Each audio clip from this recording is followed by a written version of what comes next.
All right, everybody. The reason I have this is my great friend Amanda sent me this for Dexter, and he loves this play toy as well, which is obviously Dobby. So, and she also included the every flavor beans. So I'm gonna try one of them now. I don't know which one I'm gonna get. It's white. So this one is rotten egg. Let's see if it actually tastes like rotten egg. Yeah, it's pretty bad. It is pretty bad.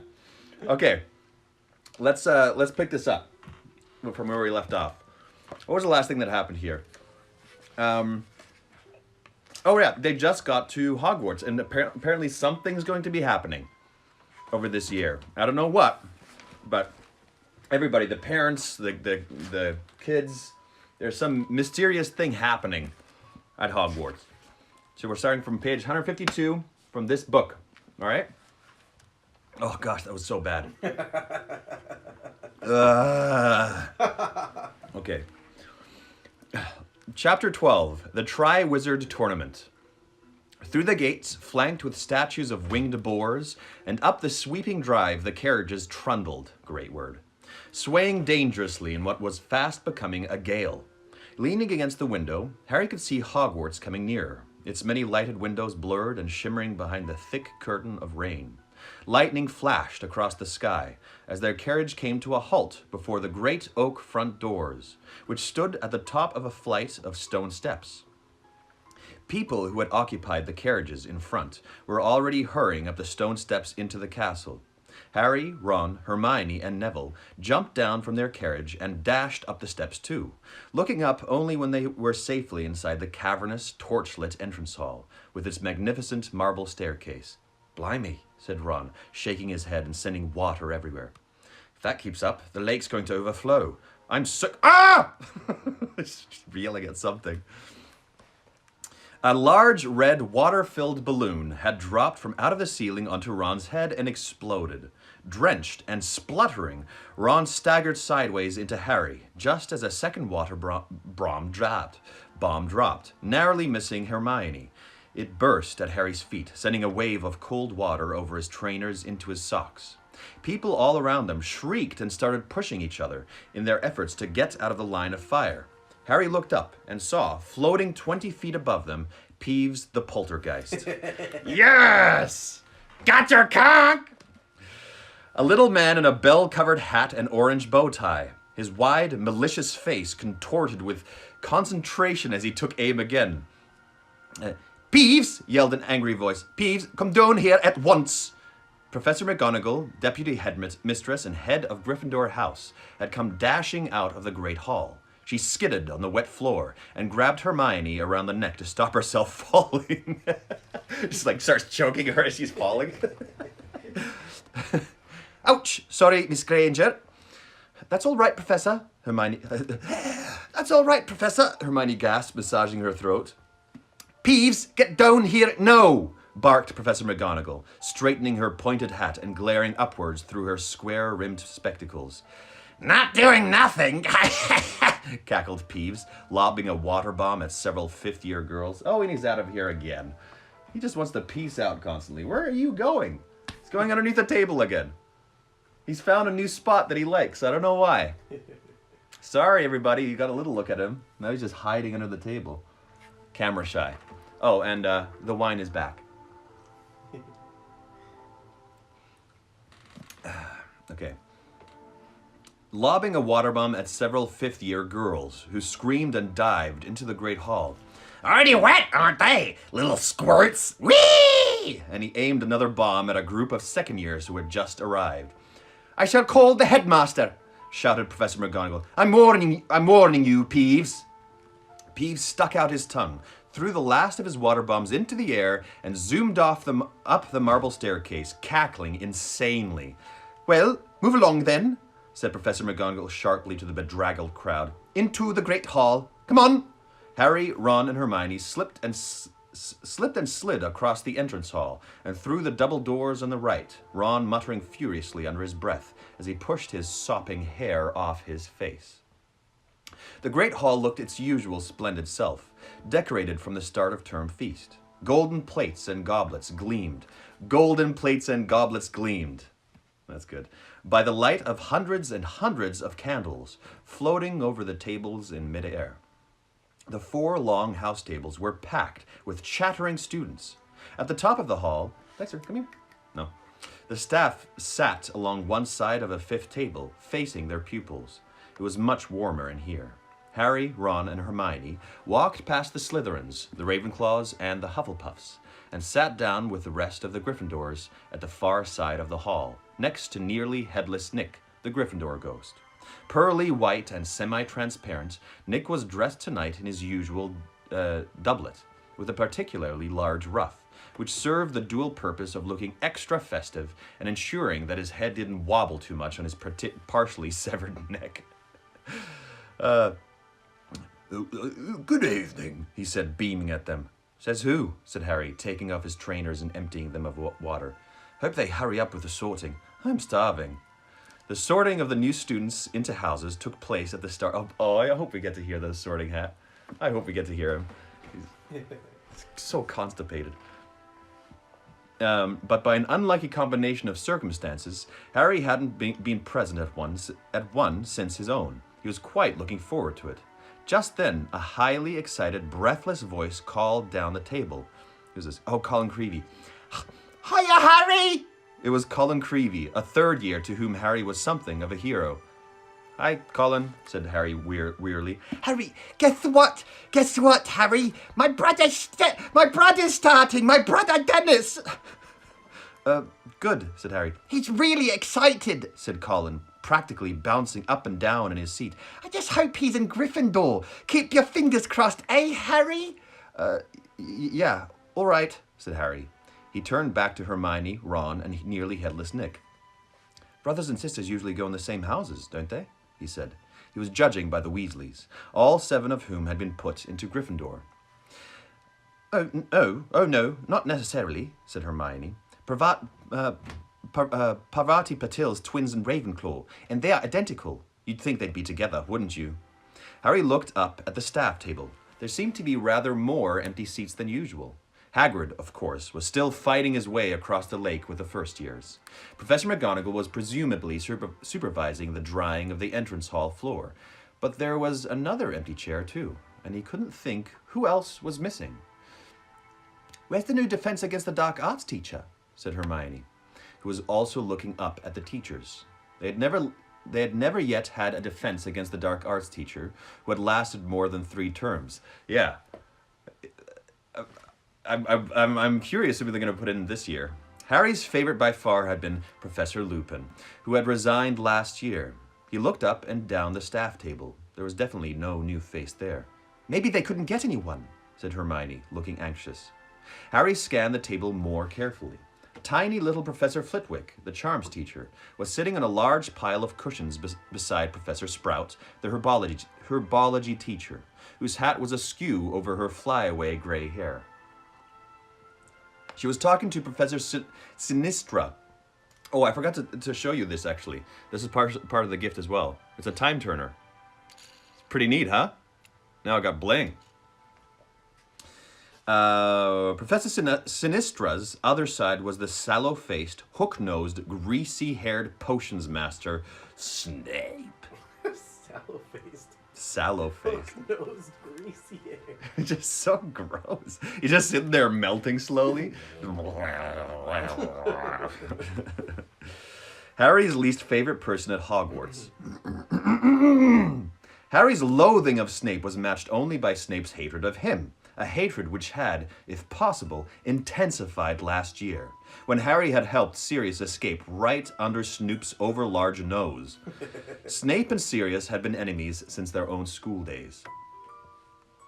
On Snape's other side was an empty seat, which Harry guessed was Professor McGonagall's. Next to it, and in the very center of the table, sat Professor Dumbledore, the headmaster, his sweeping silver hair and beard shining in the candlelight, his magnificent deep green robes embroidered with many stars and moons. The tips of Dumbledore's long, thin fingers were together, and he was resting his chin upon them, staring up at the ceiling through his half-moon spectacles, as though lost in thought. Harry glanced up at the ceiling too. It was enchanted to look like the sky outside, and he had never seen it look this stormy. Black and purple clouds were swirling across it, as another thunderclap sounded outside. A fork of lightning flashed across it. "Oh, hurry up," Ron moaned beside Harry. "I could eat a hippogriff." The words were no sooner out of his mouth than the doors of the great hall opened, and silence fell.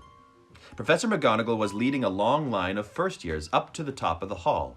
If Harry, Ron, and Hermione were wet, it was nothing to how these first years looked. They appeared to have swum across the lake rather than sail. All of them were shivering with a combination of cold and nerves as they filed along the staff table and came to a halt in a line facing the rest of the school. All of them, except the smallest of the lot, a boy with mousy hair who was wrapped in what Harry recognized as Hagrid's moleskin overcoat. The coat was so big for him that it looked as though he was draped in a furry black marquee. His small face protruded from over the collar, looking almost painfully excited. He's just like, ah! When he had lined up with his terrified-looking peers, he caught Colin Creevy's eye, gave a double thumbs up, and mouthed, "I fell in the lake." He looked positively delighted about it. I already like this kid. Whoever this kid is, I already like him. I miss Dexter, too. I don't know how to get him to stay up here. No idea. I've tried everything. Maybe if I block off everything around here, just force him to stay up here. Professor McGonagall now placed a three-legged stool on the ground before the first years, and on top of it, an extremely old, dirty, patched wizard's hat. The first years stared at it, so did everyone else. For a moment, there was silence. Then, a tear near the brim opened like a mouth, and the hat broke into song. Get the little hat guy. Yeah, there is so much here. Okay, this is what Mark made me out of, what was it, polymer clay? Yeah. There it is. There it is. And I got the adjective as constipated in the first book, so I'm going to go, here we go. He's making up a song. 1,000 years or more ago, when I was newly sown, there lived 4 wizards of renown, whose names are still well known. Bold Gryffindor from Wildmoor, fair Ravenclaw from Glen, sweet Hufflepuff from Valley Broad, shrewd Slytherin from Fen. They shared a wish, a hope, a dream. They hatched a daring plan to educate young sorcerers. Thus Hogwarts School began. Now each of these 4 founders formed their own house. For each did value different virtues in the ones they had to teach. By Gryffindor the bravest were prized far beyond the rest. For Ravenclaw the cleverest will always be the best. For Hufflepuff hard workers were most worthy of admission, and power hungry. Oh, my head. And power hungry Slytherin loved those of great ambition. While still alive, they did divide their favorites from the throng. Yet how to pick the worthy ones when they were dead and gone? 'Twas Gryffindor who found the way, he whipped me off his head. The founders put some brains in me so I could choose instead. Now slip me snug about your ears, I'll never yet be wrong. I'll have a look inside your men and tell you where you belong. Oh, my head. God. That was obnoxious even for me. Well, I don't know why they pull him out every time to sing a song. I'd be like sitting there as a 5th year being like, no, please, no. The great hall rang with applause, of course, as the Sorting Hat finished. That's not the song it sang when it sorted us, said Harry, clapping along with everyone else. Everybody's like, that was amazing! Sings a different one every year, said Ron. Next year, said Ron. It's got to be a pretty boring life, hasn't it, being a hat? I suppose it spends all year making up the next one. Yeah, probably. Probably. Professor McGonagall was now unrolling a large scroll of parchment. When I call out your name, you will put on the hat and sit on the stool, she told the first years. When the hat announces your house, you will go and sit at the appropriate table. Ackerley, steward! A boy walked forward. She calls that. A boy walked forward, visibly trembling from head to foot, picking up the sorting hat, put it on, and sat down on the stool. Ravenclaw! Shouted the hat. Stuart Akerley took off the hat and hurried into a seat at the Ravenclaw table, where everyone was applauding him. Harry caught a glimpse of Cho, the Ravenclaw seeker, cheering Stuart Ackerley as he sat down. For a fleeting second, Harry had a strange desire to join the Ravenclaw table too.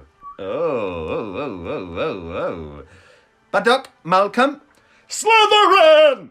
The table on the other side of the hall erupted with cheers. Harry could see Malfoy clapping as Badok joined the Slytherins. Harry wondered whether Badok knew that the Slytherin house had turned out more dark witches and wizards than any other. Fred and George hissed Malcolm Badok as he sat down. Branstone, Eleanor, Hufflepuff! Caldwell, Owen, Hufflepuff! Creevy, Dennis. Tiny Dennis Creevy staggered forward, tripping over Hagrid's moleskin, just as Hagrid himself sidled into the hall through a door behind the teacher's table. About twice as tall as a normal man, and at least 3 times as broad, Hagrid, with his long, wild, tangled black hair and beard, looked slightly alarming. A misleading impression, for Harry, Ron, and Hermione knew Hagrid to possess a very kind nature. He winked at them as he sat down at the end of the staff table, and watched Dennis Creevy putting on the sorting hat. The rip at the brim opened a wide, "Gryffindor!" the hat shouted.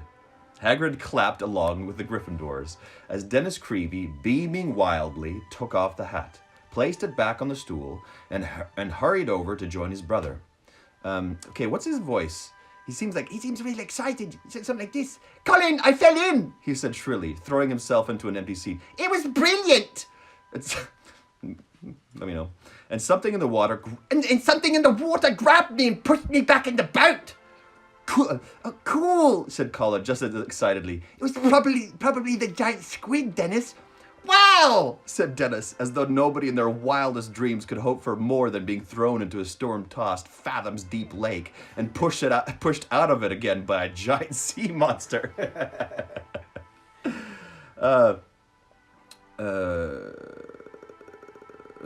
Dennis. Dennis. See that boy down there? The one with the black hat and glasses? See him? Know who he is, Dennis? Harry looked away, staring very hard at the sorting hat, now sorting Emma Dobbs. The sorting continued, boys and girls with varying degrees of fright on their faces, moving, one by one, to the 3-legged stool. The line dwindled slowly as Professor McGonagall passed the L's. "Hurry up," Ron moaned, massaging his stomach. Who says this? Nearly hit. "Now, Ron, the sorting match is much more important than food," said Nearly Headless Nick, as Madly Laura became a Hufflepuff. "Course it is, if you're dead," snapped Ron. I do hope that this year's batch of Gryffindors are up to scratch," said Nearly Headless Nick, applauding as MacDonald Natalie joined the Gryffindor table. "We don't want to break our winning streak, do we?" Gryffindor had won the Interhouse Championship for the last 3 years in a row. I call that they won't this year. They're not going to win it this year. Pritchard, Graham, Slytherin! Quirk, Orla, Ravenclaw! And finally, with Whitby, Kevin, Hufflepuff! The sorting ended. Well, that's over now. I'm over here doing multiple squat thrusts beside John. Yeah, it's true.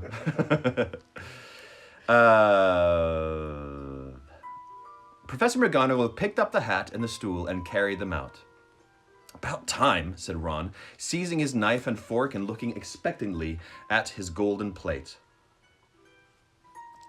Professor Dumbledore had got to his feet. He was smiling around at the students, his arms opened wide in welcome. I have only 2 words to say to you, he told them. Oh, deep voice, right? I have only 2 words to say to you, he told them, his deep voice echoing around the hall. Tuck in! Here, here, said Harry and Ron loudly, as the empty dishes filled magically before their eyes. I love that almost every single stream, Dan announces to everybody that he's going to the toilet. Toilet time! Nearly headless Nick watched mournfully as Harry, Ron, and Hermione loaded their plates. That's better, said Ron with his mouth. That's better, said Ron with his mouth full of mashed potato. You're lucky there's a feast at all tonight, you know, said Nearly Headless Nick. There was trouble in the kitchens earlier. Why? What happened? Said Harry through a sizable chunk of steak. Peeves, of course, said Nearly Headless Nick, shaking his head, which wobbled dangerously.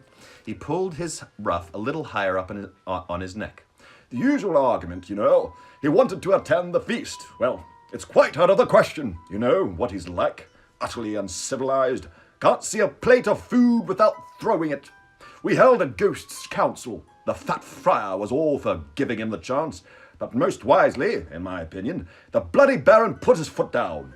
The Bloody Baron was the Slytherin ghost, a gaunt and silent spectre covered in silver bloodstains. He was the only person at Hogwarts who could really control Peeves. Have we met the Bloody Baron before? Yep. Who is he? Remind me. I'm a bit forgetful. He's like the big... Or maybe actually we haven't... No, yeah, we've seen him maybe once. He's like one of the ghosts. Oh, yeah, maybe he was at that big feast, but I don't think they Yeah. did a lot with him. Yeah, there's something brief. Yeah. Yeah, it's from this first or second book, right? I'm a Russian gangster, yeah. Well, I have some Russian in me. My parents are Russian. Yeah, we thought Peeves seemed hacked off about something, said Ron darkly. So, what did he do in the kitchens? Oh, the usual, said Nearly Headless Nick, shrugging. Wreaked havoc and mayhem. Pots and pans everywhere. Place swimming in soup. Terrified the house elves out of their wits. Clang! Hermione had knocked over her golden goblet. Pumpkin juice spread steadily over the tablecloth, staining several feet of white linen orange, but Hermione paid no attention. There are house elves here, she said, staring horror-struck at Nearly Headless Nick. Here, at Hogwarts? Certainly, said Nearly Headless Nick, looking surprised at her reaction. The largest number in any dwelling in Britain, I believe. Over 100. I've never seen one, said Hermione. Well, they hardly ever leave the kitchen by day, do they? Said Nearly Headless Nick. They come out at night to do a bit of cleaning. See to the fires and so on. I mean, you're not supposed to see them, are you? That's the mark of a good house elf, isn't it? That you don't know it's there? Hermione stared at him. But they get paid? She said. They get holidays, don't they? And sick leave and pensions and everything? Nearly Headless Nick chortled so much that his ruff slipped and his head flopped off, dangling on the inch or so of ghostly skin and muscle that's still attached to its neck. Hermione looked down at her hardly touched plate of food. Wait. Sick leaves and pensions, he said, pushing his head back onto his shoulders and securing it once more with his ruff. House elves don't want sick leave and pensions. Hermione looked down at her hardly touched plate of food, then put her knife and fork down upon it and pushed it away from her. Oh, come on, Hermione. Hermione. Oh, come on, Hermione, said Ron, accidentally spraying Harry with bits of Yorkshire pudding. Sorry, Harry, he swallowed. You won't get them sick leave by starving yourself. Slave labor, said Hermione, breathing hard through her nose.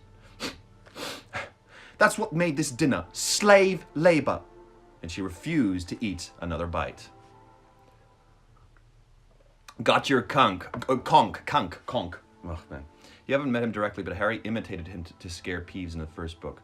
Oh, okay, yeah. Thank you for that. Thank you. Oh. Dexter showed up to drink a bit of water. You gonna come up here?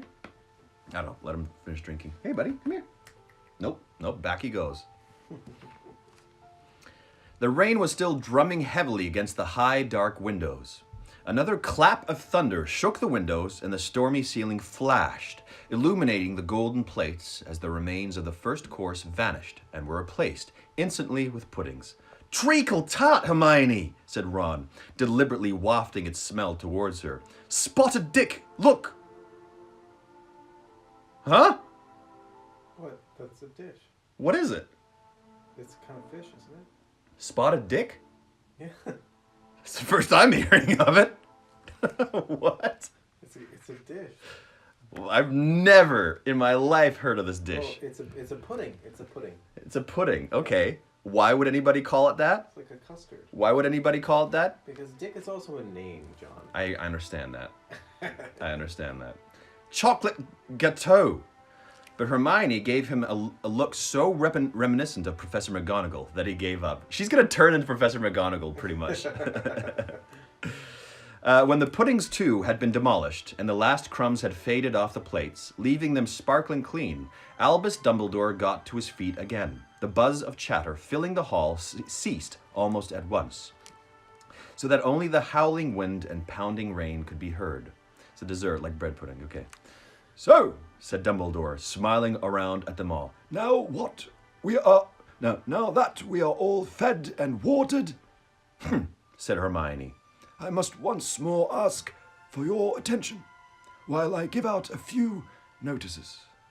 Mr. Filch, the caretaker, has asked me to tell you that the list of objects forbidden inside the castle has this year been extended to include screaming yo-yos, fanged frisbees, and ever-bashing boomerangs.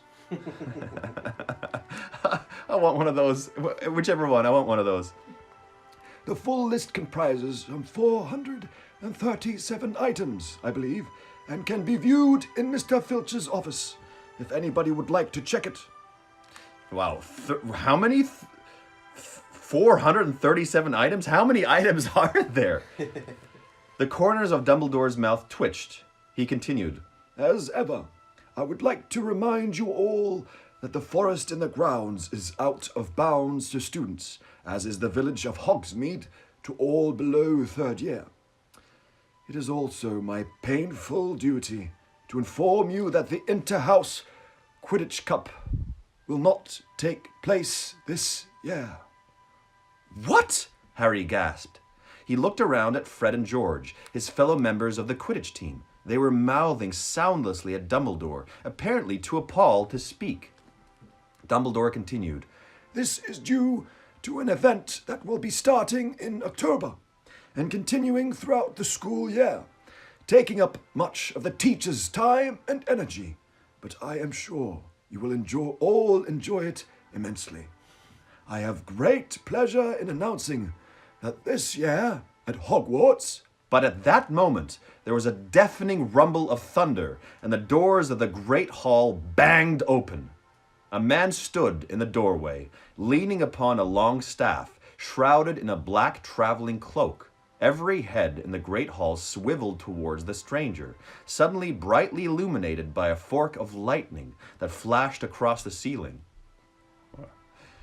This guy's making an impressive entrance. Must be a theater teacher or something. He lowered his hood, shook out a long mane of grizzled, dark gray hair, then began to walk up towards the teacher's table. A dull clunk echoed through the hall on his every other step.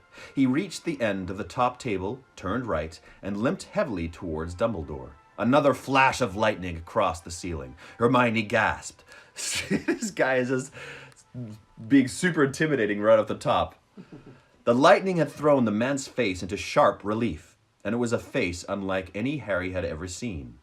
It looked as though it had been carved out of weathered wood by someone who had only the vaguest idea of what human faces were supposed to look like. Ugh. And was none too skilled with a chisel. Okay. Every inch of skin seemed to be scarred. Whoa. The mouth looked like a diagonal slash. Well, Dad, you talking like that? And a large chunk of the nose was missing. Ugh. But it was the man's eye that made him frightening. One of them was small, dark, and beady. The other was large, round as a coin, and a vivid electric blue. The blue eye was moving ceaselessly, without blinking, and was rolling up, down, and from side to side, quite independently of the normal eye. What the heck is up with this guy? He's like, "Well, well, well."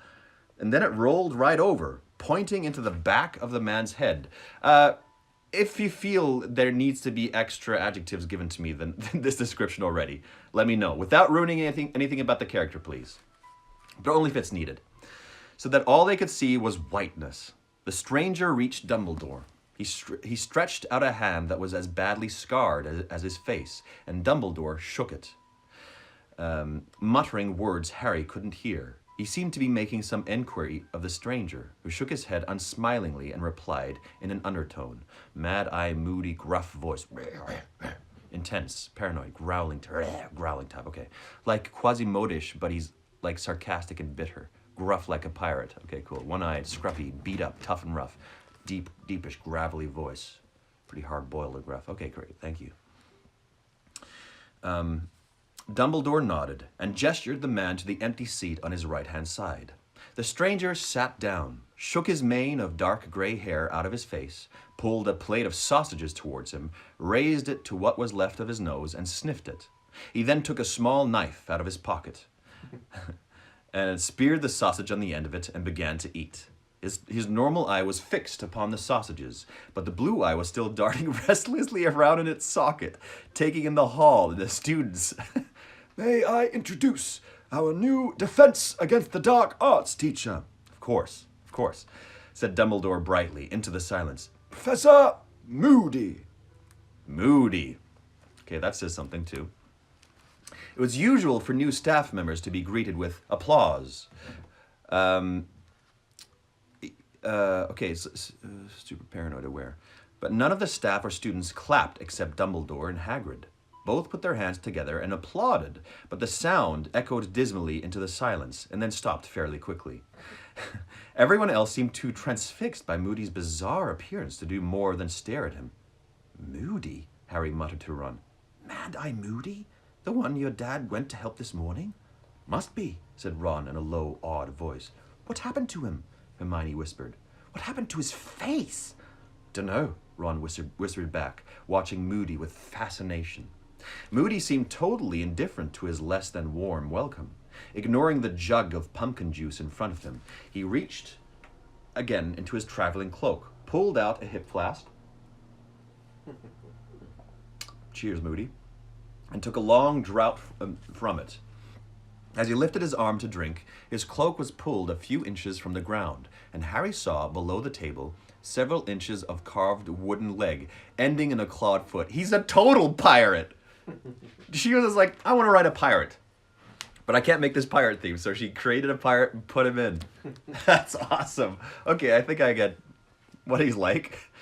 Dumbledore cleared his throat again.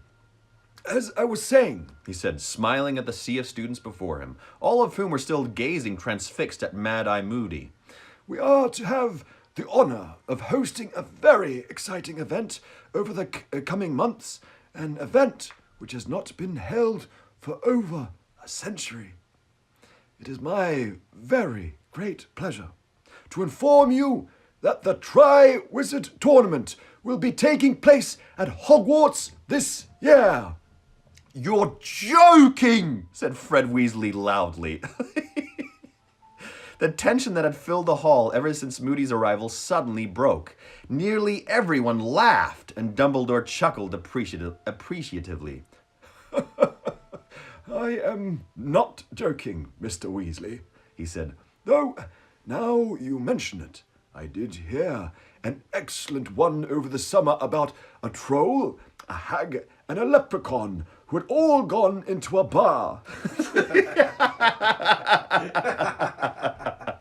Oh man, I love him. What I think is pretty great about him is that he's so knowledgeable and powerful that he doesn't care. As in, like, he doesn't have to show his power. He doesn't have to... He's just so relaxed. He's so relaxed often, except when somebody's in danger or when he cares. But often he's just like, he's in control. What was it? Earlier when I was studying acting, there was an acting book and it talked about people who are in power. They don't move a lot and they don't have to care a lot. Like a king sits there and he just has to look at a servant and a servant comes running. He doesn't have to wave his hand over. You know, versus somebody who's very lowly is moving a lot. So that, yeah, he's so relaxed because he's so powerful and all-knowing. Professor McGonagall cleared her throat loudly. Oh, but maybe this is not the time. No, said Dumbledore. Where was I? Ah, yes, the Triwizard Tournament. Well, some of you will not know what this tournament involves, so I hope those who do know will forgive me for giving a short explanation and allow their attention to wander freely. The Triwizard Tournament was first established some 700 years ago as a friendly competition between the three largest European schools of wizardry, Hogwarts, Beauxbatons, and Durmstrang. A champion was selected to represent each school, and the three champions competed in 3 magical tasks. The schools took it in turns to host the tournament once every 5 years, and it was generally agreed to be a most excellent way of establishing ties between young witches and wizards of different nationalities, until, that is, the death toll mounted so high that the tournament was discontinued. Death toll? Hermione whispered, looking alarmed. Yeah, what? What? But her anxiety did not seem to be shared by the majority of students in the hall. Many of them were whispering excitedly with each other, and Harry himself was far more interested in hearing more about the tournament than in worrying about deaths that had happened hundreds of years ago. There have been several attempts over the centuries to reinstate the tournament, Dumbledore continued, none of which have been very successful. However, our own departments of international magical cooperation and magical games and sports have decided the time is ripe for another attempt. We have worked hard over the summer to ensure that, this time, no champion will find himself or herself in mortal danger. The heads of Beauxbatons and Durmstrang will be arriving with their short-listed contenders in October, and the selection of the 3 champions will take place at Halloween. An impartial judge will decide which students are most worthy to compete for the Triwizard Cup, the glory of the school, and 1,000 galleons personal prize money. I'm going for it, Fred Weasley hissed down the table. I knew you would say something. Fred is so down with this.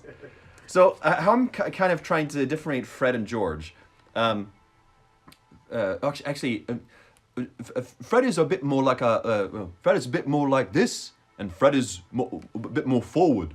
So and George is a bit more forward, and Fred is a bit more down here. You know, so I'm just trying to bring some difference in for those two brothers. I'm going for it, Fred Weasley hissed down the table, his face lit with enthusiasm at the prospect of such glory and riches. He was not the only person who seemed to be visualizing themselves as Hogwarts champion. At every house table, Harry could see people either gazing raptly at Dumbledore or else whispering fervently to their neighbors. But then Dumbledore spoke again, and the hall quieted once more. Eager though I know all of you are, all of you will be to bring the Triwizard Cup to Hogwarts, he said. The head of the participating schools, along with the Ministry of Magic, have agreed to impose an age restriction on contenders this year. Only students who are of age, that is to say, 17 years or older, will be allowed to put forward their names for consideration. Dumbledore raised his voice slightly, for several people had made noises of outrage at these words, and the Weasley twins were suddenly looking furious. Is a measure we feel is necessary, given that the tournament tasks will still be difficult and dangerous, whatever precautions we take, and it is highly unlikely that students below 6th and 7 years will be able to cope with them. I will personally be ensuring that no underage student hoodwinks our impartial judge into making them Hogwarts champion. His light blue eyes twinkled as they flickered over Fred and George's mutinous faces. I therefore beg you not to waste your time submitting yourself if you are under 17. That's too bad for them. So I checked galleon to US dollars. $1 equals 6.64 galleons. Oh, okay. I can't believe there's a converter. Of course there is. The delegations from Beauxbatons and Durmstrang will be arriving in October and remaining with us for the greater part of this year. So many new students and characters and voices. Oh gosh, for me to keep track of. Yay! I know that you will all extend every courtesy to our foreign guests while they are with us, and will give your wholehearted support to the Hogwarts champion when he or she is selected. And now, it is late, and I know how important it is to you all to be alert and rested as you enter your lessons tomorrow morning. Bedtime! Chop chop! Dumbledore sat down again and turned to talk to Mad-Eye Moody. There was a great scraping and banging as all the students got to their feet and swarmed towards the double doors into the entrance hall. So it's actually 1 galleon to 6.4 US dollars. Holy smokes! Okay, that's a lot.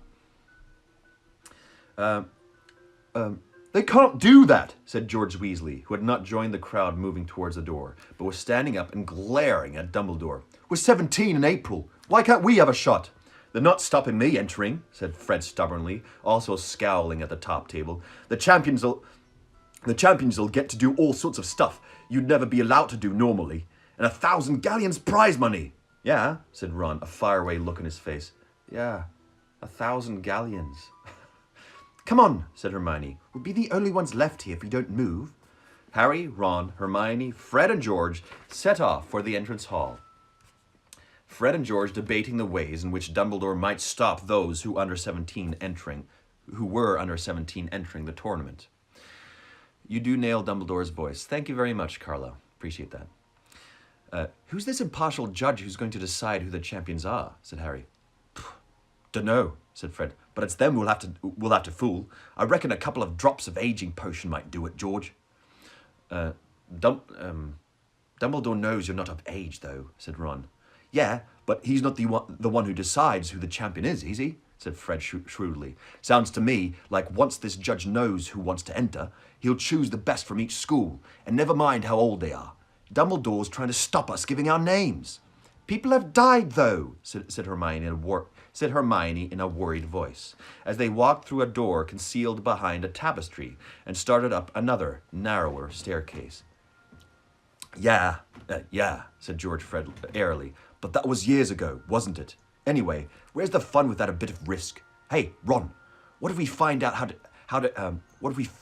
to get round Dumbledore? Fancy entering? What do you reckon? Ron asked Harry. Be cool to enter, wouldn't it? But I suppose they might want someone older. Don't know if you've learnt enough. I definitely haven't, came Neville's gloomy voice from behind Fred and George. I expect my grand want me to try, though. She's always going on about how I should be upholding the family honour. I'll just have to... Oops! Neville's foot had sunk right through a step halfway up the staircase.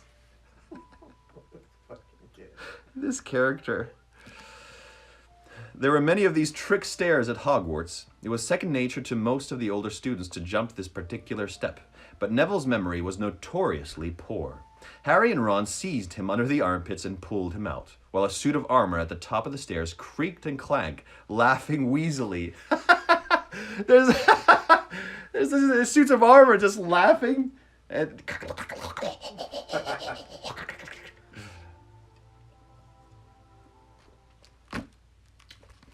Shut it, you, said Ron, banging down his visor as they passed. They made their way up to the entrance to Gryffindor Tower, which was concealed behind a large portrait of a fat lady in a pink silk dress. Password, she said as they approached. Balderdash, said George. A prefect downstairs told me. The portrait swung forwards to reveal a hole in the wall. through which they all climbed.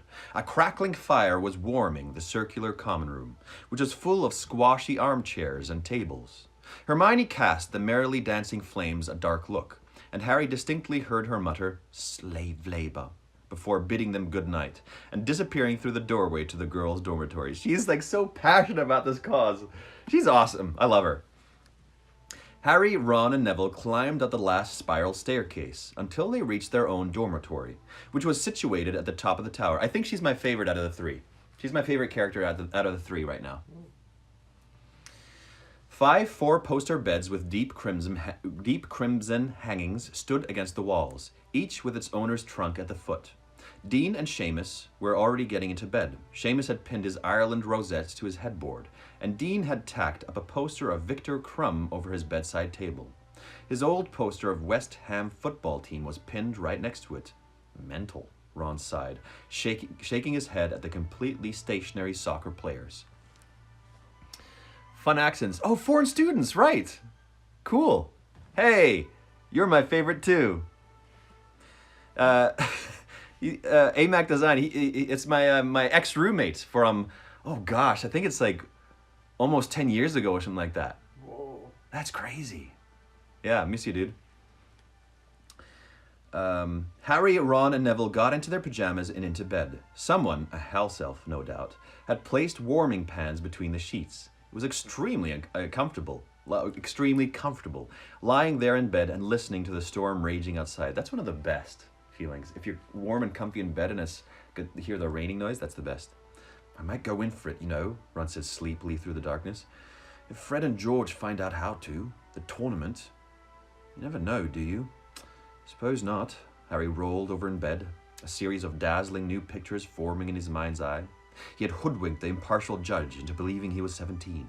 He had become Hogwarts champion. He was standing in the grounds, his arms raised in triumph in front of the whole school, all of whom were applauding and screaming. He had just won the Triwizard Tournament. Cho's face stood out particularly clearly in the blurred crowd, her face glowing with admiration. Harry grinned into his pillow, exceptionally glad that Ron couldn't see what he could. End of chapter.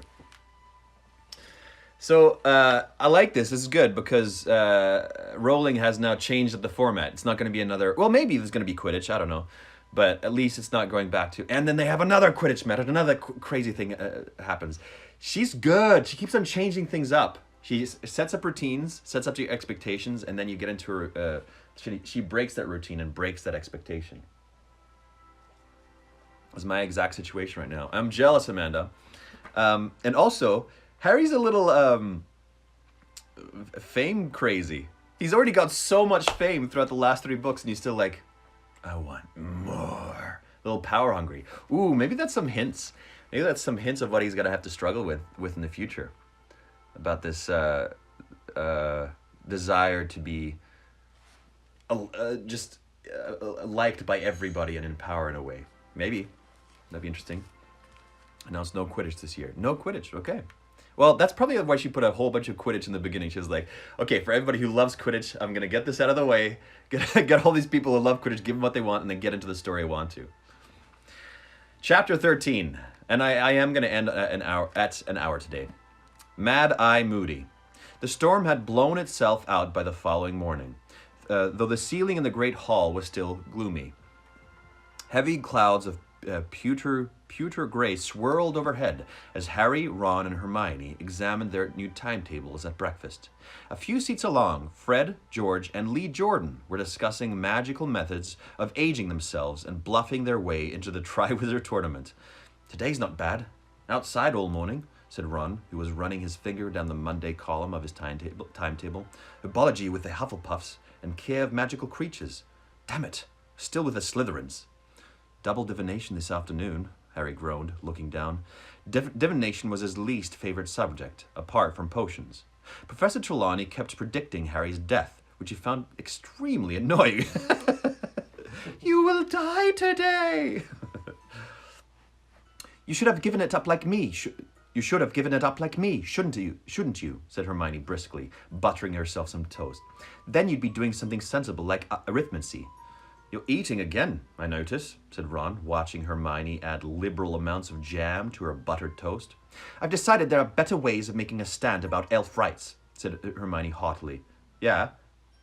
And you were hungry, said Ron, grinning. There was a sudden rustling noise above them, and 100 owls came soaring through the open windows, carrying the morning mail. Instinctively,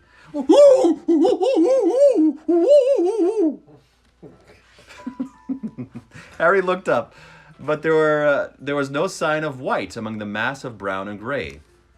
The owls circled the tables, looking for the people to whom their letters and packages were addressed.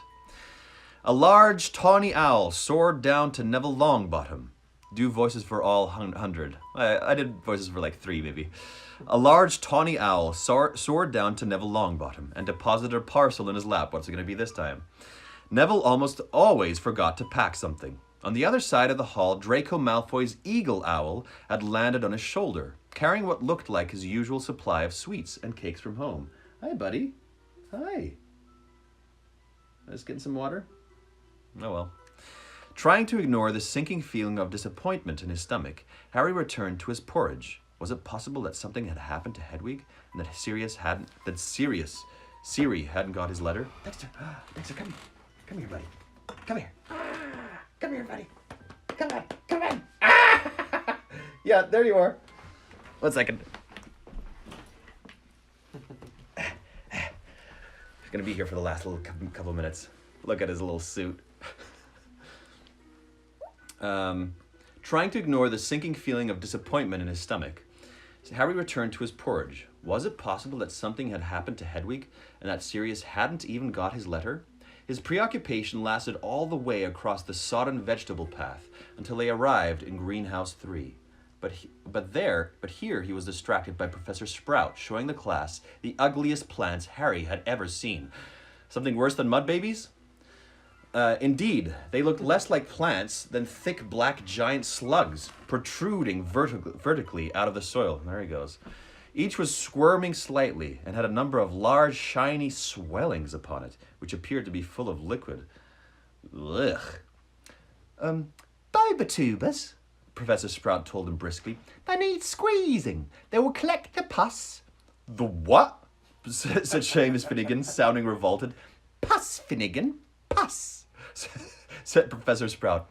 And it's extremely valuable, so don't waste it. You will collect the pus, I say, in these bottles.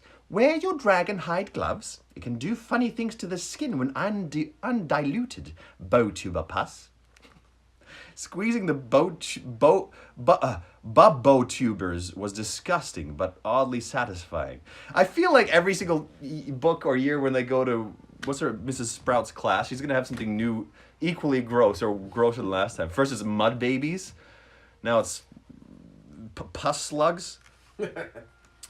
As each swelling was popped, a large amount of thick yellowish green liquid burst forth, which smelled strongly of petrol. They caught it in the bottles as Professor Sprout had indicated, and by the end of the lesson had collected several pints. This'll keep Madame Pomfrey happy, said Professor Sprout, stoppering the last bottle with a cork. An excellent remedy for the more stubborn forms of acne, Bobotuber pus. Bobotuber pus should stop students resorting to desperate measures to rid themselves of pimples. Hannah Abbott. Like poor Eloise Mitchin, said Hannah Abbott, a Hufflepuff, in a hushed voice. She tried to curse hers off. Silly girl, said Professor Sprout, shaking her head. But Madame Pomfrey fixed her nose back on in the end.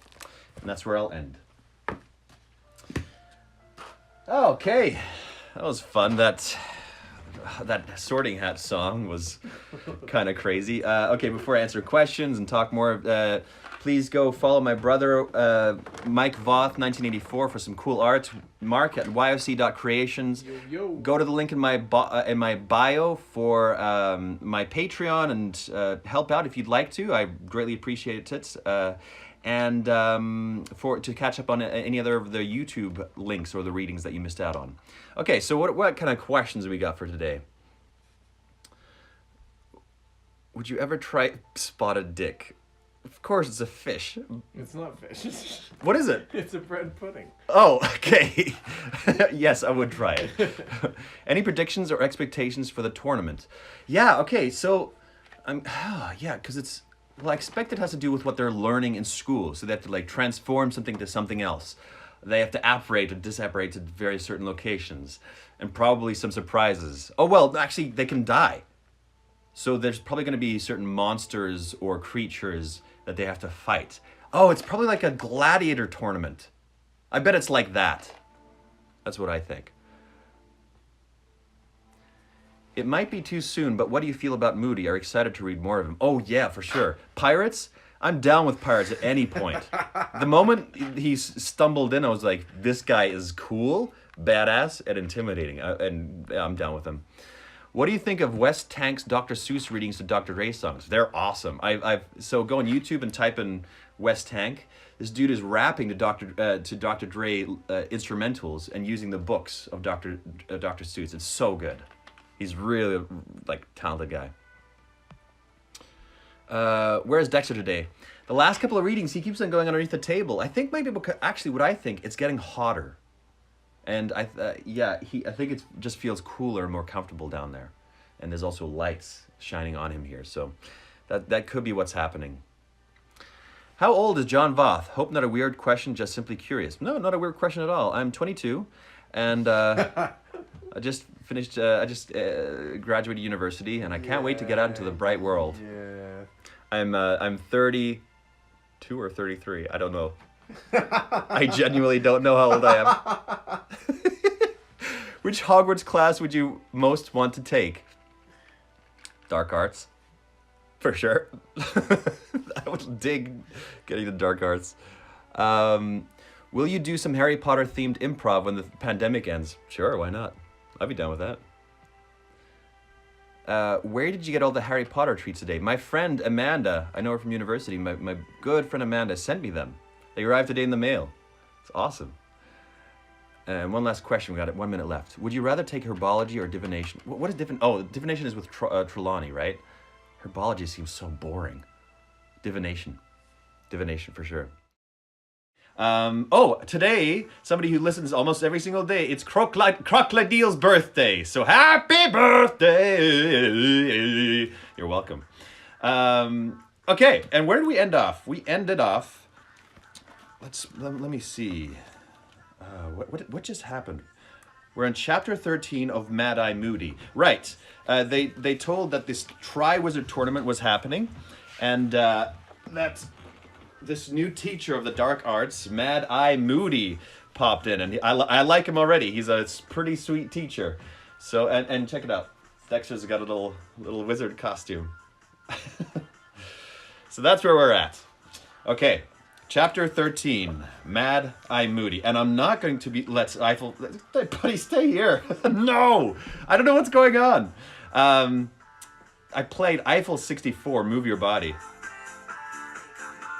Oh, they were so bad. Ugh, so bad. Just over and over and over the same thing.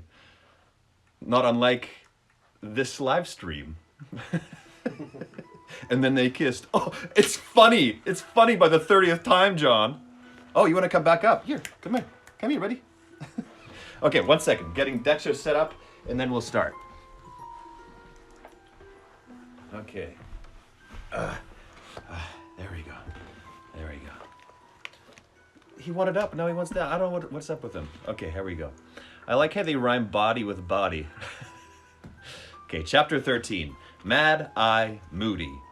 The storm had blown itself out by the following morning. Though the ceiling in the great hall was still gloomy.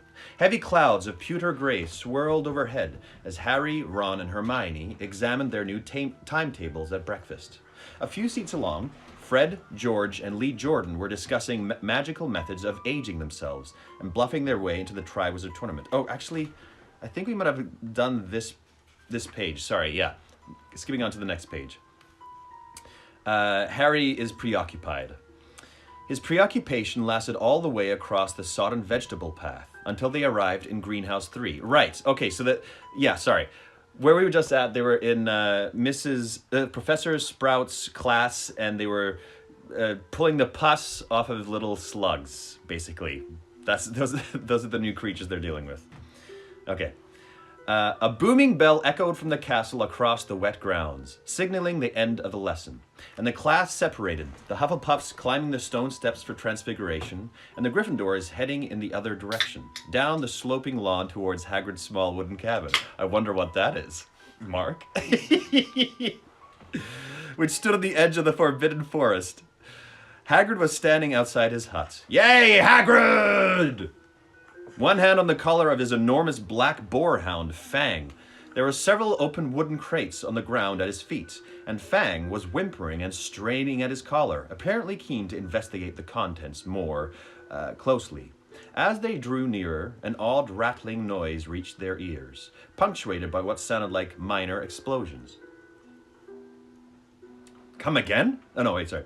Morning, Hagrid said, grinning at Harry, Ron, and Hermione. Better wait for the Slytherins. They won't want to miss this. Blast-ended scroots! Come again? Said Ron. Hagrid pointed down into the crates. Oh, wait, Lavender Brown. Oh, who is Lavender Brown? Oh, this music for some reason not working. Lavender Brown, do you remember? No. Oh, she was one of the girls. I think she was like that. Squealed Lavender Brown, jumping backwards. Ugh, just about summed up the blast-ended scroots. Blast-ended scroots, in Harry's opinion. They looked like deformed, shellless lobsters, horribly pale and slimy looking, with legs sticking out in very odd places and no visible heads. Okay, wait. Okay, just basically like a lobster skin with legs pointing everywhere, no head. Okay. There were about 100 of them in each crate, each about 6 inches long, crawling over each other, bumping blindly into the sides of the boxes. They were giving off a very powerful smell of rotting fish. Every now and then, sparks would fly out of the end of a scroot, and with a small thut, it would be propelled forward several inches. That's their noise. Thut. Only just hatched, said Hagrid proudly, so you'll be able to raise them yourselves. Thought we'd make a bit of a project of it. And who's saying this? Draco. And why would we want to raise them? Said a cold voice. The Slytherins had arrived. The speaker was Draco Malfoy. Crabbe and Goyelle were chuckling appreciatively at his words. Hagrid looked stumped at the question. I mean, what do they do? Asked Malfoy. What is the point of them? Hagrid opened his mouth, apparently thinking hard.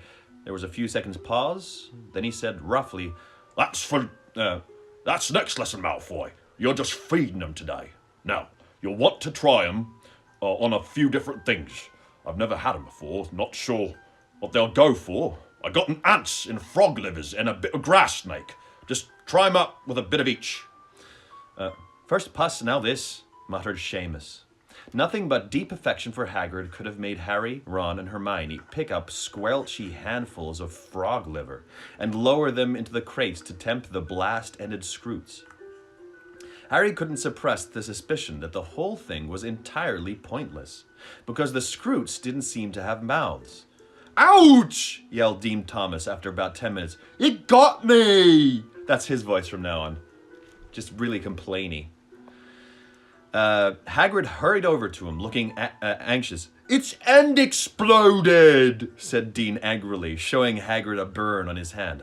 Oh, yeah, that can happen when they blast off, said Hagrid, nodding. Yeah, said Lavender Brown again. Yeah, Hagrid! What's that pointy thing on it? Some of them have got stings, said Hagrid enthusiastically. Lavender quickly withdrew her hand from the box. I reckon they're the males. The females got sort of sucker things on their bellies. I think they might be to suck blood. Well, I can certainly see why we're trying to keep them alive, said Malfoy sarcastically. Who wouldn't want pets that can burn, sting, and bite all at once? Just because they're not very pretty, it doesn't mean they're not useful, Hermione snapped. Dragon blood's amazingly magical, but you wouldn't want a dragon for a pet, would you? Harry and Ron grinned at Hagrid, who gave them a furtive smile from behind his bushy beard. Hagrid would have liked nothing better than a pet dragon, as Harry, Ron, and Hermione knew only too well. He had owned one for a brief period during their first year, a vicious Norwegian ridgeback by the name of Norbert. Yeah, I wonder what happened to Norbert. I know he'll come back. That's a for sure thing. But I just can't help but wonder what happened to that little guy.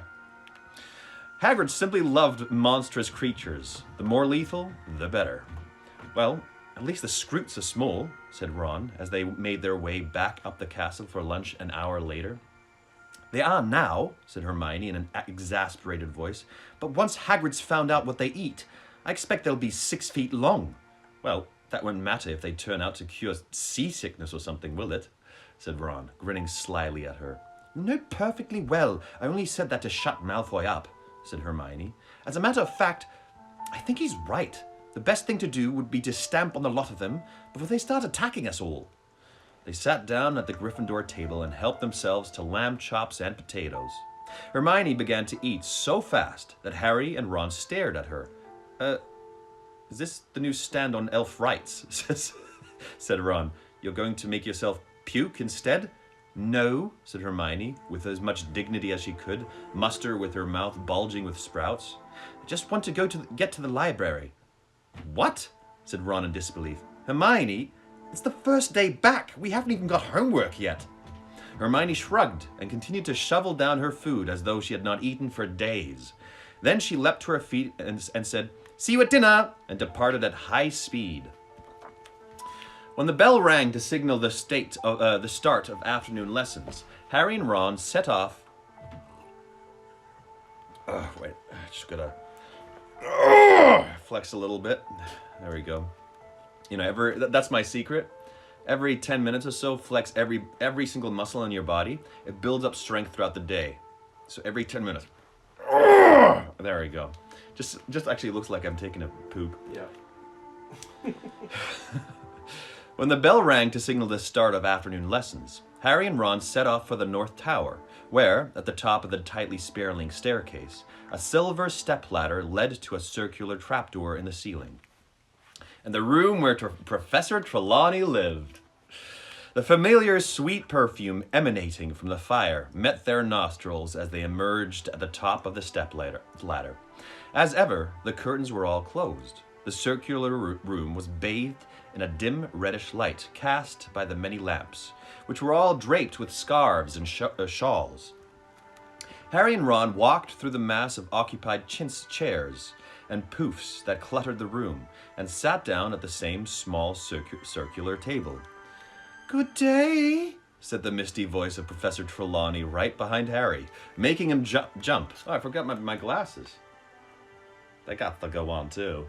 These glasses got to go on. A very thin woman with enormous glasses that made her eyes appear far too large for her face. Professor Trelawney was peering down at Harry with the tragic expression she always wore whenever she saw him. The usual large amount of beads, chains, and bangles glittered upon her person in the firelight. You are preoccupied, my dear, she said mournfully to Harry. My inner eye sees past your brave face to the troubled soul within. And I regret to say that your worries are not baseless. I see difficult times ahead for you. Alas! Most difficult! I fear the thing you dread will indeed come to pass, and perhaps sooner than you think. Her voice dropped almost to a whisper. Ron rolled his eyes at Harry and looked stonily back. Professor Trelawney swept past them and seated herself in a large winged armchair before the fire, facing the class. Lavender Brown and Parvati Patil, who deeply admired Professor Trelawney, were sitting on poufs very close to her. My dears! She pulls out vowels for far too long. My dears, it is time for us to consider the stars, she said. The movement of the planets and the mysterious potence they reveal only to those who understand the steps of the celestial dance. human destiny may be deciphered by the planetary rays which intermingle. But Harry's thoughts had drifted. The perfumed fire always made him feel sleepy and dull-witted, and Professor Trelawney's rambling talks on fortune-telling never held him exactly spellbound, though he couldn't help thinking about what she had just said to him. I fear the thing you dread will indeed come to pass. But Hermione was right. Harry thought irritably. Professor Trelawney really was an old fraud. He wasn't dreading anything at the moment at all. Well, unless you counted his fears that Sirius had been caught. But what did Professor Trelawney know? He had long since come to the conclusion that her brand of fortune-telling was really no more than lucky guesswork in a spooky manner. Except, of course, for that time at the end of last term, when she had made the prediction about Voldemort rising again, and Dumbledore himself had said that he thought that trance had been genuine when Harry had described it to him. Harry! Ron muttered. What? Harry looked around. The whole class was staring at him. He sat up straight. He'd almost been dozing off, lost in the heat and his thoughts. I was saying, my dear, that you were clearly born under the baleful influence of Saturn, said what's baleful? Baleful. If anybody knows. Said Professor Trelawney, a faint note of resentment in her voice at the fact that he had obviously not been hanging on her words. Born under... What? Sorry? Said Harry. Saturn, dear! The planet Saturn!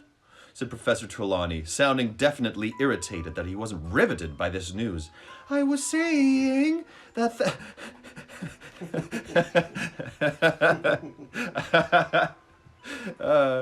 Oh, man. I was saying that Saturn was surely in a position of powers in the heavens at the moment of your birth. Of dark hair, your dark hair, your mean stature, tragic losses so young in life. I think I'm right in saying, my dear, that you were born in midwinter. No, said Harry. I was born in July. Ron hastily turned his laugh into a hacking cough. Half an hour later, each of them had been given a complicated circular chart and was attempting to fill in the position of the planets at their moment of birth. Baleful is harmful. Ah, okay, thank you. That helps. It was dull work, requiring much... I just need to massage my muscles a bit, you know? Massage them. They get tense sometimes. Because I usually sit and I tense them the whole time. I tense my muscles, so just gotta massage my muscles sometimes, you know. It was dull work, requiring much consultation of timetables and calculation of angles. I've got two Neptunes here, said Harry after a while, frowning down at his piece of parchment. That can't be right, can it? Said Ron, imitating Professor Trelawney's mystical whisper. When two Neptunes appear in the sky, it's a sure sign that a midget in class is being born, Harry. I love Ron. Seamus and Dean, who were working nearby, sniggered loudly, though not loudly enough to mask the excited squeals from Lavender Brown. Professor, look! I think I've got an unexpected planet. Oh, which one's that, Professor? It is Uranus, my dear, said Professor Trelawney, peering down at the chart. Can I have a look at Uranus too, Lavender? Said Ron. Rolling. She is a sneaky one. Not really sneaky. It's so on the... I don't know. What are you barking at? What are you looking at me for? Come here. Come here, boy. Come on. Doesn't listen. Doesn't listen. I'm going to try and solve this problem. I don't... maybe it's the blanket. Maybe he doesn't like the blanket. That could be too. It's the light in his face. Could be the light, but he sat for 30 days with it, right? So, yeah. Who knows? All right. Most unfortunately, Professor Trelawney heard him, and it was this, perhaps, which made her give them so much homework at the end of class. A detailed analysis!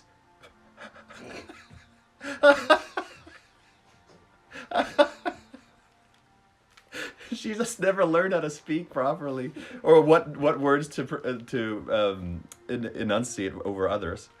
A detailed analysis of the way the planetary movements in the coming month will affect you, with reference to your personal chart, she snapped, sounding much like Professor McGonagall than her usual airy fair self.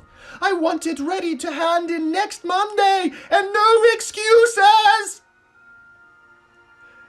Miserable old bat, said Ron bitterly, as they joined the crowds descending the staircases back to the Great Hall and dinner. That'll take all weekend, that will. Lots of homework, said Hermione brightly, catching up with them. Professor Vector didn't give us any at all. Oh, that's funny. Well, bully for Professor Vector, said Ron moodily. What did Sarah call? Maybe it's your weird belly button. I don't know. Oh yeah, ugh, so gross. They reached the entrance hall, which was packed with people queuing for dinner. They had just joined the end of the line when a loud voice rang out behind them. Who's saying this? Weasley! Hey, Weasley! Harry, Ron, and Hermione turned. Malfoy, Crabbe, and Goyle were standing there, each looking thoroughly pleased about something. What? Said Ron shortly. Your dad's in the paper, Weasley, said Malfoy, brandishing a copy of the Daily Prophet and speaking very loudly so that everyone in the packed entrance hall could hear. Listen to this! Further mistakes at the Ministry of Magic. It seems as though the Ministry of Magic's troubles are not yet at an end, writes Rita Skeeter, special correspondent. Recently under fire for its poor crowd control at the Quidditch World Cup and still unable to account for the disappearance of one of its witches, the Ministry was plunged into fresh embarrassment yesterday by the antics of Arnold Weasley of the Misuse of Muggle Artifacts Office. Malfoy looked up. Imagine them not even getting his name right, Weasley. It's almost as though he's a complete non-entity, isn't it? He crowed. Everyone in the entrance hall was listening now. Malfoy straightened the paper with a flourish and read on. Same here in Spanish doesn't make sense. Love from Pakistan. Hello from Pakistan, Ali Zia Khan. Yeah, welcome. Glad you're tuning in. Arnold Weasley, who was charged with possession of a flying car 2 years ago, was yesterday involved with a tussle with several Muggle lawkeepers, policemen, over a number of highly aggressive dustbins. Mr. Weasley appears to have rushed to the aid of Mad Eye Moody, the aged ex-Auror who retired from the Ministry when no longer able to tell the difference between a handshake and attempted murder. Unsurprisingly, Mr. Weasley found, upon arrival at Mr. Moody's heavily guarded house, that Mr. Moody had once again raised a false alarm. Mr. Weasley was forced to modify several memories before he could escape from the policeman, but refused to answer Daily Prophet questions about why he had involved the Ministry in such an undignified and potentially embarrassing scene. And there's the picture, Weasley, said Malfoy, flipping the paper over and holding it up. A picture of your parents outside their house, if you can call it a house. Your mother could do with losing a bit of weight, couldn't she? Whoa, what a little douche! Ron was shaking with fury. Yeah, I would too. Everyone was staring at him. Get stuffed, Malfoy, said Harry. Come on, Ron. Oh yeah? You were staying with them this summer, weren't you, Potter? Sneered Malfoy. So tell me, is his mother really that porky, or is it just the picture? You know your mother, Malfoy, said Harry. Both he and Hermione had grabbed the back of Ron's robes to stop him launching himself at Malfoy. That expression she's got, like she's got dung under her nose. Has she always looked like that? Or was it just because you were with her? Malfoy's pale face went slightly pink. Don't you dare insult my mother, Potter. Keep your fat mouth shut then, said Harry, turning away. Bang! Several people screamed. Harry felt something white-hot raise the side of his face. He plunged his hand into his robes for his wand, but before he'd even touched it, he heard the second loud bang and a roar which echoed through the entrance hall. Who's this? Moody. "Oh no, you don't, laddie!" Harry spun around. Professor Moody was limping down the marble staircase. His wand was out and it was pointing right at a pure white ferret, which was shivering on the stone-flagged floor, exactly where Malfoy had been standing. He turned Malfoy into a ferret? Courtney Jane, love from Tasmania? Holy smokes! Hello to Tasmania. That's awesome. Thanks for tuning in. There was a terrified silence in the entrance hall. Nobody but Moody was moving a muscle. Moody turned to look at Harry. At least his normal eye was looking at Harry. The other one was pointing into the back of his head. "Did he get you?" Woody growled. His voice was low and gravelly. "No," said Harry. "Missed." "Leave it!" Moody shouted. "Leave what?" Harry said, bewildered. "Not you! Him!"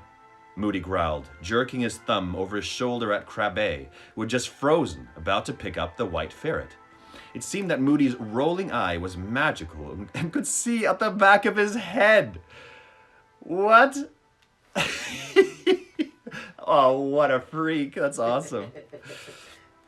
Moody started to limp towards Crabbe, Goyelle, and the ferret, which gave a terrified squeak and took off, streaking towards the dungeons. "I don't think so," roared Moody, pointing his wand at the ferret again. It flew 10 feet into the air, fell with a smack to the floor, and then bounced upwards once more. "I don't like people who attack when their opponent's back's turned," growled Moody, as the ferret bounced higher and higher, squealing in pain. "Stinking, cowardly, scummy thing to do!" The ferret flew through the air. Love from Chile. Morocco, From Denmark. Finland. Oh, that's crazy. Hello. Argentina. That's crazy. Norway. That's awesome. Well, hello from all over the world. That makes me really happy to hear. The ferret flew through the air, its legs and tail flailing helplessly. "Never do that again," said Moody, speaking each word as the ferret hit the stone floor and bounced upwards again. "Professor Moody," said a shocked voice. Professor McGonagall was coming down the marble staircase with her arms full of books. "Hello, Professor McGonagall," said Moody calmly, bouncing the ferret still higher. What are you doing?" said Professor McGonagall, her eyes following the bouncing ferret's progress through the air. "Teaching," said... I like Moody a lot, said Moody. Pennsylvania. No way. Oh, that's cool. Serbia. I gotta make a list of this. That's awesome. You're so great at loving it. Thank you very much. I'm so happy you're all tuning in. Moody? Is that a student? Shrieked Professor McGonagall, the books spilling out of her arms. Yep, said Moody. No! Cried Professor McGonagall, running down the stairs and pulling out her wand. A moment later, with a loud snapping noise, Draco Malfoy had reappeared, lying in a heap on the floor with his sleek blonde hair all over his now brilliantly pink face. He got to his feet, wincing. Moody, we never use transfiguration as a punishment, said Professor McGonagall weakly. Surely Professor Dumbledore told you that. He might have mentioned it. He might have mentioned it, yeah, said Moody, scratching his chin unconcernedly. But I thought a good sharp shock.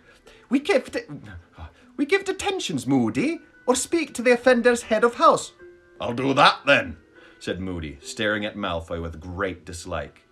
Malfoy, whose pale eyes were still watering with pain and humiliation, looked malevolently, that's a hard word, up at Moody and muttered something in which the words, my father, were distinguishable. Well, he certainly deserved that, after what he said. Bruno, we all wish to be in John's bed. I don't know what context that's in, but only Bruno's allowed. Oh yeah, said Moody quietly, limping forward a few steps, the dull clunk of his wooden leg echoing around the hall. Well, I know your father of old, boy. You tell him Moody's keeping a close eye on his son. You tell him that from me. Now, your head of house will be Snape, will it? Yes, said Malfoy resentfully. Another old friend, growled Moody. I've been looking forward to a chat with old Snape. Come on, you. And he seized Malfoy's upper arm and marched him off towards the dungeons. Professor McGonagall stared anxiously after them for a few moments, then waved her hand at her fallen books, causing them to soar up into the air and back into her arms. Don't talk to me, Ron said quietly to Harry and Hermione. Don't talk to me. As I sat down at the Gryffindor table a few minutes later, surrounded by excited talk on all sides about what had just happened. Why not? Said Hermione in surprise. Because I want to fix that in my memory forever, said Ron, his eyes closed and an uplifted expression on his face. Draco Malfoy, the amazing bouncing ferret. Love Moody's voice. Moody's so good. Okay, thank you. Good. I'm glad it fits. I didn't want to make it too similar to Hagrid's because his voice is down here too. Harry and Hermione both laughed, and Hermione began doling beef casserole onto each of their plates. He could have really hurt Malfoy, though, she said. It was good, really, that Professor McGonagall stopped it. Hermione, said Ron furiously, his eyes snapping open again, you're ruining the best moment of my life. Hermione made an impatient noise and began to eat at top speed again. Don't tell me you're going back to the library this evening, said Harry, watching her. Got to, said Hermione thickly. Loads to do. But you told us, Professor Vector. It's not schoolwork, she said. Within 5 minutes, she had cleared her plate and departed. No sooner had she gone than her seat was taken by Fred Weasley. Moody, he said. How cool is he? Fred. Beyond cool, said George, sitting down opposite Fred. Who's this? Super cool, said the twins' best friend, Lee Jordan, sliding into the seat beside George. We had time this afternoon, he told Harry and Ron. What was it like? Said Harry eagerly. Fred, George, and Lee exchanged looks full of meaning. Never had a lesson like it, said Fred. He knows, man, said Lee. Knows what? Said Ron, leaning forwards. Knows what it's like to be out there doing it, said George impressively.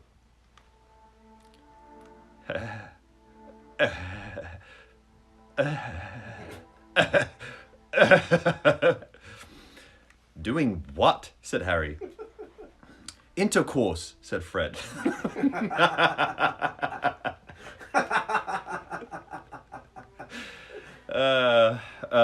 Fighting the dark arts, said Fred.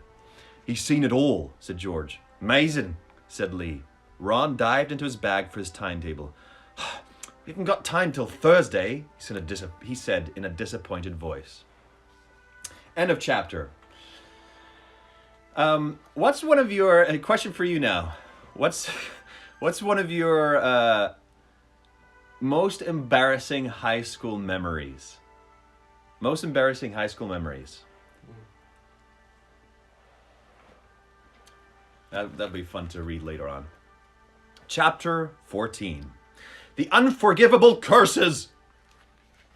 The next 2 days passed without great incident, unless you counted Neville melting his 6th cauldron in potions. Professor Snape, who seemed to... like... What? Oh, God. She like made this character who is incapable of everything. Walking, being a wizard, talking.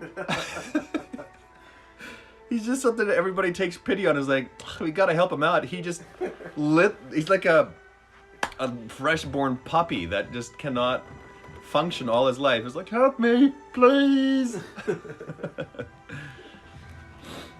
I am such a child. You're very, very right, Brittany. Okay. Professor Snape, who seemed to have attended new levels of vindictiveness over the summer, gave Neville detention, and Neville returned from it in a state of nervous collapse, having been made to disembowel a barrel full of horned toads. You know why Snape's in such a foul mood, don't you? Said Ron to Harry, as they watched Hermione teaching Neville scouring charm to remove the frog's guts from under his fingernails. Yeah, said Harry. Moody. It was common knowledge that Snape really wanted the dark arts job, and he had now failed to get it for the 4th year running. It's probably Dumbledore saying, Probably not a good idea to put Snape into that position. probably. And how do you about John talking to you? Huh? Neville does need protecting. You're very right. Okay, Snape had disliked all of their previous dark arts teachers, and shown it. But he seemed strangely wary of displaying overt animosity to Mad-Eye Moody. Indeed, whenever Harry saw the two of them together, at meal times or when they passed in the corridors, he had the distinct impression that Snape was avoiding Moody's eye, whether magical or normal. I reckon Snape's a bit scared of him, you know, Harry said thoughtfully. Imagine if Moody turned Snape into a horned toad, said Ron, his eyes misting over, and bounced him all around the dungeon. The Gryffindor 4th years were looking forward to Moody's first lesson so much that they arrived early after lunch on Thursday and queued up outside his classroom before the bell had rung. The only person missing was Hermione, who turned up just in time for the lesson. Being in the library, Harry finished her sentence for her. Come on, quick, or we won't get decent seats. They hurried into 3 chairs right in front of the teacher's desk, took out their copies of The Dark Forces, A Guide to Self-Protection, and waited unusually quiet. Soon they heard Moody's distinctive clunking footsteps coming down the corridor, and he entered the room, looking as strange and frightening as ever.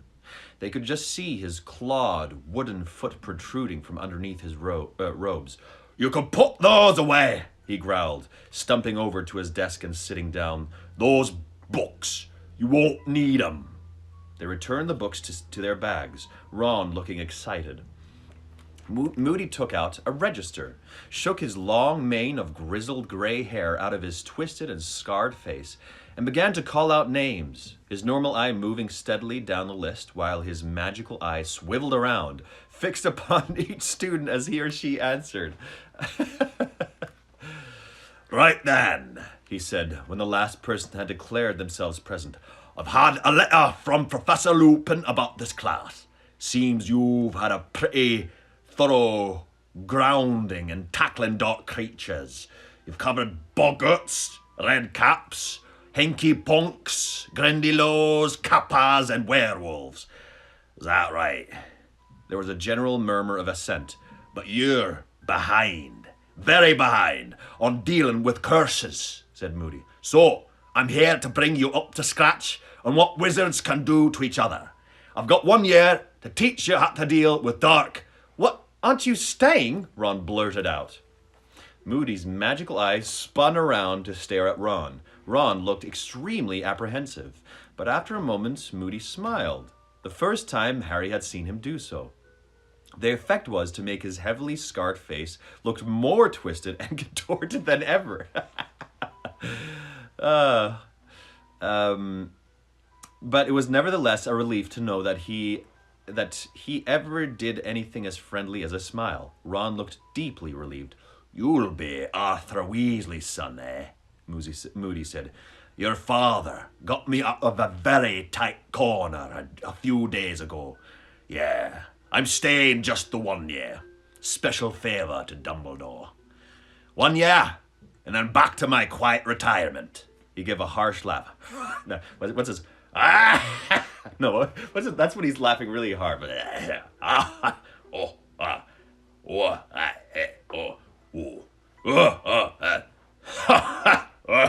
don't know. I'll figure it out. I don't have his laugh quite yet. Yeah, that's it. It's not even a ha ha. And then clapped his gnarled hands together. "So, straight into it. Curses. They come in many strengths and forms. Now, according to the Ministry of Magic, I'm supposed to teach you counter curses and leave it at that. I'm not supposed to show you what illegal dark arts curses look like until you're in 6th year. You're not supposed to be old enough to deal with it till then. But Professor Dumbledore's got a higher opinion of your nerves. He reckons you can cope. And I say, the sooner you know what you're up against, the better. How are you supposed to defend yourself against something you'd never seen? A wizard who's about to put an illegal curse on you isn't going to tell you what he's about to do. He's not going to do it nice and polite to your face. You need to be prepared. You need to be alert. You need to be alert and watchful. You need to put that away, Miss Brown, when I'm talking. Lavender jumped and blushed. She had been showing Parvati her complicated horoscope under the desk. Completed horoscope. Apparently, Moody's magical eye could see through solid wood as well out of the back of his head. What? He's got an X-ray eye? You sound like Jane trying to speak gorilla in Tarzan. I'll have to rewatch that scene. That's funny. So, do any of you know which curses are most heavily punished by wizarding law? Several hands rose tentatively into the air, including Ron's and Hermione's. Moody pointed at Ron, though his magical eye was still fixed on Lavender. Said Ron tentatively. My dad told me about this, about one. Is it called the Imperious Curse or something? Ah, yes, said Moody appreciatively. Your father would know about that one. Gave the ministry a lot of trouble at one time. The Imperious Curse. Wood got heavily to his mismatched feet, opened his desk drawer, and took out a glass jar. 3 large black spiders were scuttling around inside it. Harry felt Ron recoil slightly next to him. Ron hated spiders. One second, let's look at something. The curses that are most heavily punished by wizarding law. It's Imperious Curse. Okay, so he still hasn't described what it is. Okay. Moody reached into the jar, caught one of the spiders, and held it in the palm of his hand so that they could all see it. This guy's like, through and through, everything he does is just badass. Just so hardened. It's like, let's pick up some spiders. He then, what else can he see through? Jules. He then pointed his wand at it and it muttered, Imperio! Imperio! The spider leapt from Woody's hand on a fine thread of silk and began to swing backwards and forwards as though on a trapeze. It stretched out its legs rigidly, then did a backflip, spreading the thread and landing on the desk, where it began to cartwheel in circles. Moody jerked his wand, and the spider rose onto 2 of its hind legs and went into what was unmistakably a tap dance. Everyone was laughing. Everyone except Moody. Think it's funny, do ya? He growled. You'd like it, would ya, if it did it to you? The laughter died. He has no sense of humor. The laughter died away almost instantly. Total control, said Moody. Total control, said Moody quietly, as the spider balled itself up and began to roll over and over. Appreciate it if you could reread all the books again. You can actually catch up. They're all on YouTube. Go to the link in my bio, and everything from the start till now is on there. Jasmine Cedo. Making it roll over and over. I could make it jump out of the window, drown itself, throw itself down one of your throats. Ron gave an involuntary shudder. Years back, there was a lot of witches and wizards being controlled by the Imperious Curse, said Woody, and Harry knew he was talking about the days in which Voldemort had been all-powerful. Some job for the ministry, trying to sort out who was being forced to act and who was acting of their own free will. The Imperious Curse can be fought, and I'll be teaching you how, but it takes real strength of character, and not everyone's got it. Better avoid being hit with it if you can. Constant vigilance, he barked, and everyone jumped.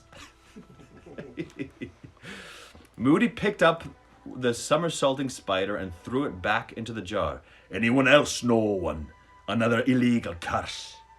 Hermione's hand flew into the air again, and so, to Harry's surprise, did Neville's. Okay. Neville doing something. The only class in which Neville usually volunteered information was herbology, which was easily his best subject. Okay, so he is good at something. Okay, cool. So, yeah, he's got such a soft heart, and he's probably like, he tends to these plants or whatever they're doing, and really cares about them. Yeah, okay, good job, Neville. I'm happy for Neville. He's found something. Neville looked surprised at his own daring.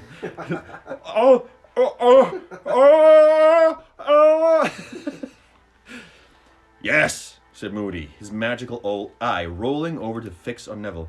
This one, the Cruciatus curse, said Neville in a small but distinct voice.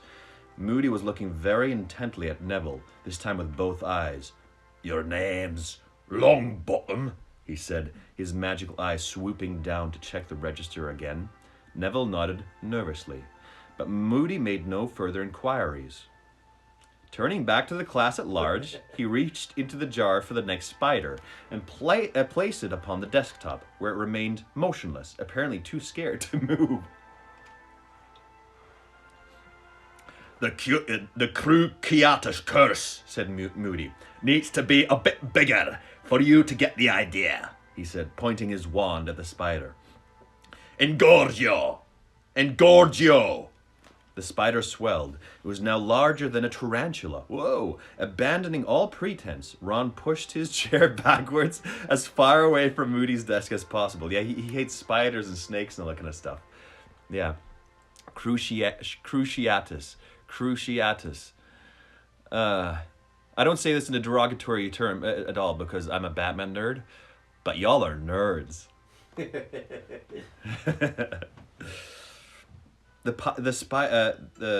Moody raised his wand again, pointed it at the spider, and muttered, Crucio!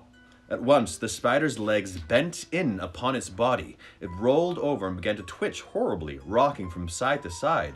No sound came from it, but Harry was sure that if it could have given voice, it would have been screaming. Poor spider!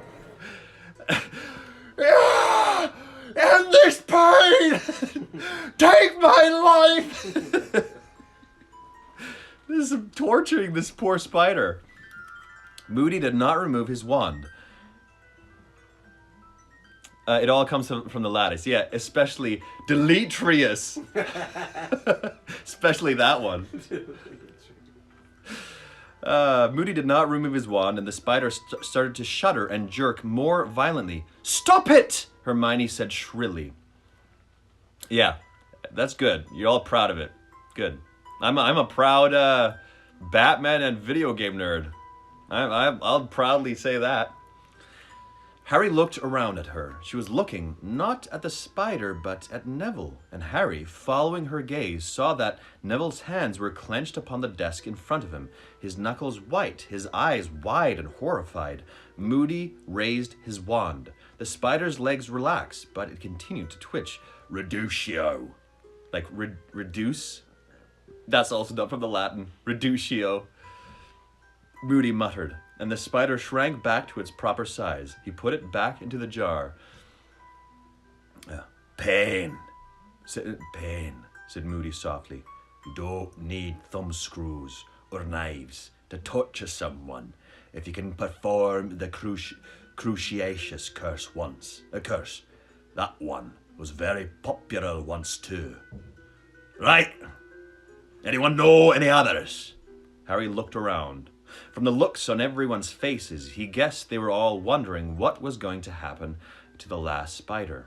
Hermione's hand shook slightly as, for the third time, she raised it into the air. Yes, said Moody, looking at her. Avada Kedavra. Isn't that a spin of Abacadabra? Avada Kedavra. Avada Kedavra, Hermione whispered. Avada Kedavra. Several people looked uneasily around at her, including Ron. Little Dexter has taken to not sitting here for the last couple of times, so I'm trying to figure out why, and I'm trying to get him to stay. Maybe we should just bring back that little crate, because he loves... When I travel with him sometimes in a crate, and he loves it in there. So, last time it worked, so I'll probably do it again. I'll try tomorrow. And remind me if I forget, everybody. The Night Owl nerd. Isn't my username a big enough clue that I'm a nerd? Yes, it is. It's good. Ah, said Moody, another slight smile twisting his lopsided mouth. Yes, the last and the worst. Avada Kedavra. The killing curse. He put his hand into the glass jar, and almost as though it knew it was coming, the third spider scuttled frantically around the bottom of the jar, trying to evade Moody's fingertips, but he trapped it and placed it upon the desk. It started to scuttle frantically across the wooden surface. Mary 171, I've seen the first two movies when I was a teenager, or whenever they came out, and no, I don't remember anything from them. Moody raised his wand, and Harry felt, and by the way, no spoilers, just for those people who have joined. No spoilers, please, because I haven't read the books either. Moody raised his wand, and Harry felt a sudden thrill of foreboding. Avada Kedavra! Moody roared. There was a flash of blinding green light, and a rushing sound as though a vast, invisible something was soaring through the air. Instantaneously, the spider rolled over onto its back, unmarked, but unmistakably dead. Several of the girls stifled cries. Ron had thrown himself backwards and almost toppled off his seat as the spider skittled towards him. What? I thought the spider was dead. Huh? One of the other three, maybe? No, as the spider. Oh. How is it dead on skittling towards him? Anyway, I guess somebody's going to write, keep reading. So I will. Moody swept the dead spider off the desk onto the floor. Oh, skidded. Oh, it just like was running and then killed it. It just... Yeah. Right. Okay, gotcha. Moody swept the dead spider off the desk onto the floor. Not nice, he said calmly. Not pleasant. And there's no counter curse. There's no blocking it. Only one person. Oh, only one known person has ever survived it. And it's sitting right in front of me. Harry felt his face redden as Moody's eyes, both of them, looked into his own. He could feel everyone else looking around at him too. Harry stared at the blank blackboard, as though fascinated by it, but not really seeing it at all. Keep reading. So that was how his parents had died. Exactly like that spider. Had they been unblemished and unmarked too? Had they simply seen the flash of green light and heard the rush of speeding death before life was wiped from their bodies?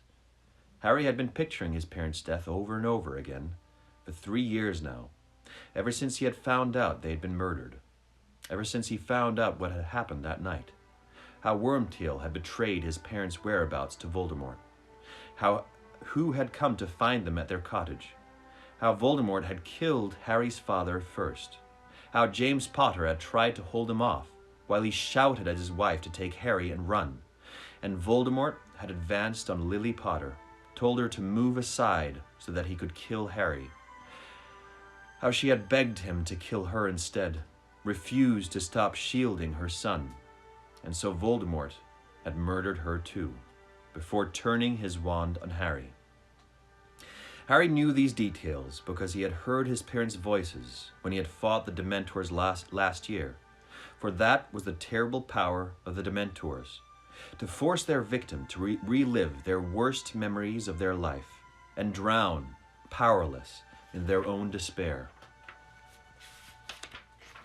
Moody was speaking again, from a great distance it seemed, to Harry.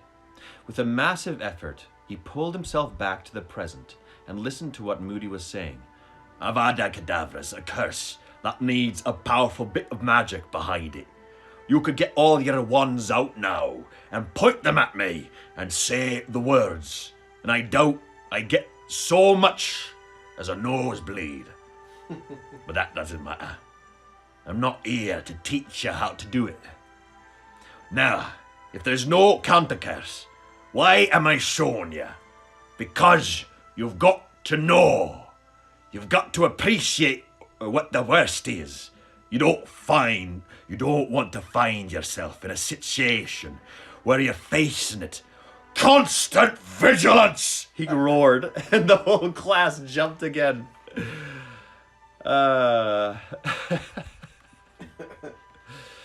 Sarah Rogers, what's with the 1970s pimp look? I don't know, I'm trying something. I'm putting a different costume on every single day. But also, I just wanted to show off my muscles. Now, those three curses, Avada Kedavra, Imperius, and Cruciatus, are known as the Unforgivable curses. The use of any one of them on a fellow human being is enough to earn a life sentence in Azkaban. That's what you're up against. That's what I've got to teach you to fight. You need preparing.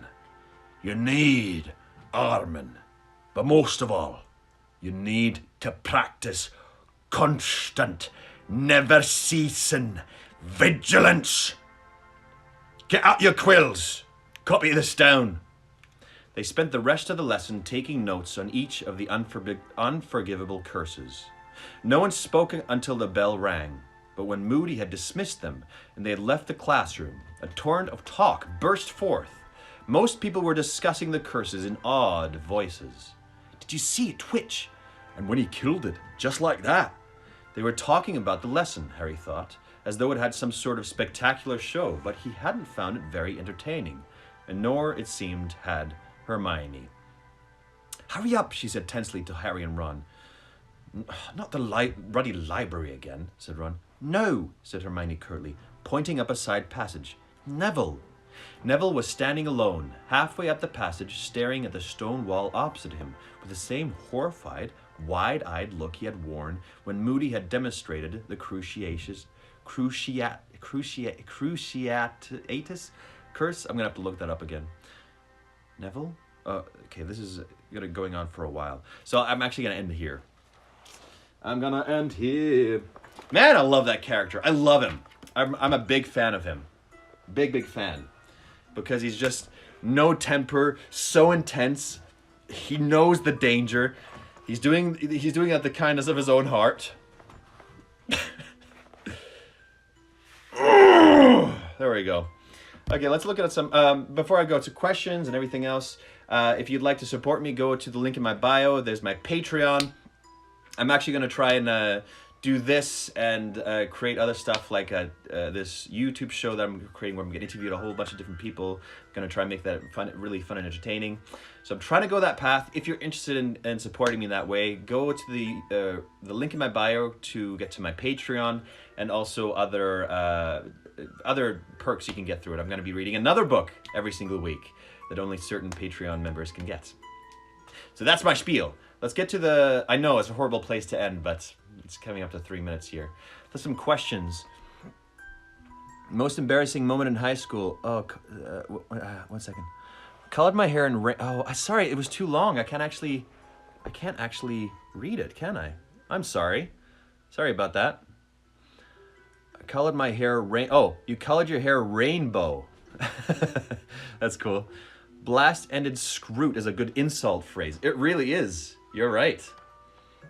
You blast-ended screw! Was there a Harry Potter remix this time?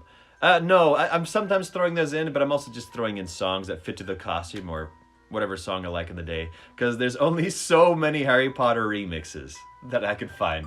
I already found, like, for more than a month, I found remixes.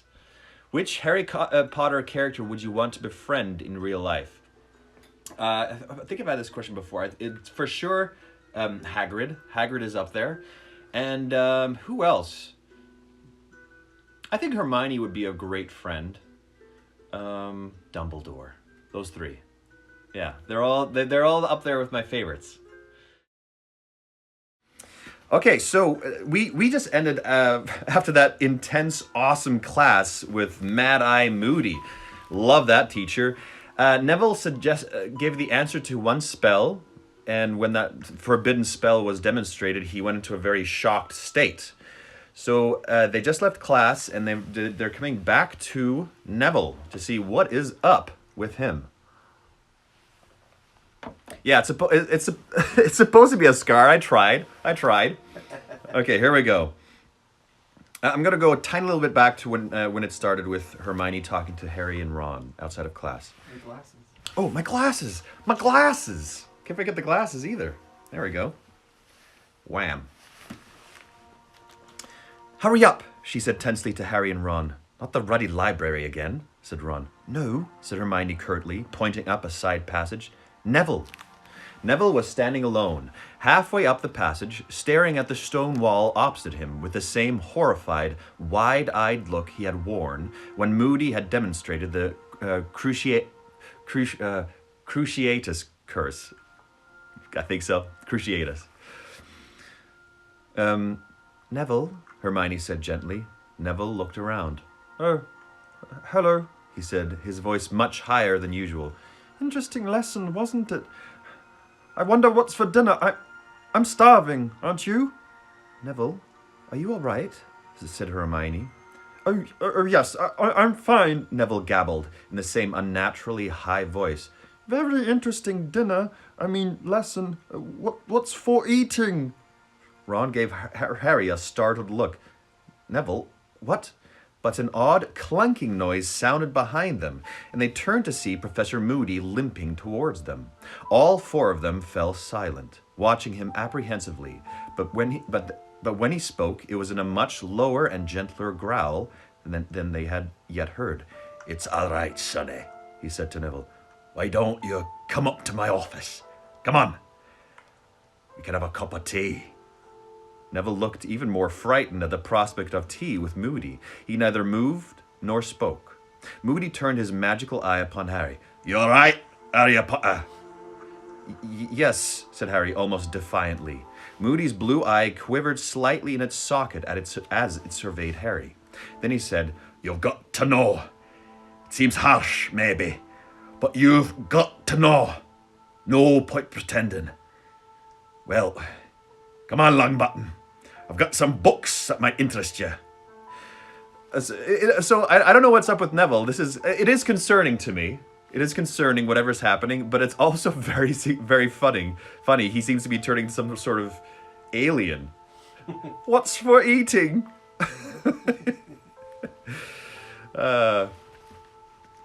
Neville looked pleadingly at Harry, Ron, and Hermione, but they didn't say anything. So Neville had no choice but to allow himself to be steered away, one of Moody's gnarled hands on his shoulder. What was that about? Said Ron, watching Neville and Moody turn the corner. I don't know, said Hermione, looking pensive. Some lesson, though, eh? Said Ron to Harry, as they set off for the great hall. Fred and George were right, weren't they? He really knows his stuff, Moody, doesn't he?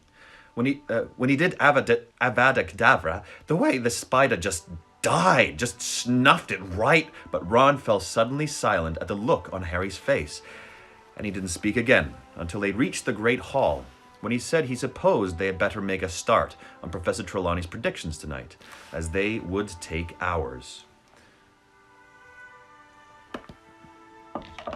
Hermione did not join in with Harry and Ron's conversation during dinner, but ate furiously fast, and then left for the library again. Harry and Ron walked back to Gryffindor Tower, and Harry, who had been thinking of nothing else through dinner, now raised the subject of the unforgivable curses himself. Wouldn't Moody and Dumbledore be in trouble with the Ministry if they knew we'd seen the curses? Harry asked, as they approached the fat lady. Yeah, probably, said Ron. But Dumbledore's always done things his way, hasn't he? And Moody's been getting in trouble for years, I reckon. Attacks first and asks questions later. Look at his dustbins. Balderdash. The fat lady swung forwards to reveal the entrance hall, and they climbed into Gryffindor Common Room, which was crowded and noisy. Shall we get our divination stuff then? Said Harry. Suppose, Ron groaned. They went up to the dormitory to fetch their books and charts, and found Neville there alone. Oh, okay, we're getting back to Neville right away, good. Sitting on his bed, reading. He looked a good deal calmer than at the end of Moody's lesson, though still not entirely normal. His eyes were rather red. You all right, Neville? Harry asked him. Oh, yes, said Neville. I'm fine, thanks. Just reading this book Professor Moody lent me. He held up the book. Magical Mediterranean Water Plants and Their Properties. Apparently, Professor Sprout told Professor Moody I'm really good at herbology. Yes, that's his laugh.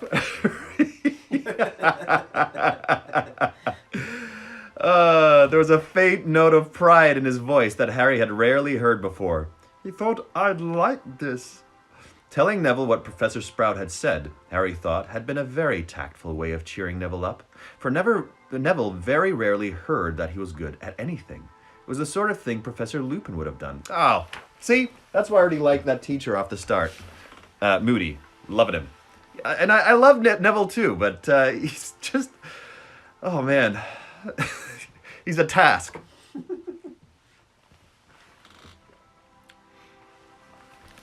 Harry and Ron took their copies of Unfogging the Future back down to the common room. When I first looked down, I thought it said Harry and Ron took their corpses. Just dragging around corpses, not alleyways. Back down to the common room, found a table and set to work on their predictions for the coming month. An hour later, they had made very little progress, though their table was littered with bits of parchment bearing sums and symbols, and Harry's brain was as fogged, or fogged, as though it had been filled with the fumes from Professor Trelawney's fire. I haven't got a clue what this lot's supposed to mean, he said, staring down at a long list of calculations. You know, said Ron, whose hair was on end because of all the times he'd run his fingers through it in frustration. Yeah.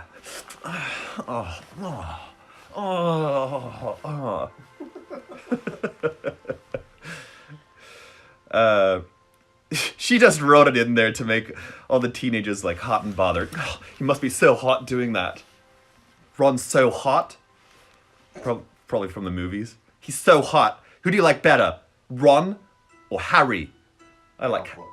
It would be Ron. Is it, Ron or Malfoy? Malfoy, he's a bad boy. I think it's back to the old divination standby. What? Make it up? Yeah, said Ron, sweeping the jumble of scrawled notes off the table, dipping his pen into some ink, and starting to write. Next Monday, he said as he scribbled, I'm likely to develop a cough, owing it to the unlucky conjunction of Mars and Jupiter. He looked up at Harry. You know her. Just put in loads of misery. She'll lap it up. Right, said Harry, crumpling up his first attempt and lobbing it over the heads of a group of chattering first years into the fire. Okay, on Monday I will be in danger of, burns. Yeah, you will be, said Ron darkly. We're seeing the Scroots again on Monday. Okay, Tuesday, I'll, lose a treasured possession, said Harry. He was flicking through Unfogging the Future for ideas. Good one, said Ron, copying it down. Because of, Mercury? Why don't you get stabbed in the back by someone you thought was a friend? Yeah, cool, said Harry, scribbling it down. Because Venus is in the 12th house. My dissenter walked in... Sister walked in when you were doing the hair sweep and she looked at me so weird. That's one of the less weirder times she could have walked in. Okay, where were we? And on Wednesday, I'll think I'll come off worst in a fight. I was going to have a fight. Okay, I'll lose a bet. Yeah, you'll be betting I'll win my fight. They continued to make up predictions, which grew steadily more tragic, for another hour, while the common room around them slowly emptied as people went up to bed. Crookshanks wandered over to them, leapt lightly into an empty chair, and stared inscrutably at Harry, rather as Hermione might look if she knew they weren't doing their homework properly. I wonder if Crookshanks is also some kind of dude who just like, I don't want to be a human. I'll just be a cat.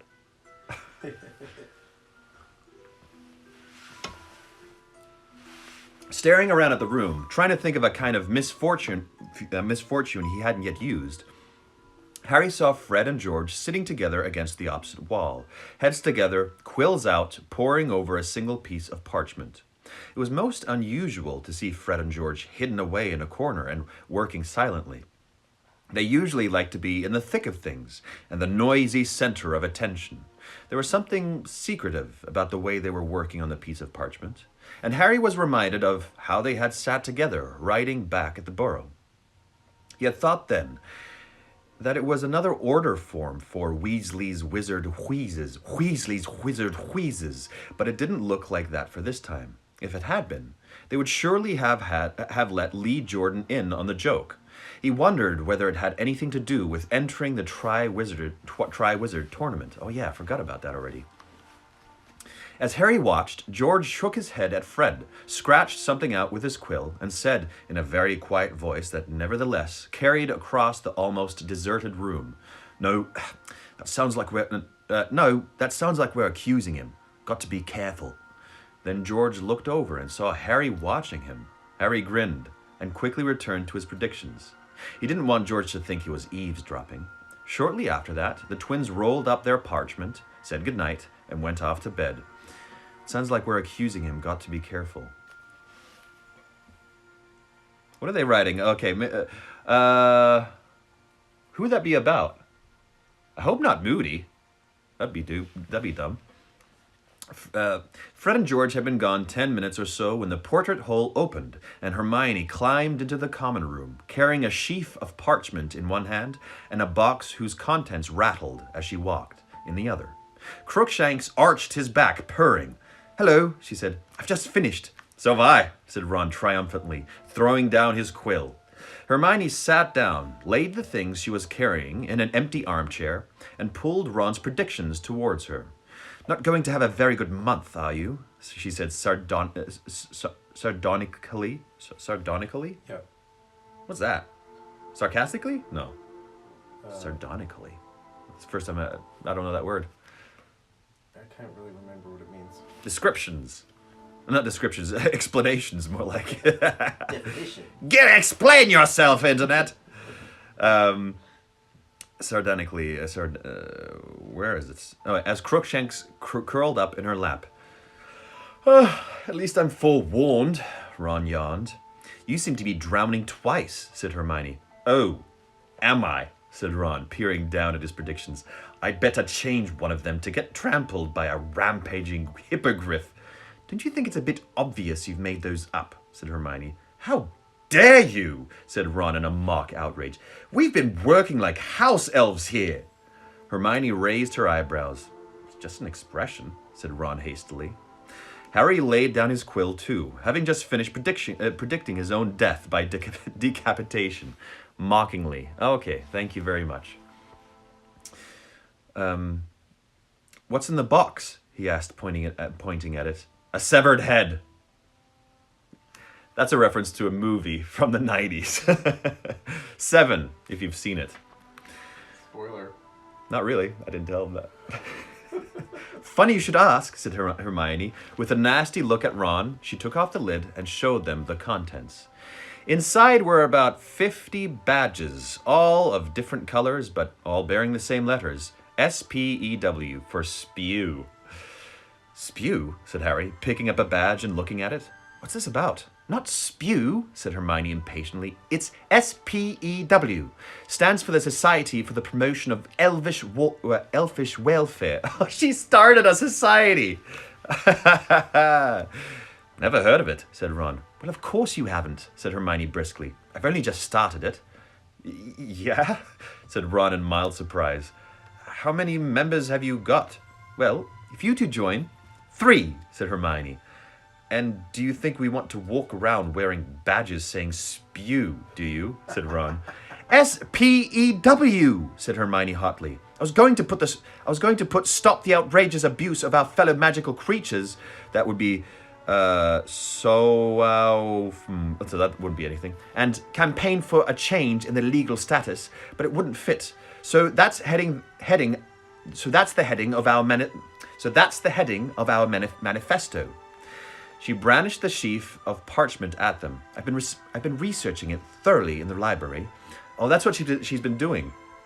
Elf enslavement goes back centuries. I can't believe no one's done anything about it before now.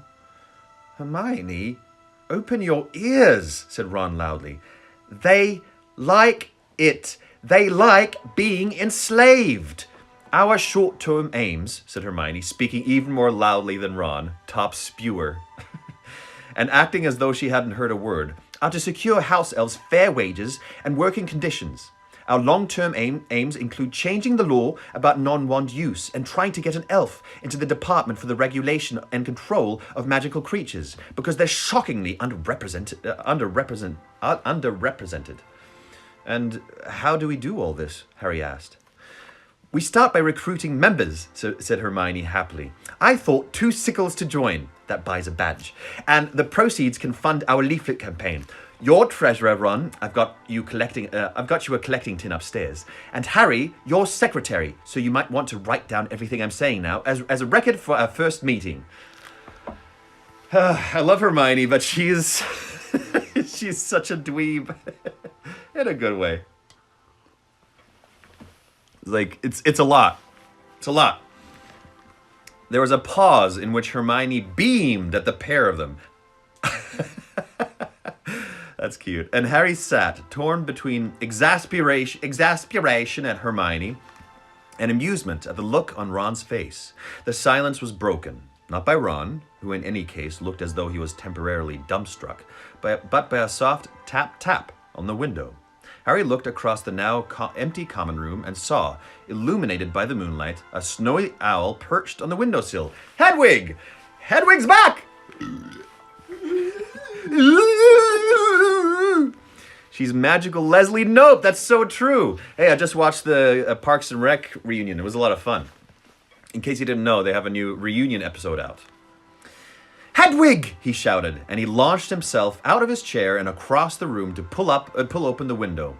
Hedwig flew inside, soared across the room, and landed on the table on top of Harry's predictions. About time, said Harry, hurrying after her. She's got an answer, said Ron excitedly, pointing at the grubby piece of parchment tied to Hedwig's leg. What? Sorry, John. It was so good. Yeah, there's a Parks and Rec reunion special that came out yesterday. You can go on NBC.com or you can look it at different places if you've got a VPN.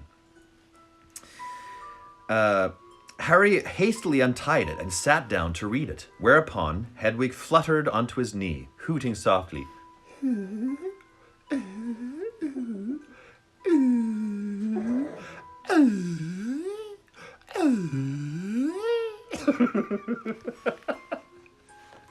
I'm annoying so many people. So many people hate me.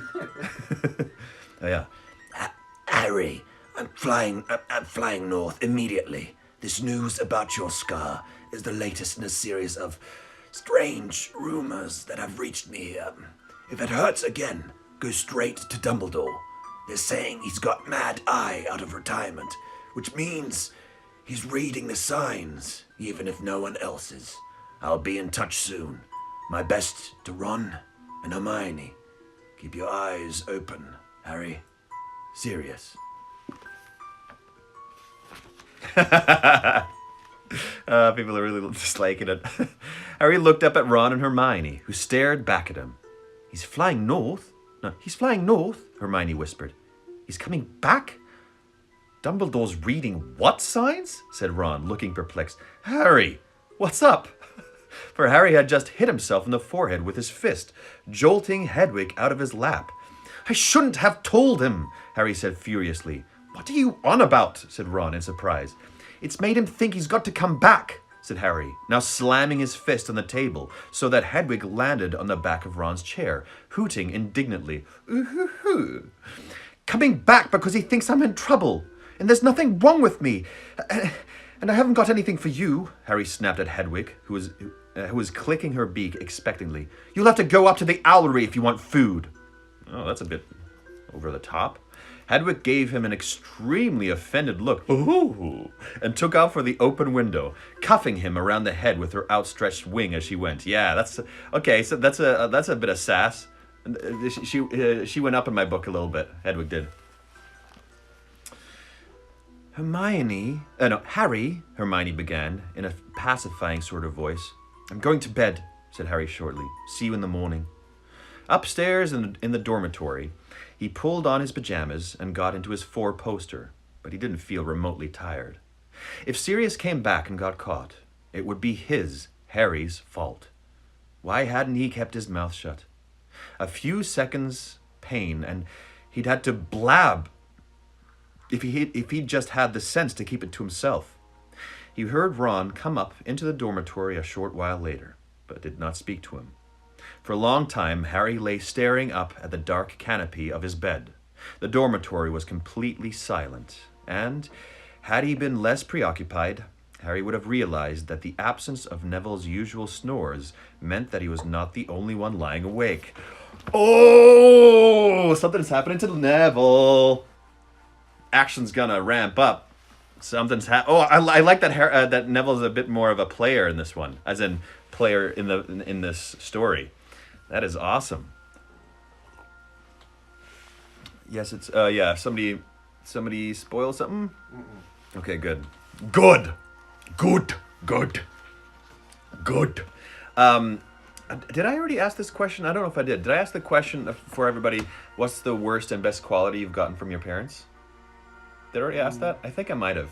I think so. I forgot to write down some questions for today. So, do you have any question you think we should ask to the chat? Mark? Put you on the spot. Have a think. Oh, what's the favorite piece of clothing that your parents made you wear when you were a kid, that when you look at pictures now you're like, that is so embarrassing? Or it could be a clothing, or it could be something that your parents did, but that made you do or wear or something like that, but looking back at pictures or thinking back to it, you're like, oh, that was so embarrassing. Okay, let me know. Chapter 15. Beauxbatons and Durmstrang. Early next morning, Harry woke with a plan fully formed in his mind, as though his sleeping brain had been working on it all night. He got up, dressed in the pale dawn light, left the dormitory without waking Ron, and went back down to the deserted common room. Here he took a piece of parchment from the table, upon which his divination homework still lay, and wrote the following letter. Dear Sirius, I reckon I just imagined my scar hurting. I was half asleep when I wrote to you last time. There's no point coming back. Everything's fine here. Don't worry about me. My head feels completely normal. Harry. He then climbed out of the portrait hole, up through the silent castle, held up only briefly by Peeves, who tried to overturn a large vase on him, halfway along the fourth floor corridor, finally arriving at the owlery, which was situated at the top of the west tower. Darth Maul long-brimmed bowl hat. Oh, that's awesome. The owlery was a circular stone room, rather cold and draughty, because none of the windows had glass in them. The floor was entirely covered in straw, owl droppings, and the regurgitated skeletons of mice and voles. Hundreds upon hundreds of owls of every breed imaginable were nestled there, on perches that rose right up to the top of the tower, nearly all of them asleep, though here and there a round amber eye glared at Harry. He spotted Hedwig nestled between a barn owl and a tawny, and hurried over to her, sliding a little on the strewn floor.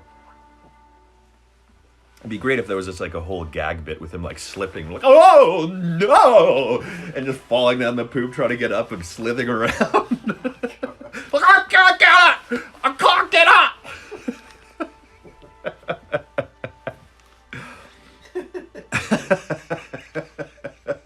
Like completely out of the tone of the start of the chapter, to this whole gag scene. It took him a little while to persuade her to wake up and then to look at him as she kept shuffling around on her perch, showing him her tail. Oh, she's got attitude. See, now I like Hedwig more. She's not just a bird who comes in and is like, here's the mail. And she's like, don't treat me like that. She was evidently still furious about his lack of gratitude the previous night. In the end, it was Harry suggesting she might be too tired, and that perhaps he would ask Ron to borrow a pig widgeon that made her stick out her leg and allow him to tie the letter to it. Don't you use that bird?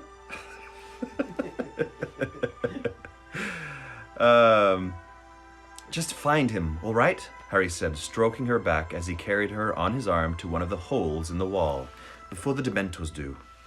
She snipped his finger, perhaps rather harder than she would have ordinarily have done, but hooted softly in a reassuring sort of tone of way all the same. That's like such attitudes, like, don't you forget it. Ooh, love you. Then she spread her wings and took off into the sunrise. Harry watched her out of sight with a familiar feeling of unease back in his stomach. He had been so sure that Sirius' reply would alleviate his worries, rather than increasing them. "That was a lie, Harry," said Hermione sharply over breakfast, when he told her and Ron what he had done. "You didn't imagine your scar hurting, and you know it." "So what?" said Harry. "He's not going back to Azkaban because of me."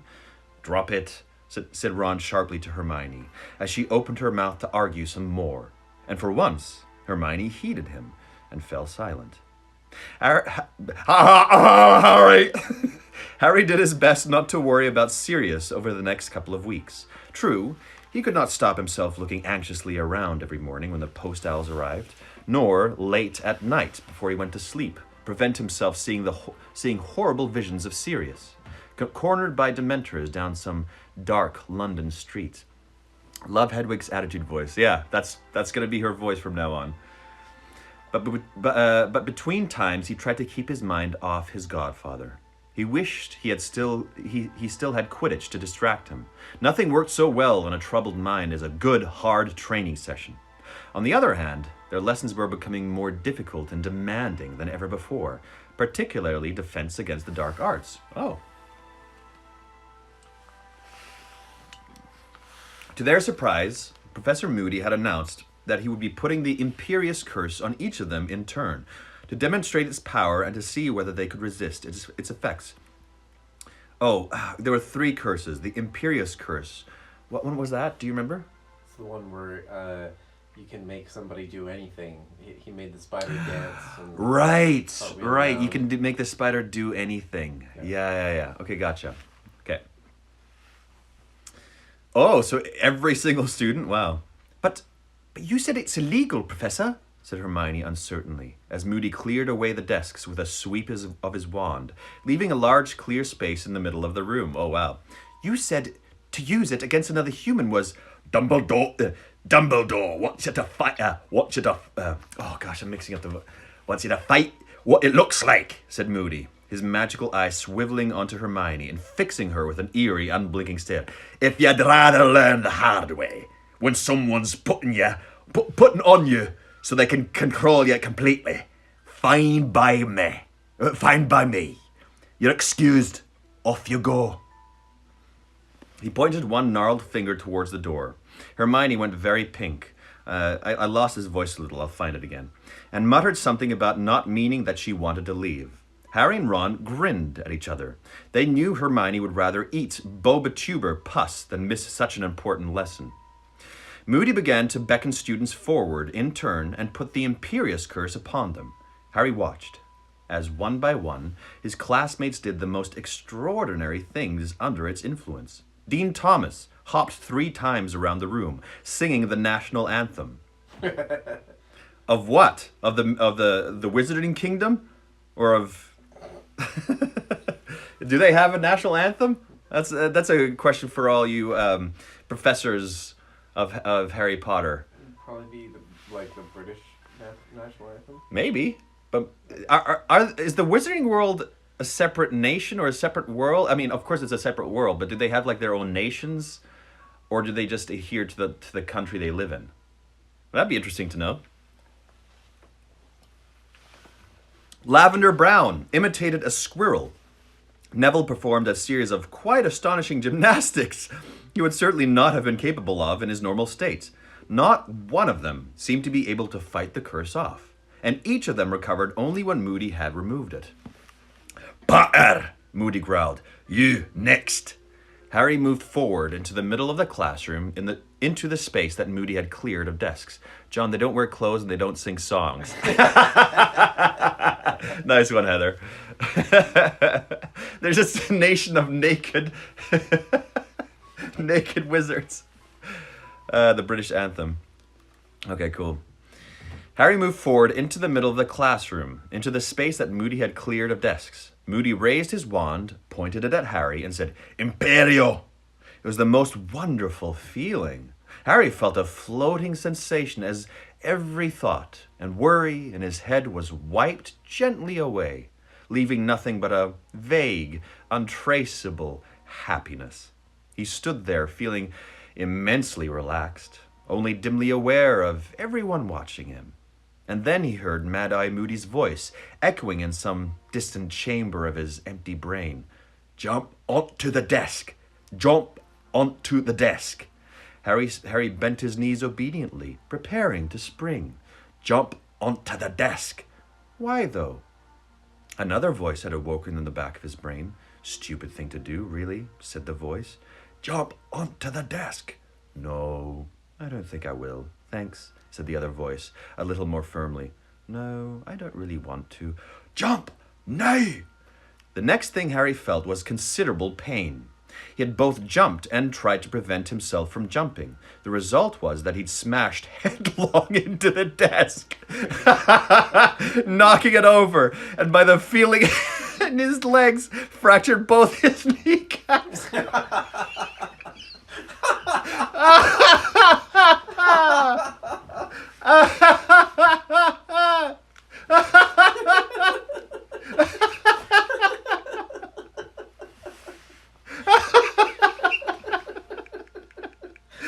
Just imagine him. Oh, just imagine him just like standing there, like you're observing, he's like just looking, and all of a sudden he's like, he just slaps his head into the desk and cracks his knees open on the ground. Oh, that would be the funniest thing in the world to witness. Oh man, I can't get these damn glasses on. Oh, that's so funny.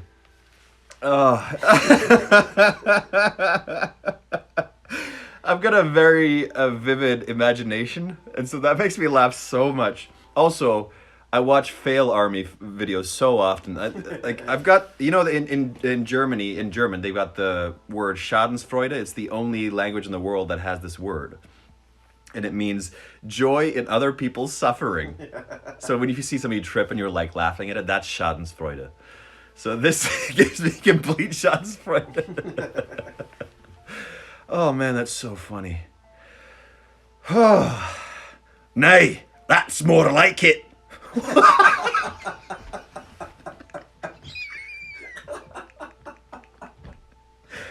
Oh man. Oh, that's so funny. Oh. He's just like, There we go. A student broke his face. That's what I like to see. Who's up next? You. Break your arm. That's right. That's what I'm getting paid for. oh man, that's so funny. Oh, it's so funny. Growled Moody's voice, and suddenly Harry felt the empty... What, nothing happened to him? He smashed his face into a table and he was like, nah, just like a cartoon. Suddenly Harry felt the empty, echoing feeling in his head disappear. He remembered exactly what was happening, and the pain in his knees seemed to double. Look at that, you lot. Potter fought. He fought it, and he damn near beat it. We'll try that again, Potter, and the rest of you. Pay attention. Watch his eyes. That's where you see it. Very good, Potter. Very good indeed. They'll have trouble controlling you. The way he talks, Harry muttered as he hobbled out of the Defense Against the Dark Arts class. Every time I brush my hair, I'm going to like Ron. As he hobbled out of the Defense Against the Dark Arts class an hour later, Moody had insisted on putting Harry through his paces 4 times in a row until Harry could throw the curse off entirely. You'd think we were all going to be attacked any second. Good, B-Boy Richmond. I'm glad you're enjoying it. Yeah, I know, said Ron, who was skipping on every alternate step. He had had much more difficulty with the curse than Harry, though Moody assured him the effects would have worn off by lunchtime. Talk about paranoid. Ron glanced nervously over his shoulder to check that Moody was definitely out of earshot, and went on. No wonder they were glad to get shot of him at the ministry. Did you Did you hear him telling Seamus what he did to that witch who shouted boo behind him on April Fool's Day? And when are we supposed to read up on resisting the Imperious Curse with everything else we've got to do? All the fourth years had noticed a definite increase in the amount of work they were required to do. Sorry, I just imagine Harry smashing his face into a desk again. Oh, it got back to me again. Oh.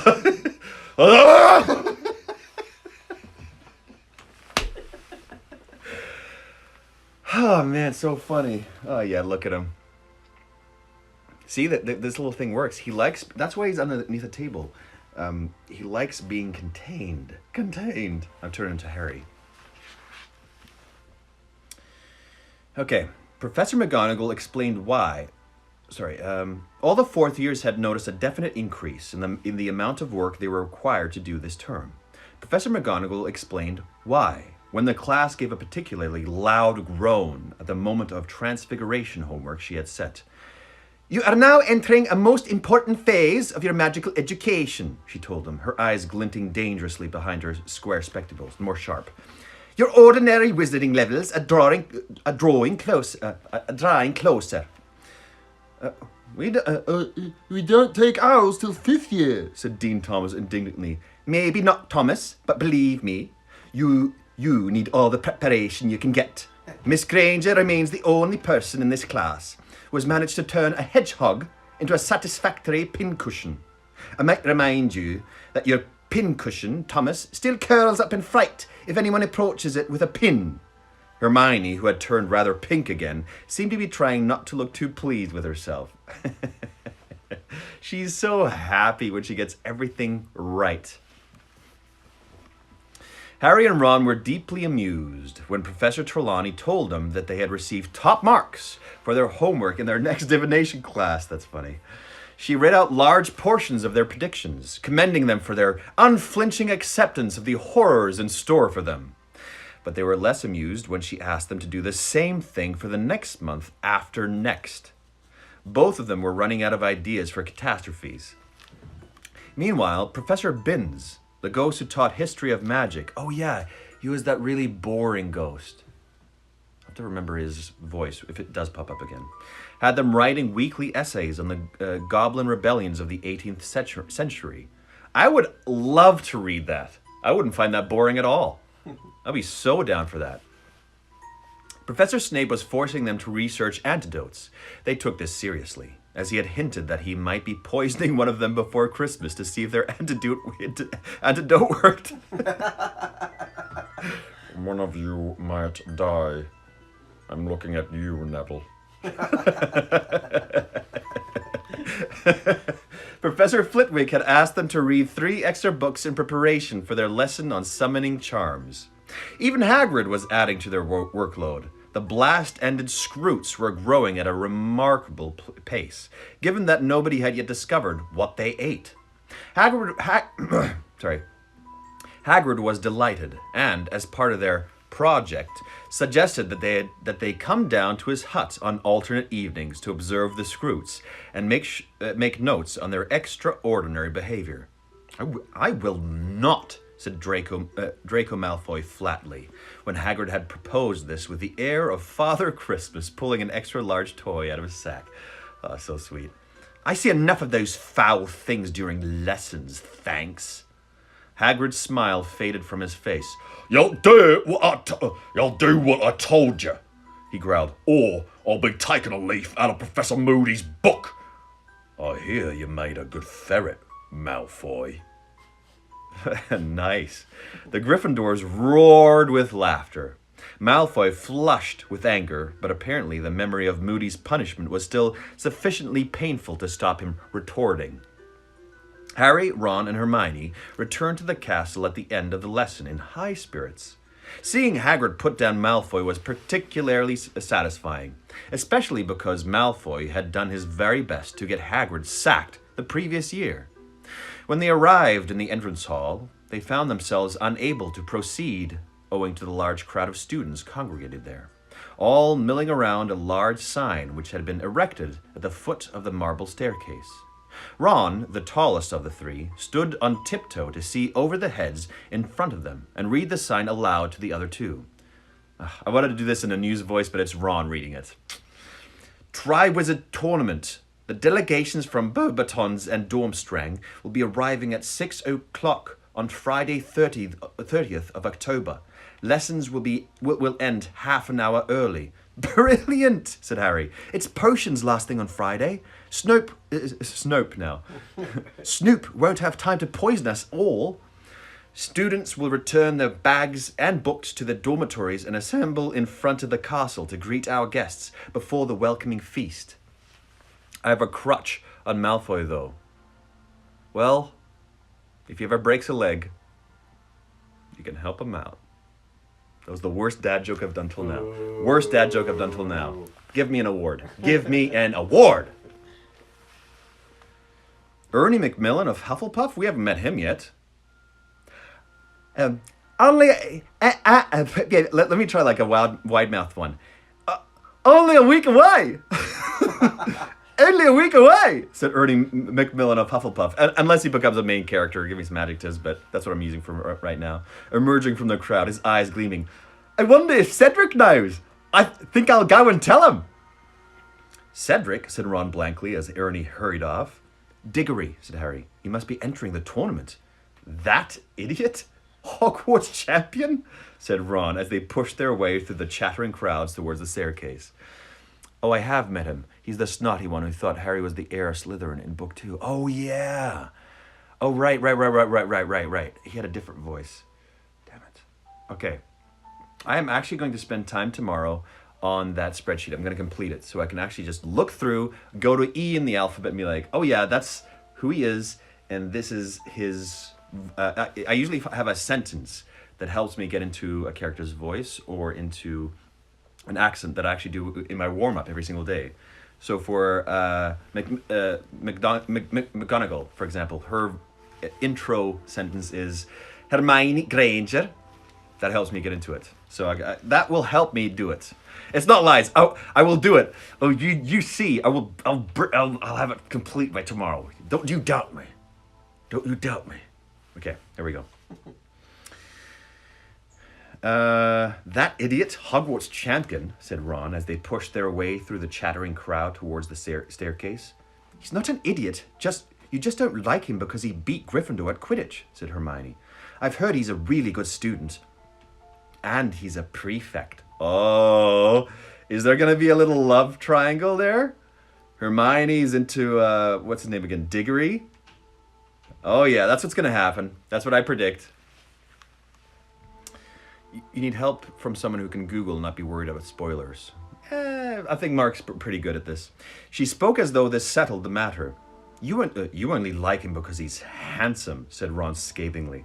Excuse me, I don't like people just because they're handsome, said Hermione indignantly. Ron gave a loud false cough, which sounded oddly like Lockhart. The appearance of the sign in the entrance hall had a marked effect upon the inhabitants of the castle. During the following week, there seemed to be only one topic of conversation, no matter where Harry went: the Triwizard Tournament. Rumors were flying from student to student like highly contagious gems. Who was going to try for Hogwarts champion? What the tournament would involve? How the students from Beauxbatons and Durmstrang differed from themselves. Harry noticed, too, that the castle seemed to be undergoing an extra thorough cleaning. Several grimy portraits had just been scrubbed, much to the displeasure of their subjects, who sat huddled in their frames, muttering darkly and wincing as they felt their raw pink faces. The suits of armor were suddenly gleaming and moving without squeaking, and Argus Filch, the caretaker, was behaving so ferociously to any student who forgot to wipe their shoes that he terrified a pair of first-year girls into hysterics. Other members of staff seemed oddly tense, too. Who is this? McGonagall. Hermione Granger. Longbottom, kindly do not reveal that you can't even perform a simple switching spell in front of anyone from Durmstrang. Professor McGonagall barked at the end of one particularly difficult lesson, during which Neville had accidentally transplanted his own ears onto a cactus. I want contagious gems. Me too. Yes, please. Oh, don't come closer. Oh, I'm rich. When they went down to breakfast on the morning of 30th of October, they found that the great hall had been decorated overnight. Enormous silk banners hung from the walls, each of them representing a Hogwarts house. Red, with a gold lion for Gryffindor. Blue, with a bronze eagle for Ravenclaw. Yellow, with a black badger for Hufflepuff. They get a badger? It might have been mentioned before, but that's kind of cool. A badger. It's a cool animal to choose. And green with a silver serpent for Slytherin. Slytherin. Behind the teacher's table, the largest banner of all bore the Hogwarts coat of arms. Lion, eagle, badger, and snake united around a large letter H. Allie, make sure I send you some of my mask photos from earlier today. You mean I'm a gem. Context. I don't know it. Harry, Ron, and Hermione...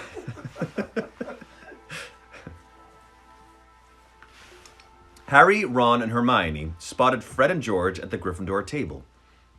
Once again, and most unusually, they were sitting apart from everyone else and conversing in low voices. Ron led the way over to them. Okay, so one thing I'm noticing and liking that is different from the other books is that she can take a little bit more time with, you know, general conversations between students in this book. You know, she doesn't have to drive from scene to scene like, this is happening now and this is happening now. There's just certain conversations that people are having. Like, for example, Ron and Harry going, talking about what premonitions they're coming up with for Trelawney. That one felt way more extended than any other scene in the book. They were taking way more time. And that's great because she can build character more. She can build the world a little bit more. She can build interactions a little bit more. So I'm liking that she's doing it. It's good.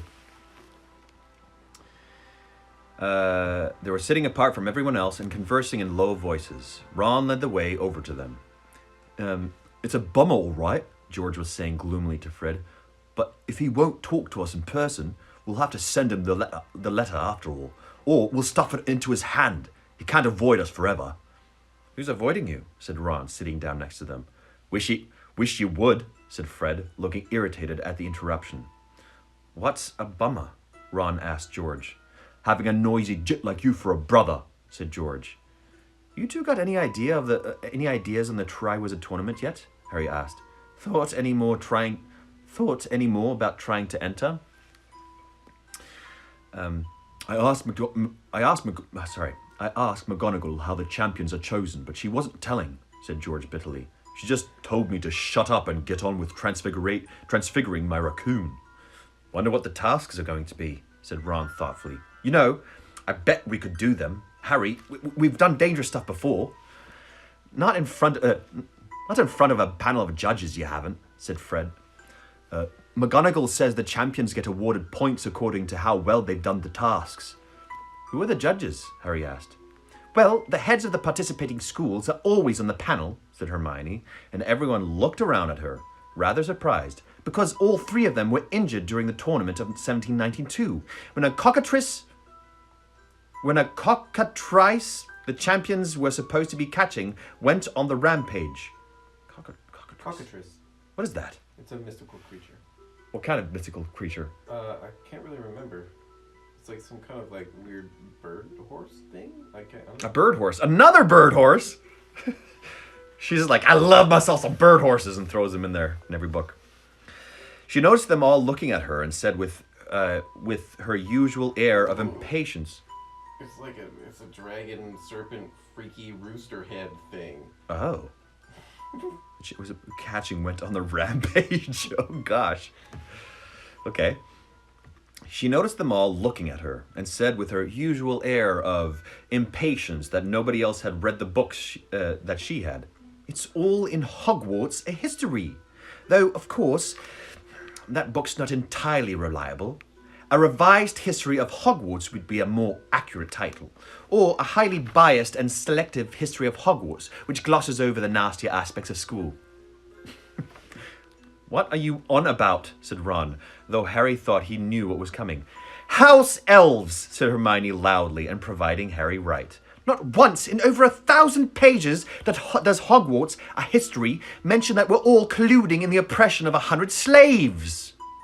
Harry shook his head and applied himself to his scrambled eggs. His and Ron's lack of enthusiasm had done nothing whatsoever to curb Hermione's determination to pursue justice for house elves. He's snoring. True, both of them had paid 2 sickles for a spew badge, but they had only done it to keep her quiet. Their sickles had been wasted, however. If anything, they seemed to have made Hermione more vociferous. Love that word.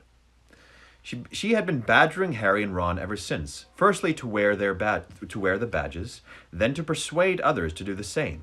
And she'd also taken to rattling around the Gryffindor common room every evening, cornering people and shaking the collecting tin under their noses. Spew time!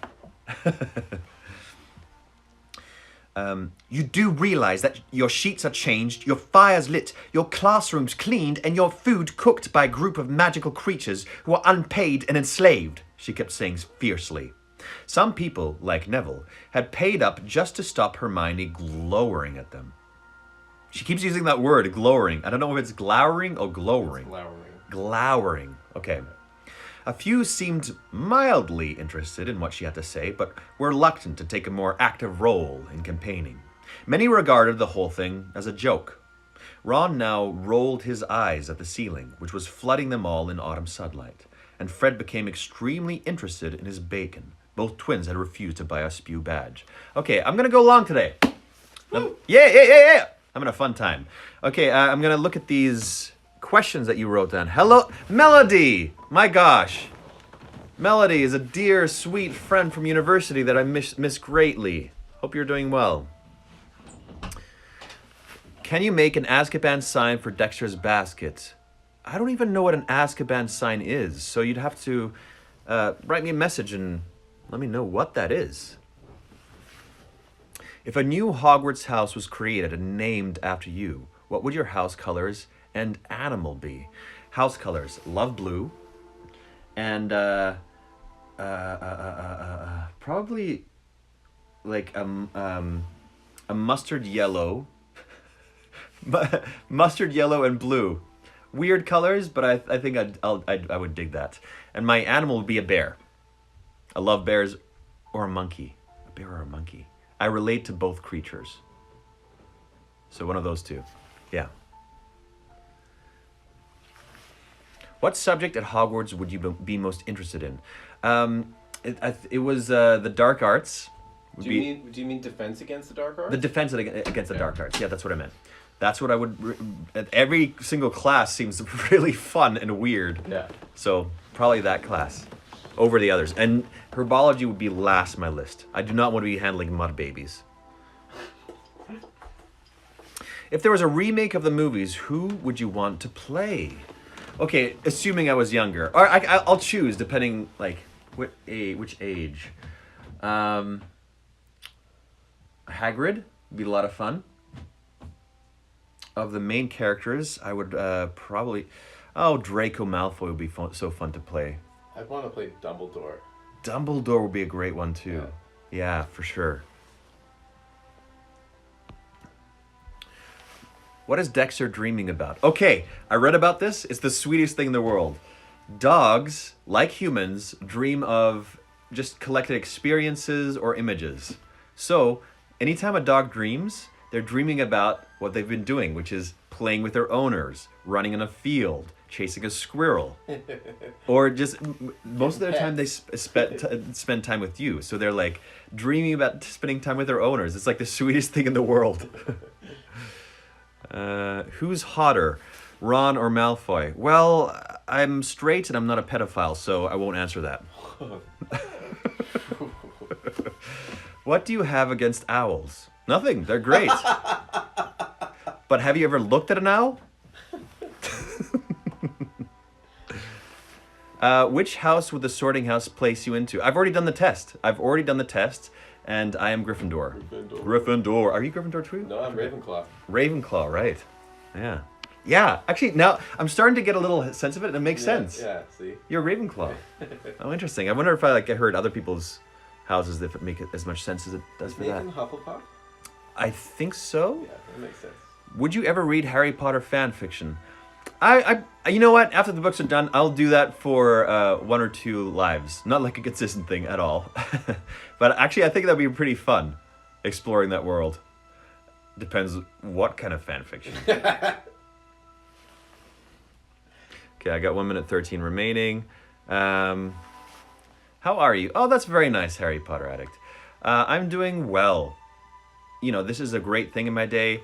I'm actually pretty driven with things. I miss hanging out with friends. I miss hugs. I miss events. But I'm doing generally pretty good. Thank you so much for asking. That's pretty really nice. Okay, I'm gonna log off and I'm gonna log back on again. Okay, that's Patreon worthy, John. You gotta save those gems. I don't even know what you're talking about, but right into the next stream so I know what you're talking about. Okay, I'm gonna log off, log right back on. See you in 2 seconds here. Bye-bye.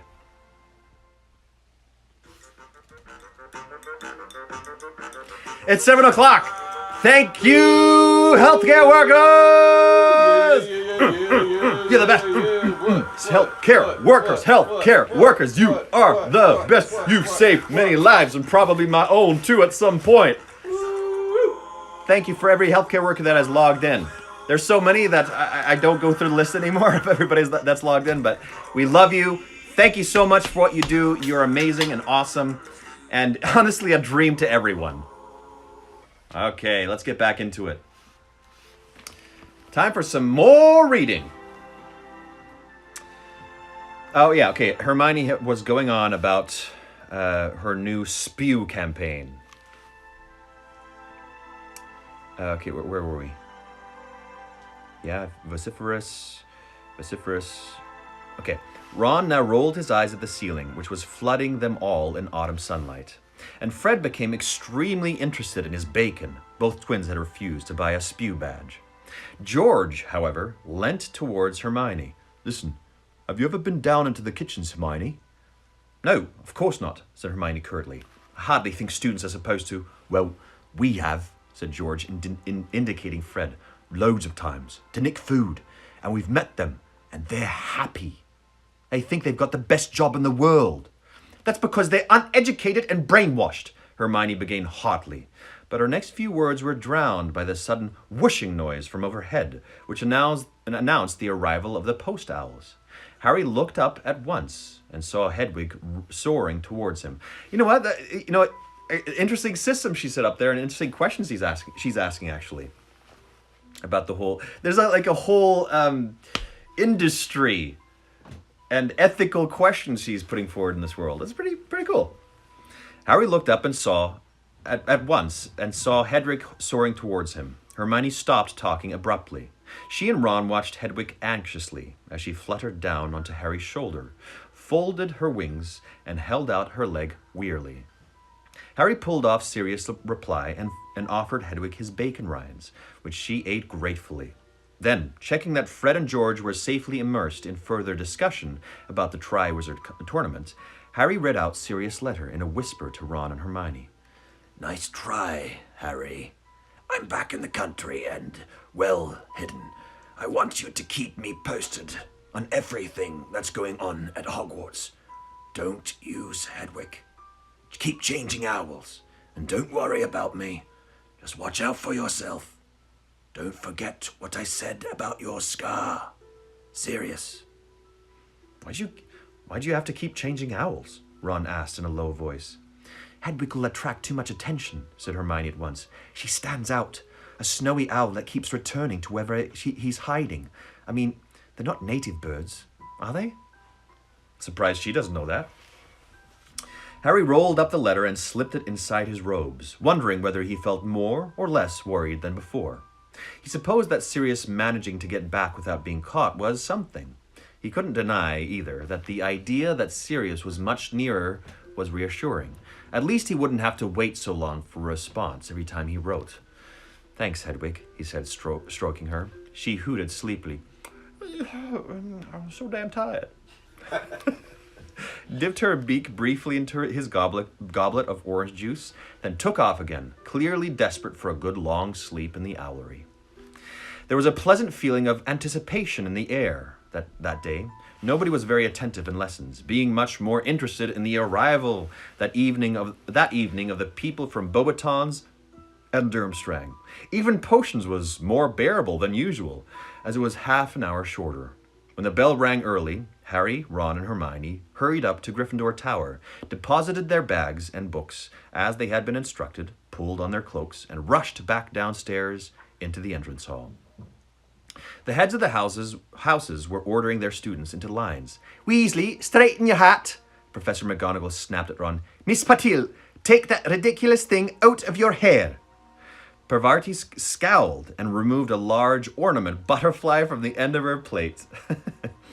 "Follow me, please," said Professor McGonagall. "First years in front. No pushing."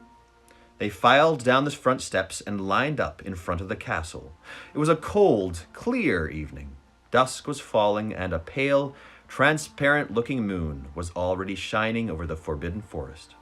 Harry, standing between Ron and Hermione in the fourth row from the front, saw Dennis Creevey positively shivering with anticipation amongst the first years. "Hey, Instalang. Good to see you. Long time no see." "Nearly 6, said Ron, checking his watch and then staring down the drive which led to the front gates. "How do you reckon they're coming? The train?" "I doubt it," said Hermione. "How then? Broomsticks?" Harry suggested, looking up at the starry sky. "I don't think so. Not from that far away." "A portkey," Ron suggested. "Or they could apparate. Maybe you're allowed to do it on a 17 wherever they come from." "You can't apparate inside the Hogwarts grounds. How often do I have to tell you?" said Hermione impatiently. They scanned the darkening grounds excitedly, but nothing was moving. Everything was still, silent, and quite as usual. Harry was starting to feel cold. He wished they'd hurry up. Maybe the foreign students were preparing a dramatic entrance. He remembered what Mr. Weasley had said back on the campsite before the Quidditch World Cup. Mr. Weasley, "Always the same. We can't resist showing off when we get together." And then Dumbledore called out from the back row, where he stood with the other teachers. "Aha! Unless I am very much mistaken, the delegation from Beauxbaton approaches." "Where?" said many students eagerly, all looking in different directions. "There!" yelled a sixth year, pointing at the forest.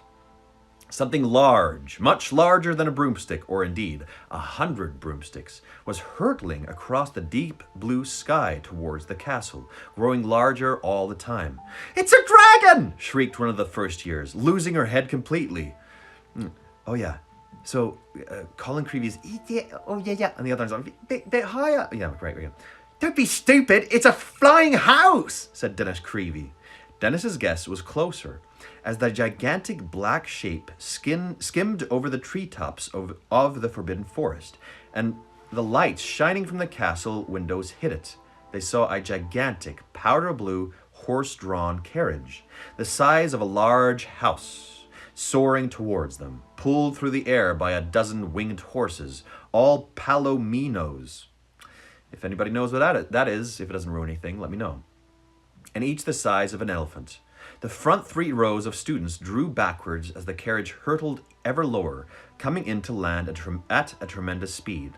Then, with an almighty crash that made Neville jump backwards onto a Slytherin's fifth year's foot, the horses' hooves, larger than dinner plates, hit the ground. A second later, the carriage landed too, bouncing upon its vast wheels, while the golden horses tossed their enormous heads and rolled large, fiery red eyes. It's a certain breed of horse, pale colored horses. Okay, thank you very much. Kind of goldish. Gotcha. Harry just had time to see that the door of the carriage bore a coat of arms, 2 crossed golden wands, each emitting 3 stars. Okay, gotcha. Before it opened. A boy in pale... Okay, so whoever this is obviously being introduced. Give me some adjectives for him. And I lost my my scar. There we go. A boy in pale blue robes jumped down from the carriage, bent forwards, fumbled for a moment with something on the carriage floor, and unfolded a set of golden steps. He sprang back respectfully, or whatever character is being introduced. Then Harry saw a shining, high-heeled black shoe emerging from the inside of the carriage, a shoe the size of a child's sled, followed almost immediately by the largest woman he had ever seen in his life. The size of the carriage and of the horses was immediately explained. A few people gasped. Harry had only ever seen one person as large as this woman in his life, and that was Hagrid. He doubted whether there was an inch difference in their heights. Yet somehow, maybe it was simply because he was used to Hagrid, this woman, now at the foot of the steps and looking around at the waiting, wide-eyed crowd, seemed even more unnaturally large. As she stepped into the light flooding from the entrance hall. Keep reading. He doesn't matter. Okay. Well, give me some adjectives for her voice then. She was revealed to have a handsome, olive-skinned face, large, black, liquid-looking eyes, and a rather beaky nose. Her hair was drawn back in a shining knob at the base of her neck. So like a ponytail, like a knob? Okay. Like a little bun. Okay, gotcha. Her hair was, she was dressed from head to foot in a black satin, and many magnificent opals gleamed at her throat and on her thick fingers. So pretty magnificent, seems to me. Sophisticated, French. French, okay. Dumbledore started to clap. The students, following his leads, is Dumbledore is getting a little crush maybe? Broke into applause too, many of them standing on tiptoe, the better to look at this woman. Her face relaxed into a gracious smile. Oh, she's a star. She's like an opera star. That's the vibe I'm getting. This like, thank you. And she walked forwards towards Dumbledore, extended a glittering hand. Dumbledore, though tall himself, had barely to bend to kiss it. Really heady voice. Madame Maxine, enormous French elegant. My dear Madame Maxine, he said. Welcome to Hogwarts. Dumbledore, said Madame Maxine in a deep voice. I hope I find you well. For all the French speakers, I'm sorry. I'm sorry for doing the cliche. I'm gonna try and make it more specific as I go on. Oh, excellent form. I thank you, said Dumbledore. My pupils. You're using Hagrid's voice for Dumbledore. Oh, sorry. I thought it was Hagrid. Okay. On excellent form, I thank you, said Dumbledore. My pupils, said Madame Maxine. Is she deep and husky or high? I'll have to figure out. Waving one of her enormous hands carelessly behind her. Harry, whose attention had been focused completely upon Madame Maxine, now noticed that around a dozen boys and girls, all by the look of them in their late teens, had emerged from the carriage and were now standing behind Madame Maxine. They were shivering, which was unsurprising, given that their robes seemed to be made of fine silk, and none of them were wearing cloaks. A few of them had wrapped scarves and shawls around their head. From what Harry could see of their faces, they were standing in Madame Maxine's enormous shadow. They were staring up at Hogwarts with apprehensive looks on their faces. Has Karkaroff arrived yet? Oh, no. Has Karkaroff arrived yet? Madame Maxine asked. He should be here in any moment, said Dumbledore. Would you like to wait here and greet him, or would you prefer to step inside and warm up a trifle? Warm up, I think, said Madame Maxine. but the horses. This is gonna be so bad.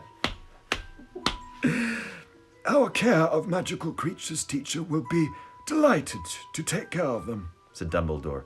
The moment he has returned from dealing with a slight simulation which has arisen with some of his other charges. Scroots, Ron muttered to Harry, grinning. My steeds require forceful handling, said Madame Maxine, looking as though she doubted whether any care of magical creatures teachers at Hogwarts could be up to the jobs. They are very strong. More sultry. Yes, but like a jazz singer. Okay, that's helping. Deep and like man's, but not quite. Okay. So jazzy, but I don't want to make her a man. I want to make her a woman. So, I'll try something like that. I assure you that Hagrid will be well up to the job, Dumbledore said, smiling. Very well, said Madame Maxine, bowing slightly. Will you please inform this Hagrid that the horses drink only 5 malt whiskey? The horses drink single malt whiskey. It will be attended to, said Dumbledore, also bowing. Come, said Madame Maxine imperiously to her students, and the Hogwarts crowd parted to allow her and her students to pass on the stone steps. Oh man, Crocodile, I know you're from Quebec here. Let me know if I can change anything in that department. How big do you reckon Durmstrang's horses are going to be? Seamus Finnegan said, leaning around Lavender and Parvati to address Harry and Ron. Well, if they're any bigger than this lot, even Hagrid won't be able to handle them, said Harry. That's if he hasn't been attacked by his Scroots. I wonder what's up with them. Maybe they've escaped, said Ron hopefully. Oh, don't say that, said Hermione with a shudder. Imagine that lot loose in the grounds. They stood, shivering slightly now, waiting for the Durmstrang party to arrive. Most people were gazing hopefully up at the sky. Oh, sorry, there's the image of Harry smashing his face into a desk popped up again.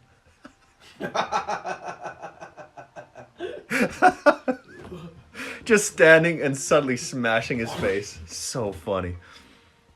For a few minutes, the silence was broken, only by Madame Maxine's huge horses snorting and stamping. But then, can you hear something? Said Ron suddenly. Harry listened. A loud and oddly eerie noise was drifting towards them from out of the darkness. A muffled rumbling and sucking sound, as though an immense vacuum cleaner was moving along a riverbed. The lake! Yelled Lee Jordan, pointing down at... Look at the lake! From their position at the top of the lawns overlooking the grounds, they had a clear view of the smooth black surface of the water. Except... Doing okay, buddy? There he is. There he is. Yeah. They had a clear view of the smooth black surface of the water, except that the surface was suddenly not smooth at all. Some disturbance was taking place deep in the center. Oh, are they coming out of there with a U-boat? Great bubbles were forming on the surface. Waves were now washing over the muddy banks. And then, out in the very middle of the lake, a whirlpool appeared, as if a giant plug had just been pulled out of the lake's floor. Whoa, this is a badass entrance. I like this. What seemed to be a long black pole began to rise slowly out of the heart of the whirlpool. And then Harry saw the rigging. It's a mast, he said to Ron and Hermione. Slowly, magnificently, the ship rose out of the water, gleaming in the moonlight. It had a strangely skeletal look about it. This is something I learned in university, and that dates me. As though it was a resurrected wreck, and the dim, misty lights shimmering as its portholes looked like ghostly eyes. Whoa! Finally, with a great sloshing noise, the ship emerged entirely, bobbing on the turbulent water, and began to glide towards the bank. A few moments later, they heard the splash of an anchor being thrown down in the shallows, and the thud of a plank being lowered onto the bank. So obviously there's going to be a new main principal or something like that. So give me an adjective for that person. So I'm assuming they're coming up right now. People were disembarking. They could see their silhouettes passing the lights in the ship's portholes. All of them, Harry noticed, seemed to be built along the lines of Crabbe and Goyelle. But then, as they drew nearer, walking up the lawns into the light streaming from the entrance hall, he saw that their bulk was really due to the fact that they were wearing cloaks of some kind of shaggy, matted fur. But the man who was leading them up to the castle was wearing furs of a different sort, sleek and silver like his hair. Russianish, ruthless, German or Eastern European, gruff, dark, intense. Maybe I'll make him Russian. Yeah, I'll make him Russian. Dumbledore, he called heartily as he walked up the slope. How are you? The Russian accent. How are you, my dear fellow? How are you? Blooming, thank you, Professor Karkaroff, Dumbledore replied. Karkaroff had a fruity, unctuous voice. Unctuous. That's very descriptive. What is unctuous? Unctuous. Let's see, what does Google say? Excessively or ingratingly flattering, oily. Oh, he likes to, oh, so he's like this kind of guy. Okay. It's like more growly. More growly, more growly. Okay, here we go. Like that kind of thing. Okay. Karkaroff had a fruity, unctuous voice. When he stepped into the light pouring from the front doors of the castle, they saw that he was tall and thin like Dumbledore. Cold and calculating, manipulative. Okay, great. Yeah, that's great. But his white hair was short, and his goatee, finished in a small curl, did not entirely hide his rather weak chin.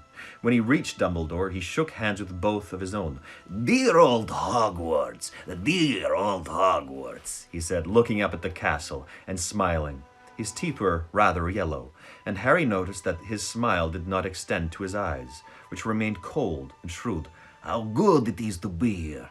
How good. Victor, come along into the warmth. Oh, you don't mind, Dumbledore. Victor has a slight head cold. Karkaroff beckoned forwards one of his students. Voice works, Shiragel? Great. As the boy passed, Harry caught a glimpse of a prominent curved nose and thick black eyebrows. He didn't need the punch on the arm Ron gave him, or the hiss in his ear to recognize that profile. Harry, it's Krum! Whoa! And we're going to end there. End of chapter. Nice. Crumbs at the school. Okay, there's going to be a lot of different students and voices and shenanigans probably. What is considered a weak chin? I think when you don't have it, like when it's maybe, just kind of slopes down, but there's no like actual chin. Maybe that. All right, let's look. I've got one question here. How are you feeling about what's happening right now in the book? I think it's exciting. Changes it up. It's not going to be a Quidditch tournament. It's going to be something completely different. A lot of complications, probably drama in there. Harry Potter. Oh, and chapter 16 is called The Goblet of Fire. At some point, there's going to be a dragon. I mean, that kind of gave it away on the front of the book. But this one's about the Goblet of Fire. So I'm wearing this in honor of the new characters that just showed up. Karkaroff, who I've made Russian and who was suggested as Russian. And his son, Krum. Oh, you can hear the jacket crackling? Oh, yeah, totally. ASMR. Chapter 16, sorry? ASMR. ASMR. Chapter 16, The Goblet of Fire. I don't believe it, Ron said in a stunned voice, as the Hogwarts students filed back up the steps behind the party from Durmstrang. Krum, Harry! Victor Krum! For heaven's sake, Ron, he's only a Quidditch player, said Hermione. Only a Quidditch player, Ron said, looking at her as though he couldn't believe his ears. Hermione? He's one of the best seekers in the world! I had no idea he was still at school. As they recrossed the... maybe it's not his son. I assumed, okay? As they recrossed the entrance hall with the rest of the Hogwarts students, heading for the Great Hall, Harry saw Lee Jordan jumping up and down on the soles of his feet to get a better look at the back of Krum's head. Several sixth-year girls were frantically searching their pockets as they walked. Oh, I don't believe it. I haven't got a single quill on me. Do you think he'd sign my hat and lipstick? Really? Hermione said loftily as they passed the girls, now squabbling over the lipstick. I'm getting his autograph if I can, said Ron. You haven't got a quill, have you, Harry? No, they're upstairs in my bag, said Harry. They walked over to the Gryffindor table and sat down. Ron took care to sit on the side facing the doorway, because Krum and his fellow Durmstrang students were still gathered around it, apparently unsure about where they should sit. The students from Beauxbatons had chosen seats at the Ravenclaw table. They were looking around the great hall with glum expressions on their faces. 3 of them were still clutching scarves and shawls around their heads. It's not that cold, said Hermione irritably, who was watching over them. Why didn't they bring cloaks? Over here! Come and sit over here, Ron hissed. Oh, no, he's saying that to Hermione, not to them. Okay. Over here! Come and sit over here, Ron hissed. Over here! Hermione, budge up, make a space. What? Too late, said Ron bitterly. Victor Krum and his fellow Durmstrang students had settled themselves at the Slytherin table. Yow, yow, yow, yow, yow. Harry could see Malfoy, Crabbe, and Goyle looking very smug about this. By the way, I say Crabbe and Goyle just to annoy you. There you go. As he watched, Malfoy bent forwards to speak to Krum. Yeah, that's right. Smam up to him, Malfoy, said Ron scathingly. I bet Crumb can see right through him, though. Bet he gets people fawning over him all the time. Where do you reckon they're going to sleep? We could offer him a space in our dormitory, Harry. I wouldn't mind giving him my bed. I could kip on a camp bed. Hermione snorted. Well, they look a lot happier than the Beauxbatons lot, said Harry. The Durmstrang students were pulling off their heavy furs and looking up at the starry black ceiling with expressions of interest. A couple of them were picking up the golden plates and goblets and examining them, apparently impressed. Up at the staff table, Filch, the caretaker, was adding chairs. Oh man, I love that guy. He was wearing his moldy old tailcoat in honor of the occasion. Harry was surprised to see that he added 4 chairs, 2 on either side of Dumbledore's. But there are only 2 extra people, Harry said. Why's Filch putting out 4 chairs? Who else is coming? Eh? Said Ron vaguely. He was still staring avidly at Crumb. When all the students had entered the hall and settled down at their house tables, the staff entered, filing up to the top table and taking their seats. Last in line were Professor Dumbledore, Professor Karkaroff, and Madame Maxine. When their headmistress appeared, the pupils from Beauxbatons leapt to their feet. A few of the Hogwarts students laughed. The Beauxbatons party appeared quite unembarrassed, and did not resume their seats until Madame Maxine had sat down on Dumbledore's left-hand side. Dumbledore, however, remained standing, and a silence fell over the great hall. So there's a bit of a different teaching style probably there. Good evening, ladies and gentlemen, ghosts and, most particularly, guests, said Dumbledore, beaming around at the foreign students. I have great pleasure in welcoming you all to Hogwarts. I hope and trust that your stay here will be both comfortable and enjoyable. One of the Beauxbaton girls, still clutching a muffler around her head, gave what was unmistakably a derisive laugh. No one's making you stay, Hermione whispered, bristling at her. The tournament will be officially opened at the end of the feast, said Dumbledore. I now invite you all to eat, drink, and make yourselves at home. He sat down, and Harry saw Karkaroff lean forward at once and engage him in conversation. The dishes in front of them filled with food as usual. The house elves in the kitchen seemed to have pulled out all the stops. There was a greater variety of dishes in front of them than Harry had ever seen, including several that were definitely foreign.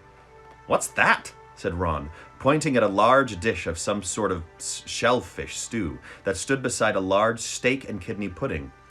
Bouillabaisse. Well, how do you say that word again? Bouillabaisse? Bouillabaisse? Bouillabaisse? I don't know. Bouillabaisse! That's some Bouillabaisse right there! Bouillabaisse, said Hermione. Bless you, said Ron. It's French, said Hermione. I had it on holiday, summer before last. It was very nice. I'll take your word for it, said Ron, helping himself to black pudding. The great hall seemed somehow much more crowded. Well, you just wrote out how it's. you just wrote out how it's written in the book, not how you should pronounce it. Bouillabaisse. Bouilla. Bouillabaisse. Bouillabaisse. The great hall seemed somehow much more. Oh wait. Oh yeah, there we go. The great hall seemed somehow much more crowded than usual, even though there were barely 20 additional students there. Perhaps it was because their differently colored uniforms stood out so clearly against the black of the Hogwarts robes. Now that they had removed their furs, the Durmstrang students were revealed to be wearing robes of a deep blood red. Hagrid sidled into the hall through a door behind the staff table 20 minutes after the start of the feast. He slid into his seat at the end and waved at Harry, Ron, and Hermione with a very heavily bandaged hand. "Scroot's doing all right, Hagrid." Scroot's doing all right, Hagrid? Harry called. "Thriving," Hagrid called back happily. "Yeah, I'll just bet they are," said Ron quietly. "Looks like they finally found a food they like, doesn't it?" Hagrid's fingers. At that moment, a voice said, "Who is this?" "A girl from Beauxbatons." At the moment, a voice said, "Excuse me, are you wanting the bouillabaisse?" it was the girl from Beauxbatons. If this is somebody who is important, give me some adjectives for this girl. It was the girl from Beauxbatons who had laughed during Dumbledore's speech. She had finally removed her muffler. A long sheet of silvery blonde hair fell almost to her waist. She had large, deep blue eyes and very white, even teeth. Elise says, haughty. Okay, haughty. Gorgeous, confident. Hey, Derek, welcome.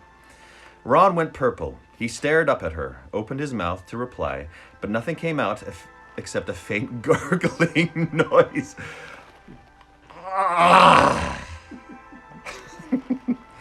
Yeah, have it, said Harry, pushing the dish towards the girl. You have finished with it? Yeah, Ron said breathlessly. Yeah, it was excellent. Typical French, charming, haughty, silky, a bit stuck up, gorgeous and knows it. So it's okay, beautiful, patronizing, and snobby. Howdy, howdy, Derek. The girl picked up the dish and carried it carefully off to the Ravenclaw table. Ron was still goggling at the girl as though he had never seen one before. Harry started to laugh. The sound seemed to jog Ron back to his senses. She's a Veela, he said hoarsely to Harry. Of course she isn't, said Hermione tartly. I don't see anyone else gaping at her like an idiot. Oh, Derek, yeah, maybe let's save that for tomorrow if we can, yeah? That'd be cool, though. It'd be awesome. But she wasn't entirely right about that. As the girl crossed the hall, many boys' heads turned, and some of them seemed to have become temporarily speechless, just like Ron. I'm telling you, that's not a normal girl, said Ron, leaning sideways so he could keep a clear view of her. They don't make them like that at Hogwarts. Man. They make them okay at Hogwarts, said Harry, without thinking. Cho Chang happened to be sitting only a few places away from a girl with the silvery hair. When you've both put your eyes back in, said Hermione briskly, you'll be able to see who's just arrived. She was pointing up at the staff table. The two remaining empty seats had just been filled. Ludo Bagman was now sitting on Professor Karkaroff's other side, while Mr. Crouch, Percy's boss, was next to Madame Maxine. What are they doing here? Said Harry in surprise. They organized the Triwizard Tournament, didn't they? Said Hermione. I suppose they wanted to be here to see it start. When the second course arrived, they noticed a number of unfamiliar puddings, too. Ron examined an odd sort of pale blank mange closely, then moved it carefully a few inches to his right, so that it would be clearly visible from the Ravenclaw table. The girl who looked like a Veela appeared to have eaten enough, however, and did not come over to get it. Once the golden plates had been wiped clean, Dumbledore stood up again. A pleasant sort of tension seemed to fill the hall now. Harry felt a slight thrill of excitement, wondering what was coming. Several seats along from them, Fred and George were leaning forwards, staring at Dumbledore with great concentration. The moment has come, said Dumbledore, smiling around at the sea of upturned faces. The Triwizard Tournament is about to start.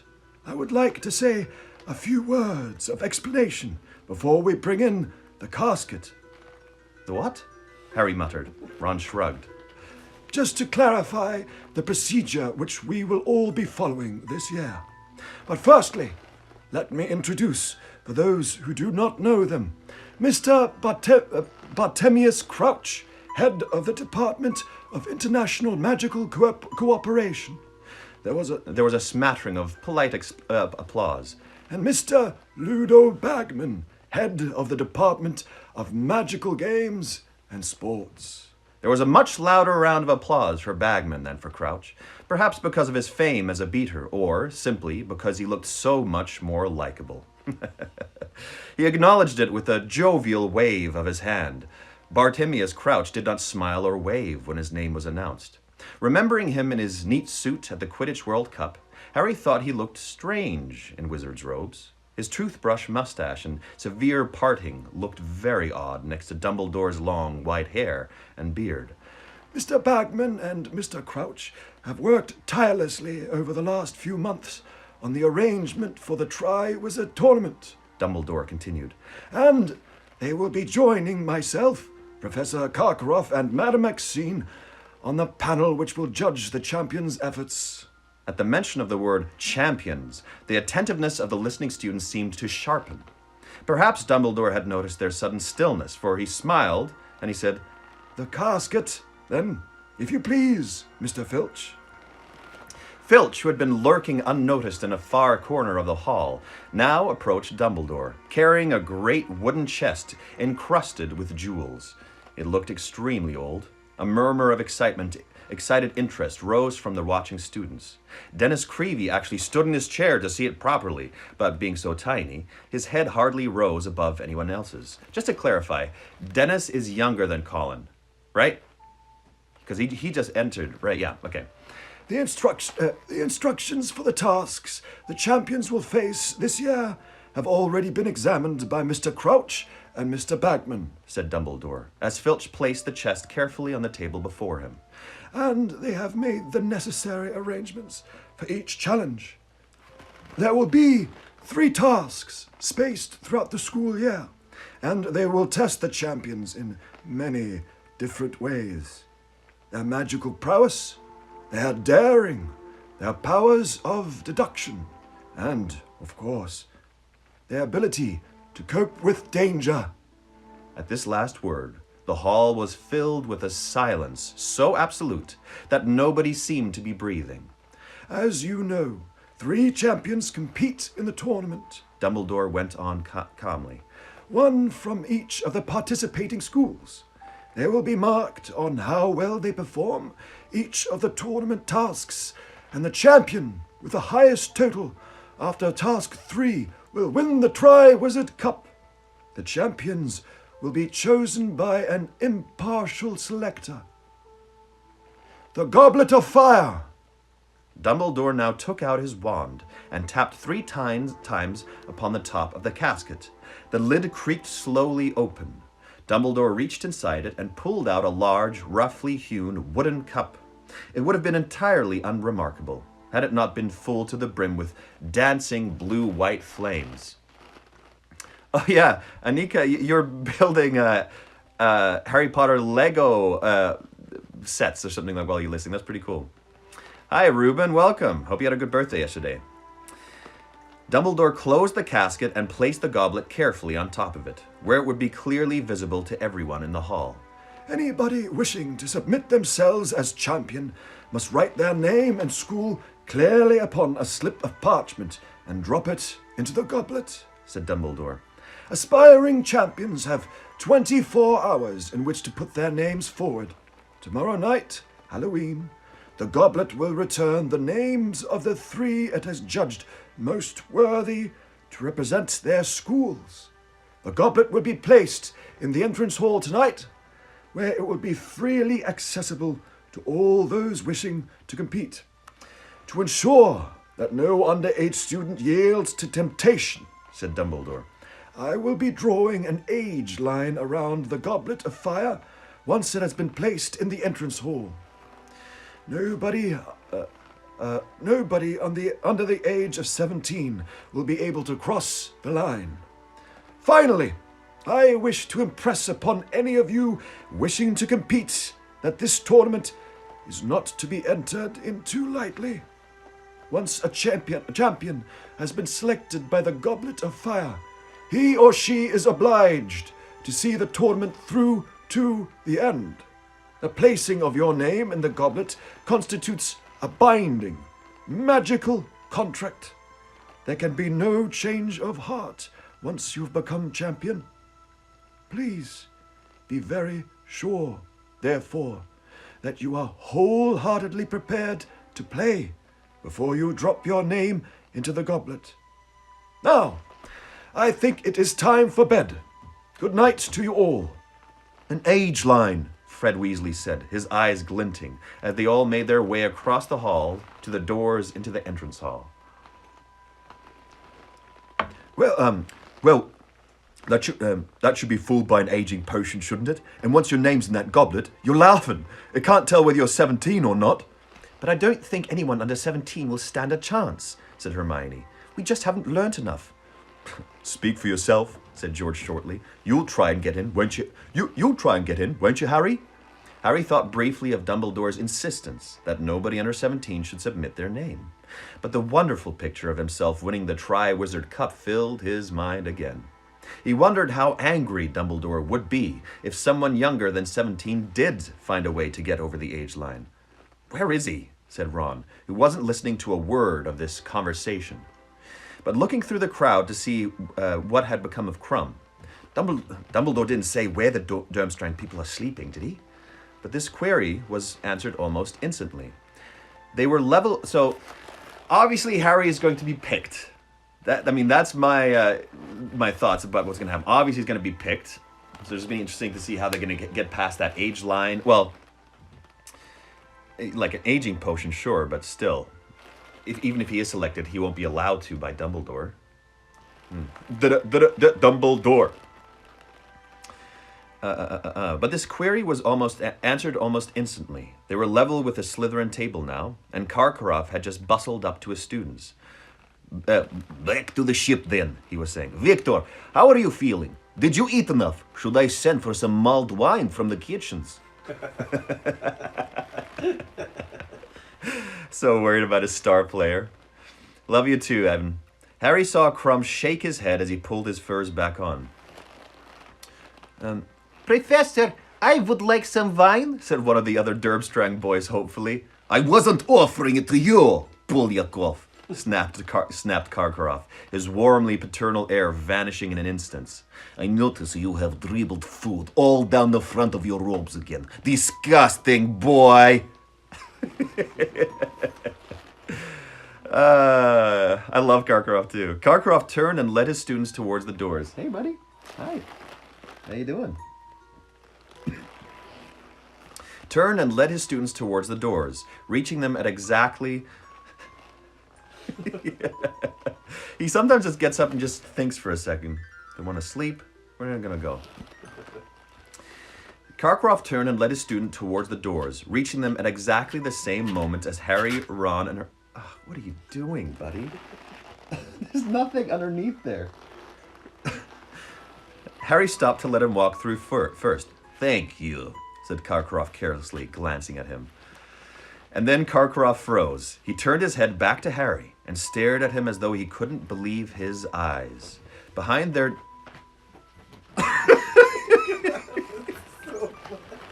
Look at his little butt. Look at his little butt. I'm just going to let you look for a second. Okay, there you go.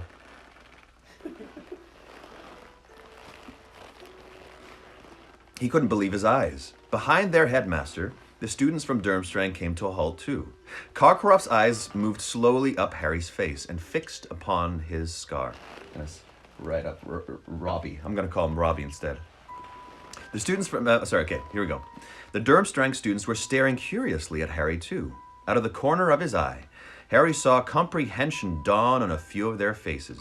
The boy with food all down his front nudged the girl next to him and pointed openly at Harry's forehead. Who's saying that? Mad-Eye. Yeah, that's Harry Potter, said a growling voice from behind them.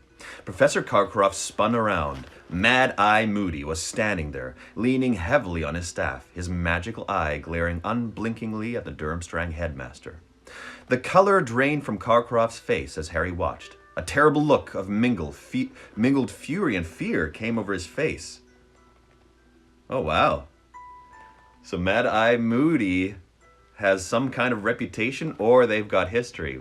Either way, Mad-Eye Moody is a badass. You, he said, staring at Moody as though he unsure he was really seeing him. Me, said Moody grimly. And unless you've got anything to say to Potter, Karkaroff, you might want to move. You're blocking the doorway. It was true. Half the students in the hall were now waiting behind them, looking over each other's shoulders to see what was causing the holdup. Without another word, Professor Karkaroff swept his students away with him. Moody watched him out of sight, his magical eye fixed upon his back, a look of intense dislike upon his mutilated face. Question for you in this break. What's the oldest thing you own? What's the oldest thing you have? As the next day was Saturday, most students would normally have breakfasted late. Harry, Ron, and Hermione, however, were not alone in rising much earlier than they usually did at weekends.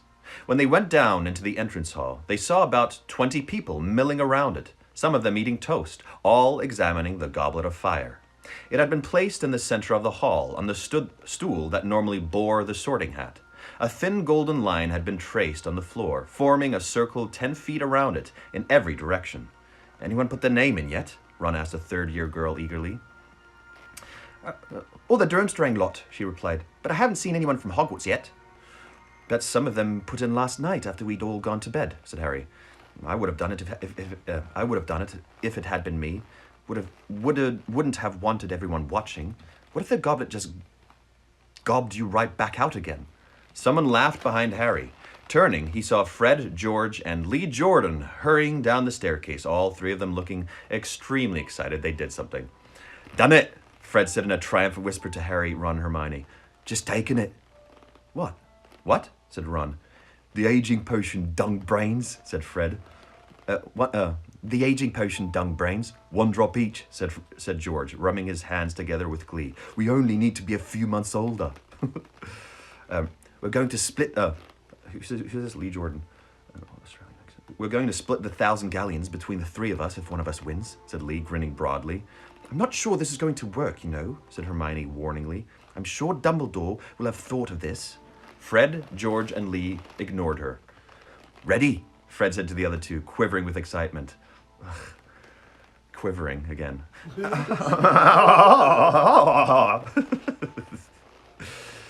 "Come on then, I'll go first." Harry watched, fascinated, as Fred pulled a slip of parchment out of his pocket bearing the words, "Fred Weasley, Hogwarts." Fred walked right up to the edge of the line and stood there, rocking on his toes like a diver preparing for a 50-foot drop. Then, with the eyes of every person in the entrance hall upon him, he took a great breath and stepped over the line. For a split second, Harry thought it had worked. George certainly thought so, for he let out a yell of triumph and leapt after Fred, but next moment there was a loud sizzling sound, and both twins were hurled out of the golden circle as though they had been thrown by an invisible shot putter. They landed painfully 10 feet away on the cold stone floor, and to add insult to injury, there was a loud popping noise, and both of them sprouted identical long white beards. Oh, so it's like an ironic punishment? Yeah, making them old because they pretended to be old? That's awesome. The entrance hall rang with laughter. Even Fred and George joined in, once they had got to their feet and taken a good look at each other's beards. "I did warn you," said a deep, amused voice, and everyone turned to see Professor Dumbledore coming out of the great hall. He surveyed Fred and George, his eyes twinkling. "I suggest you both go up to Madame Pomfrey. She's already tending to Miss Fawcett of Ravenclaw and Mr. Summers of Hufflepuff, both of whom decided to age themselves up a little, too. Though I must say, neither of their beards is anything like as fine as yours." I love him. He's so great. He's also like, I'll let kids be kids. He's not crazy strict, which is awesome. Fred and George set off for the hospital wing, accompanied by Lee, who was howling with laughter, and Harry, Ron, and Hermione, also chortling, went into breakfast. The decorations in the Great Hall had changed this morning. As it was Halloween, a cloud of live bats was fluttering around the enchanted ceiling, while hundreds of carved pumpkins leered from every corner. I'm a pumpkin! Harry led the way over to Dean and Seamus, who were discussing those Hogwarts students of 17 or over who might be entering. Who's this? Dean. "There's a rumour going round. Warrington got up early and put his name in," Dean told Harry. "That big bloke from Slytherin who looks like a slot." Harry, he's so unremarkable. He doesn't have any defining qualities throughout these 4 books. Who? Dean. Oh. Dean Thomas, there's literally nothing he's done or been described that has given him any character. He's the least developed character out of all of them, and everybody's so well developed. Harry, who had played Quidditch against Warrington, shook his head in disgust. "We can't have a Slytherin champion." And all the Hufflepuffs are talking about Diggory, said Seamus contemptuously, but I wouldn't have thought he'd have wanted to risk his good looks. Listen, said Hermione suddenly. Who cares about Dean? I know I don't. People were cheering out in the entrance hall. They all swiveled around in their seats and saw Angelina Johnson coming into the hall, grinning in an embarrassed sort of way. A tall black girl who played chaser on the Gryffindor Quidditch team. Angelina came over to them, sat down and said, give me some descriptions for her. So she's one of the missing characters actually for me. Angelina Johnson. So I'm going to remember whatever descriptions you gave me. Johnson. There we go. Because I can't remember what she sounded like. Or even, I don't even know if we defined her because she didn't talk a lot. Angelina came over to them, sat down and said, well, I've done it. Just put my name in. You're kidding, said Ron, looking impressed. Are you 17 then? Asked Harry. Course she is. Can't see a beard, can you? Said Ron. I had my birthday last week, said Angelina. Very cool, athletic, smart. Ryan was like, I had my birthday last week, said Angelina. Well, I'm glad someone from Gryffindor's entering, said Hermione. I really hope you get it, Angelina. Thanks, Hermione, said Angelina, smiling at her. German, ha ha ha, Dan. Yeah, better you than pretty boy Diggory, said Seamus, causing several Hufflepuffs passing their table to scowl heavily at him. What are we going to do today, then? Ron asked Harry and Hermione when they'd finished breakfast and were leaving the Great Hall. We haven't been down to visit Hagrid yet, said Harry. Okay, said Ron, just as long as he doesn't ask us to donate a few fingers to the Scroots. A look of great excitement suddenly dawned on Hermione's face. I've just realised I haven't asked Hagrid to join Spew yet, she said brightly. Wait for me, will you, while I nip upstairs and get the badges?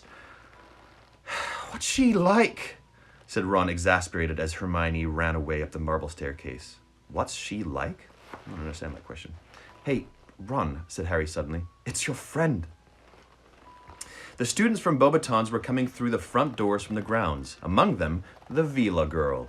Those gathered around the Goblet of Fire stood back to let them pass, watching eagerly. Madame Maxine entered the hall behind her students and organized them into a line.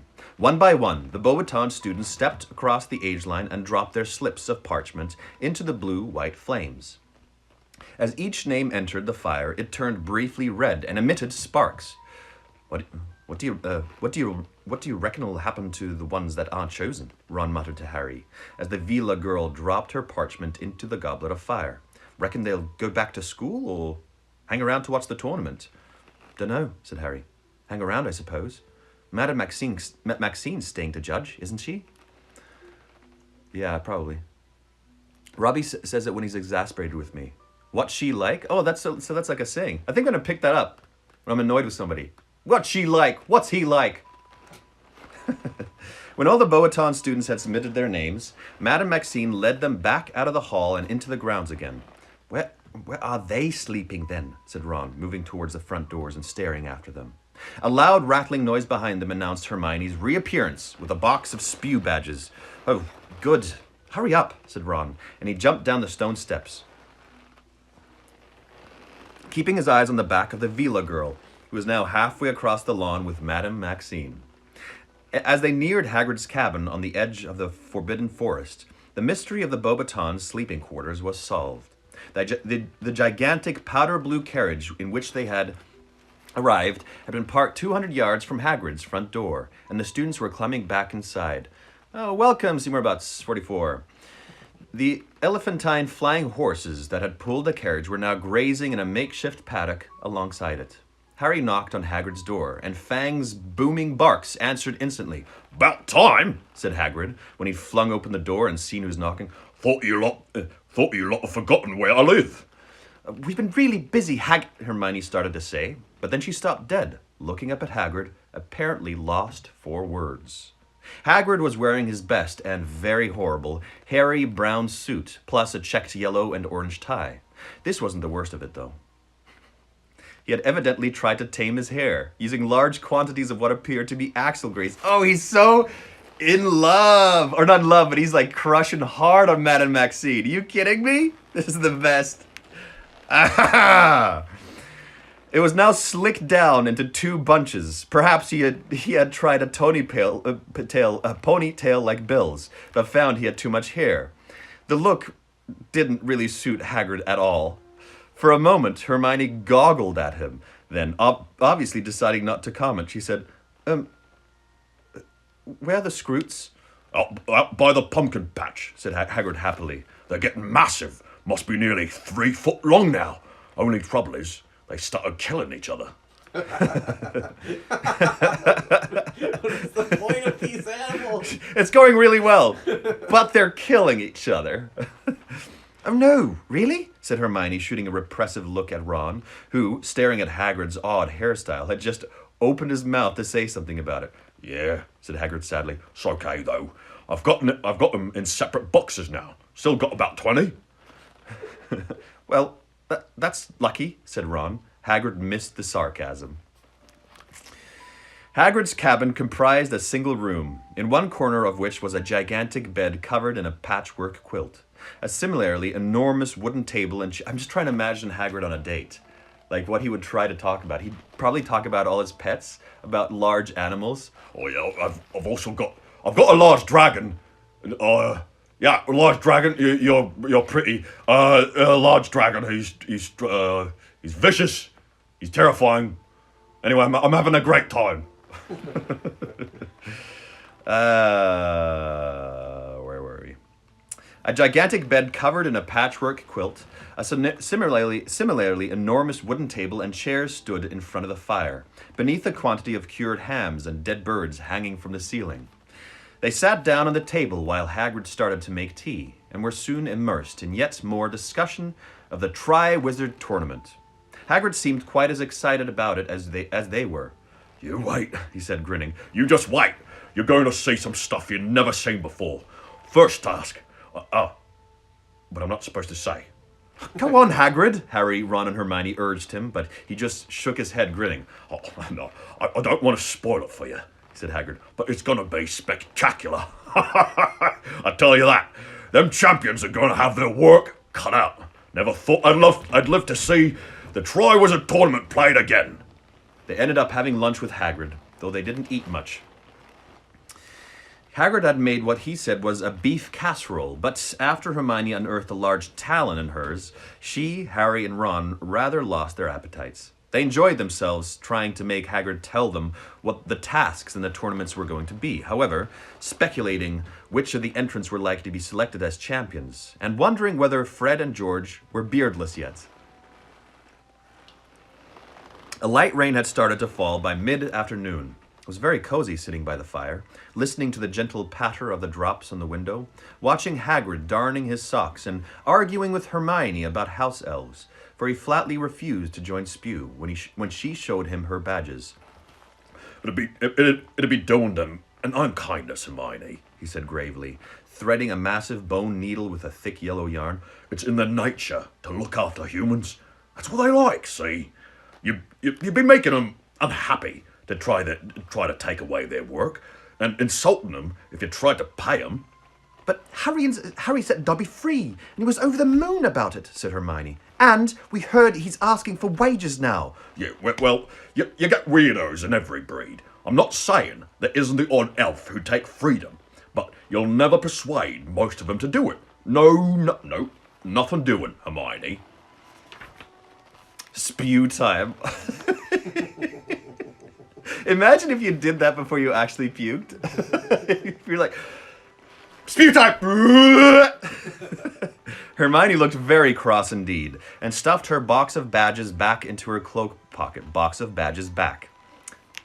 She loves alliteration.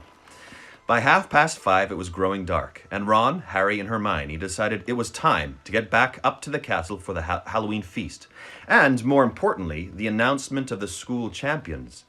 I'll come with you, said Hagrid, putting away his darning. Darning? What was that again? Darning? I don't know. Just give us a sec. Hagrid got up, went across the chest of drawers beside his bed, and began searching for something inside it. They didn't pay too much attention until a truly horrible smell reached their nostrils.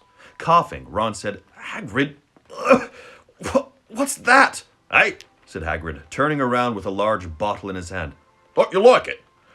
Is that aftershave? Said Hermione in a slightly choked voice. Eau de cologne. Hagrid muttered. He was blushing. Maybe it's a bit much, he said gruffly. I'll go take it off. Hang on. He stumped out of the cabin, and they saw him washing himself vigorously in the water barrel outside the window. I love him! I love him! I love him! I love him! I love this character so much.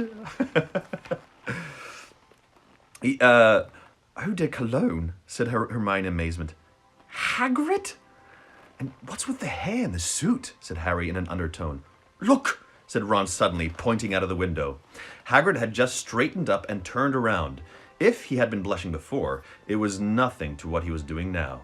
Getting to their feet very cautiously so that Hagrid wouldn't spot them, Harry, Ron, and Hermione peered through their window and saw that Madame Maxine and the Beauxbaton students had just emerged from their carriage, clearly about to set off for the feast too.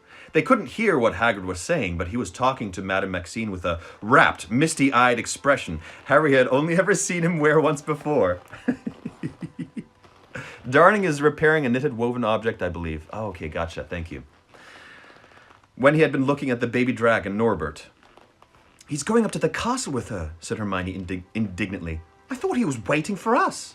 Without so much as a backward glance at his cabin, Hagrid was trudging off up to the grounds with Madame Maxine, the Beauxbaton students following in their wake, jogging to keep up with their enormous strides. He fancies her, said Ron incredulously. Well, if they end up having children, they'll be setting off a world record. Bet any baby of theirs weigh about a ton. They let themselves out of the cabin and shut the door behind them. It was surprisingly dark outside. Drawing their cloaks more closely around themselves, they set off up the sloping lawns. Oh, it's them! Look! Hermione whispered. The Durmstrang party were walking up towards the castle from the lake. Victor Krum was walking side by side with Karkaroff, and the other Durmstrang students were straggling along behind them. Ron watched Krum excitedly, but Krum did not look around as he reached the front doors a little ahead of Hermione, Ron, and Harry, and proceeded through them. When they entered the candlelit great hall, it was almost full. The Goblet of Fire had been moved. It was now standing in front of Dumbledore's empty chair at the teacher's table. Fred and George, clean-shaven again, seemed to have taken their disappointment fairly well.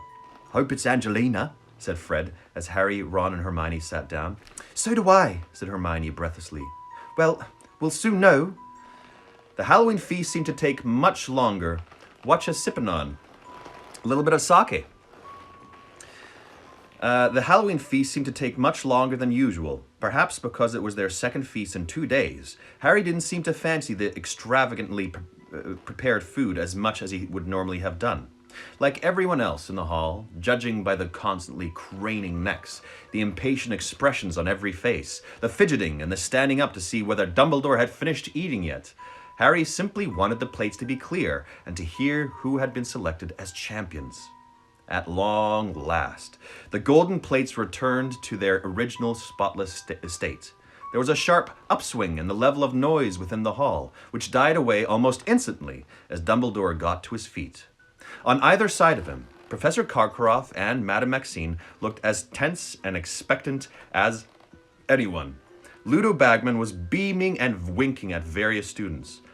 Mr. Crouch, however, looked quite uninterested, almost bored. Well, the goblet is almost ready to make its decision, said Dumbledore. I estimate that it requires 1 more minute. Now, when the champions' names are called, I would ask them, please, to come up to the top of the hall, walk along the staff table, and go through into the next chamber. He indicated to the door behind the staff table, where they will be receiving their first instructions. He took out his wand and gave a great sweeping wave with it. At once, all the candles except those inside the carved pumpkins were extinguished, plunging them all into a state of semi-darkness. The Goblet of Fire now shone more brightly than anything in the whole hall, the sparkling, bright, bluey whiteness of the flames almost painful on the eyes. Everyone watched, waiting. A few people kept checking their watches. Any second, Lee Jordan whispered, 2 seats away from Harry. The flame inside the goblet turned suddenly red again. Sparks began to fly from it. Next moment, a tongue of flame shot up into the air. Well! A charred piece of parchment fluttered out of it. The whole room gasped. I'm getting very warm in this very hot jacket. Oh, that's better. Holy, that was really hot. Whew. The whole room gasped. Dumbledore caught the piece of parchment and held it at arm's length, so that he could read it by the light of the flames, which had turned back to blue-white. The champion for Durmstrang, He read in a strong, clear voice. will be Victor Crumb. No surprises there, yelled Ron, as a storm of applause and cheering swept the hall. Harry saw Victor Crumb rise from the Slytherin table and slouch up towards Dumbledore. His heart is not in this. He turned right, walked along the staff table, and disappeared through the door into the next chamber. Bravo, Victor! Boomed Karkaroff so loudly that everyone could hear him, even over all the applause. Knew you had it in you! The clapping and chatting died down. Now everyone's attention was focused again on the goblet, which, seconds later, turned red once more. A second piece of parchment shot out of it, propelled by the flames. The champions for Beauxbatons, Said Dumbledore. is Fleur Delacour. Fleur Delacour. Gotta write that one down. Fleur Delacour. It's her, Ron. It's her, Ron, Harry shouted, as the girl who so resembled a Vila got gracefully to her feet, shook back her sheet of silvery blonde hair, and swept up between the Ravenclaw and Hufflepuff tables. Oh, look, they're all disappointed, Hermione said over the noise, nodding towards the remainder of the Beauxbatons party. Disappointed was a bit of an understatement, Harry thought. Two of the girls who had not been selected had dissolved into tears and were sobbing with their heads on their arms. When Fleur Delacour, too, had vanished into the side chamber, silence fell again. But this time, it was a silence so stiff with excitement you could almost taste it. The Hogwarts champion next. And the Goblet of Fire turned red once more. Sparks showered out of it. The tongue of flame shot high into the air, and from its tip Dumbledore pulled the third piece of parchment.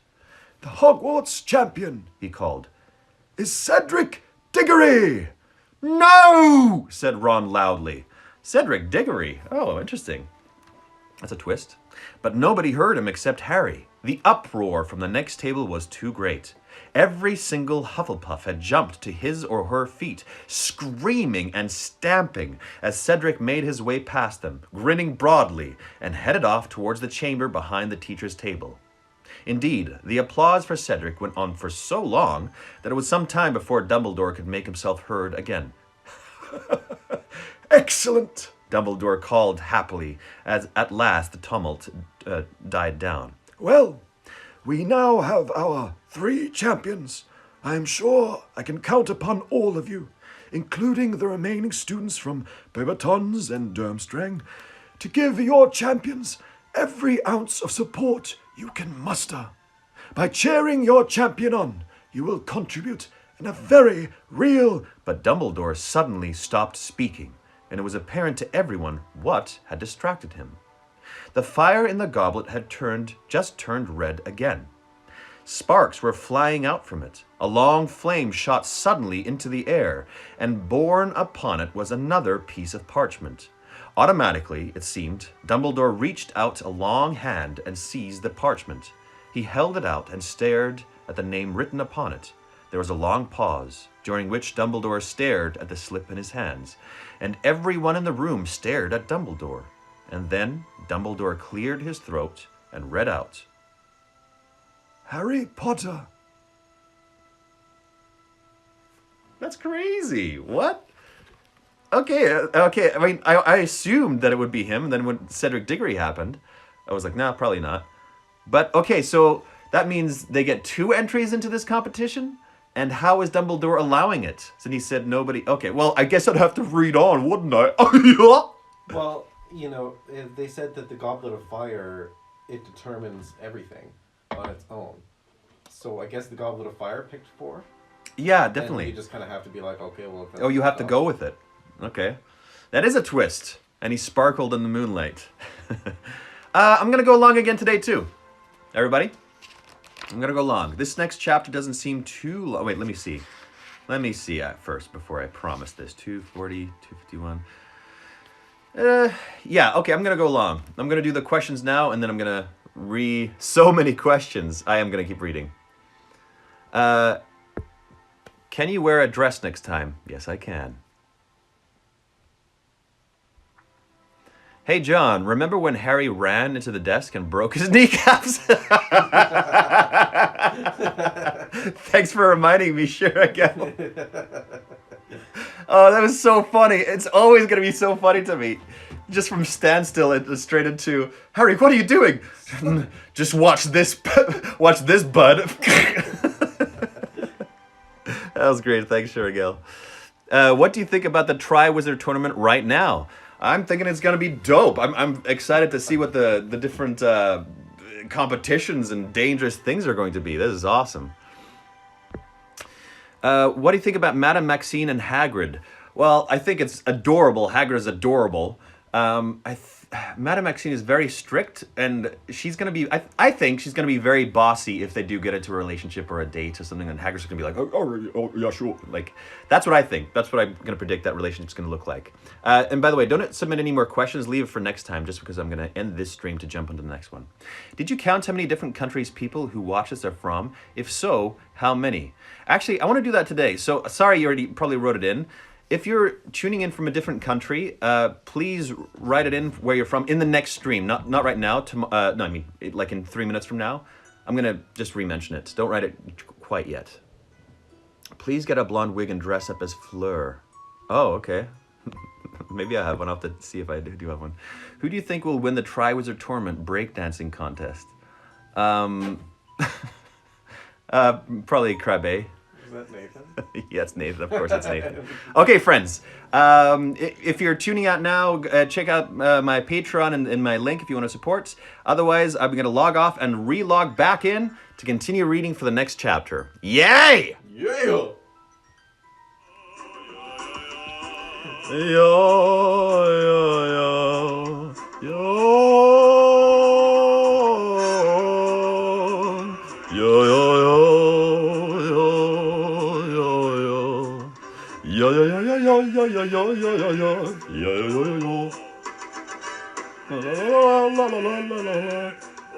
Okay, I think this guy kind of looks like me, or I kind of look like this guy actually.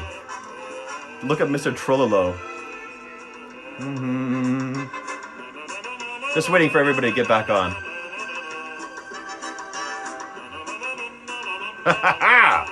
In case you're just tuning in, I'm reading Harry Potter. And I'm going overtime. I just read an hour, so if anybody just tuning in, that's what's happening now.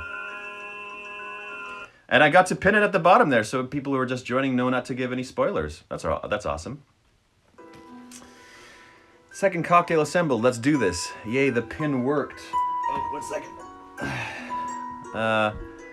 Welcome, Kate. I don't know if you logged on before, but welcome. Nathan, I already know you're in. Dope pin. Thank you very much.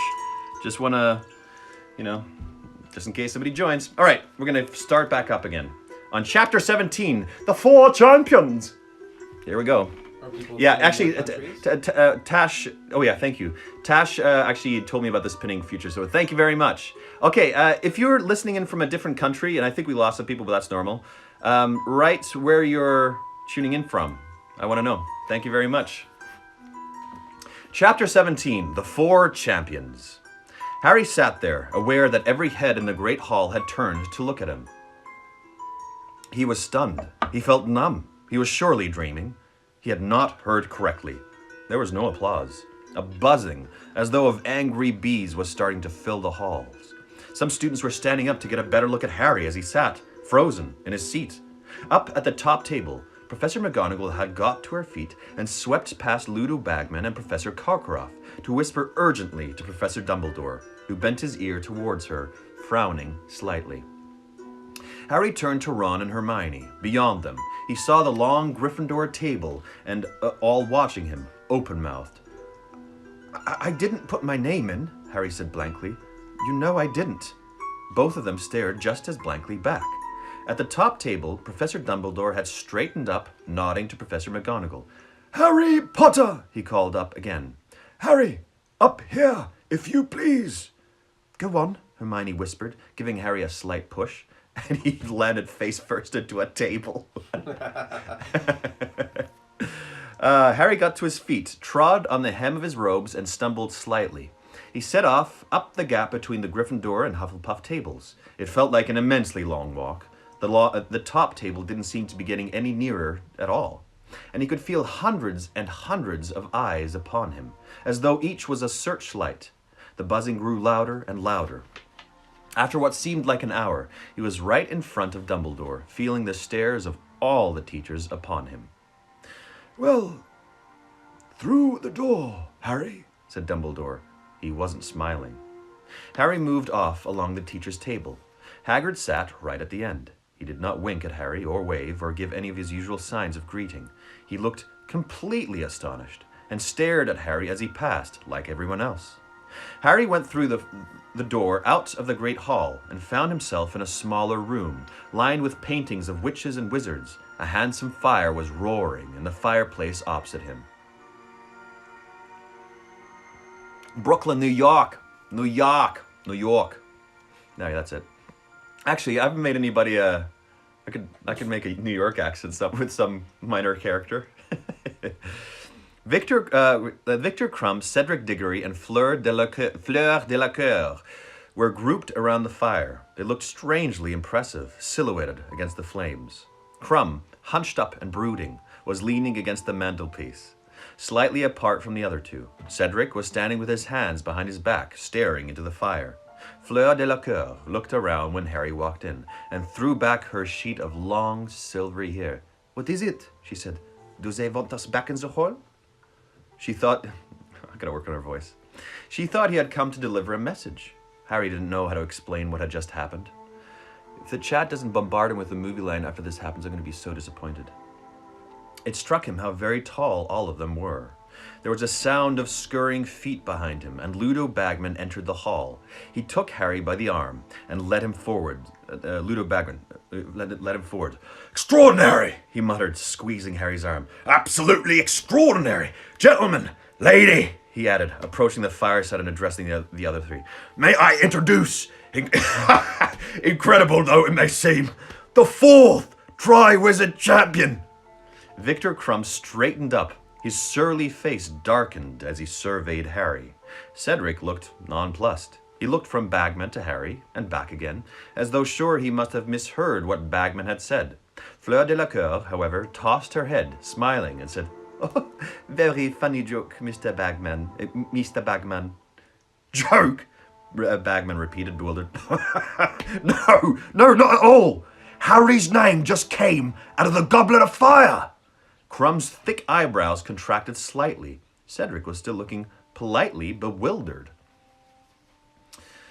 Delacour.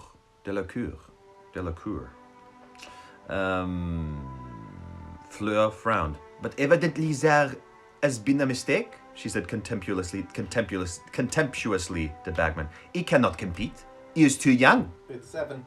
It's 7! Woo!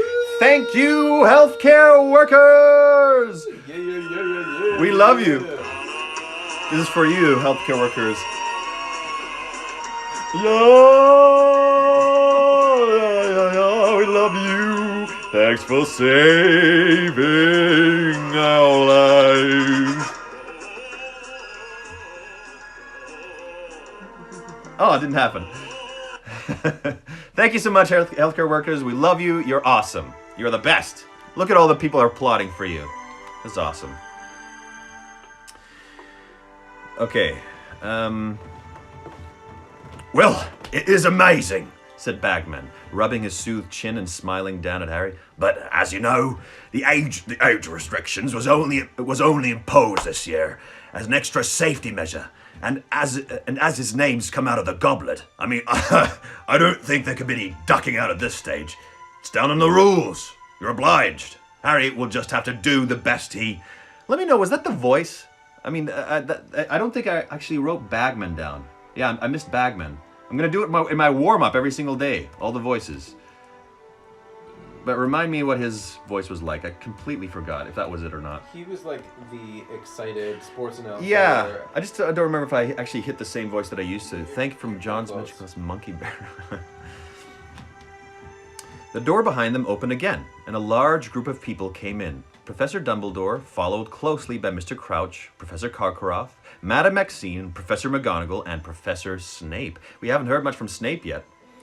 Yeah, my little doggy log. He's got his Harry Potter costume on. He was the guy doing the... Okay, I got it. Awesome.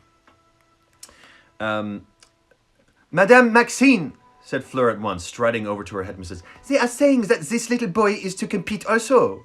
Somewhere under Harry's numb disbelief, he felt a ripple of anger. Little boy? Madame Maxine had drawn herself up to her full and considerable height. The top of her handsome head brushed the candle-filled chandelier, and her gigantic black satin bosom swelled. What is the meaning of this? Everybody said really low voice. What is the meaning of this, Dumbledore? She said imperiously. I'd rather like to know that myself, Dumbledore, said Professor Karkaroff. He was wearing a steely smile. Oh no, he was wearing a steely smile, and his blue eyes were like chips of ice. Two Hogwarts champions. I don't remember anyone telling me the host school is allowed 2 champions. Or have I not read the rules carefully enough? He gave a short and nasty laugh. No, I'll figure out his laugh. Talking like this, and when I laugh, yeah, like that. It's really funny. C'est impossible, said Madame Maxine, whose enormous hand with its many superb opals were resting upon Fleur's shoulder. Hogwarts cannot have 2 champions. It is most unjust. It's like more a bit flowy. It's a bit flowy, but still down the air. There we go. It is most unjust. We were under the impression that your age line would keep out younger contestants, Dumbledore, said Karkaroff, his steely smile still in place, though his eyes were colder than ever. Otherwise, we would, of course, have brought along a wider selection of candidates from our own schools. It's no one's fault but Potter's, Karkaroff, said Snape softly. His black eyes were alight with malice. Don't go blaming Dumbledore for Potter's determination to break rules. He has been crossing lines ever since he arrived here. Thank you, Severus, said Dumbledore firmly, and Snape went quiet, though his eyes still glinted malevolent. Oh, that word has got me every time till now.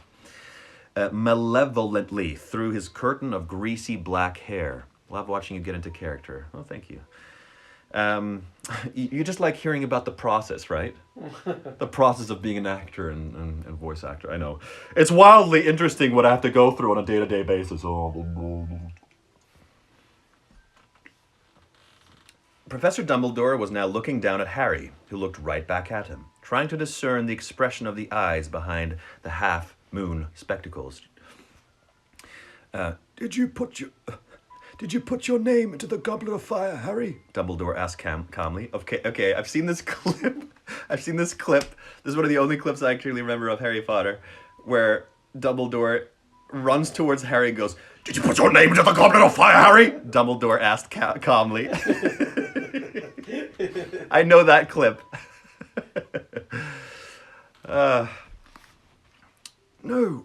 No, said... Did you put your name into the Goblet of Fire, Harry? Dumbledore asked calmly. No, said Harry. He was very aware of everybody watching him closely. Snape made a soft noise of impatient disbelief in the shadows. Yeah, right, Harry. No, one load of BS. Did you ask an older student to put it into the Goblet of Fire for you? Said Professor Dumbledore, ignoring Snape. I love seeing you get out of a character and opening yourself up in complete vulnerability to me. No, said Harry vehemently. gosh, Madame Maxine. But of course he is lying, cried Madame Maxine. Snape was now shaking his head, his lip curling. He could not have crossed the age line, said Professor McGonagall sharply. I'm sure we are all agreed on that.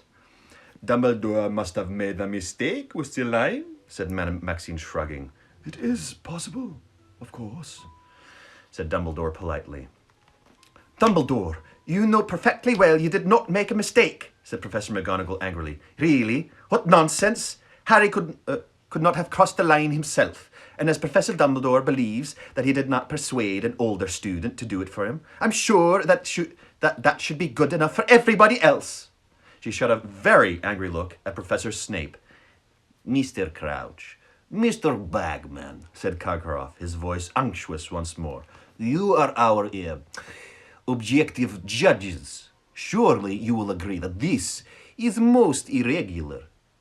Bagman wiped his round, boyish face with his handkerchief and looked at Mr. Crouch, who was standing outside the circle of the firelight, his face half hidden in the shadow. His face half shit.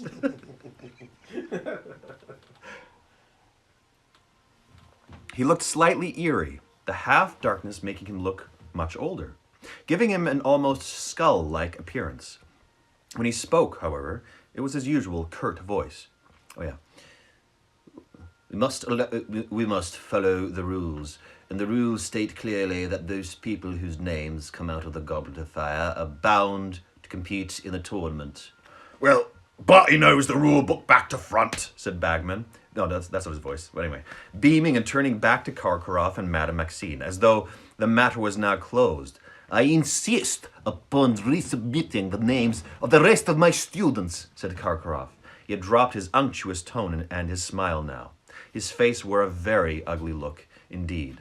You will set up the Goblet of Fire once more, and we will continue adding names until each school has 2 champions.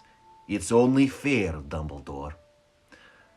But Karkaroff, it doesn't work like that, said Bagman. The Goblet of Fire's just gone out. It won't reignite until the start of the next tournament.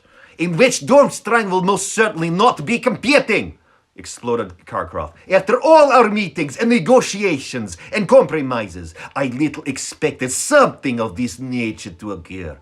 I have half a mind to leave now. Growled a voice from near the door. Moody, okay. Empty threat, Karkaroff, growled a voice from near the door. You can't leave your champion now. He's got to compete. They've all got to compete. Binding magical contract, like Dumbledore said. Convenient, eh? Moody had just entered the room. He limped towards the fire, and with every right step he took, there was a loud thunk. Convenient, said Karkaroff. I'm afraid I don't understand you, Moody. Harry could tell he was trying to sound disdainful, as though what Moody was saying was barely worth his notice, but his hands gave him away. They had balled themselves into fists. Don't you? Said Moody quietly. It's very simple, Karkaroff. Someone put Potter's name in that goblet knowing he'd have to compete if it came out. Evidently, someone who wished to give Hogwarts 2 bites at the apple, said Madame Maxine. I quite agree, Madame Maxine, said Karkaroff, bowing to her. I shall be lodging complaints with the Ministry of Magic and the International Confederation of Wizards. If anyone's got reason to complain, it's Potter, growled Mooter. But funny thing, I don't hear him saying a word. Why should he complain? Burst out Fleur Delacour, stamping her foot. He has the chance to compete, hasn't he? We have all been hoping to be chosen for weeks and weeks. The honor for our schools, 1,000 galleons in prize money. This is a chance many would die for. All you French speakers, you're welcome for nailing your accent. You're welcome that I'm doing you all 100% justice. I know I couldn't do anything better than this. You know, I'm just so happy I could give you this service and represent you in this way. Maybe someone's hoping Potter is going to die for it. said Moody with the merest trace of a growl. An extremely tense silence followed these words. Ludo Bagman, who was looking very anxious indeed, bounced nervously up and down on his feet and said, Moody, old man, what a thing to say. We all know Professor Moody considers the morning wasted if he hasn't discovered 6 plots to murder him before lunchtime, said Karkaroff loudly. Apparently, he is now teaching his students to fear assassination too. An odd quality in a defense against a dark arts teacher, Dumbledore. But no doubt you had your reasons. As a French speaker, I'm speechless. Of course you are. Because nobody has done it justice till now. So, yeah. Imagining things, am I? Growled Moody. Saying things, eh? It was a skilled witch or wizard who put the boy's name in that goblet.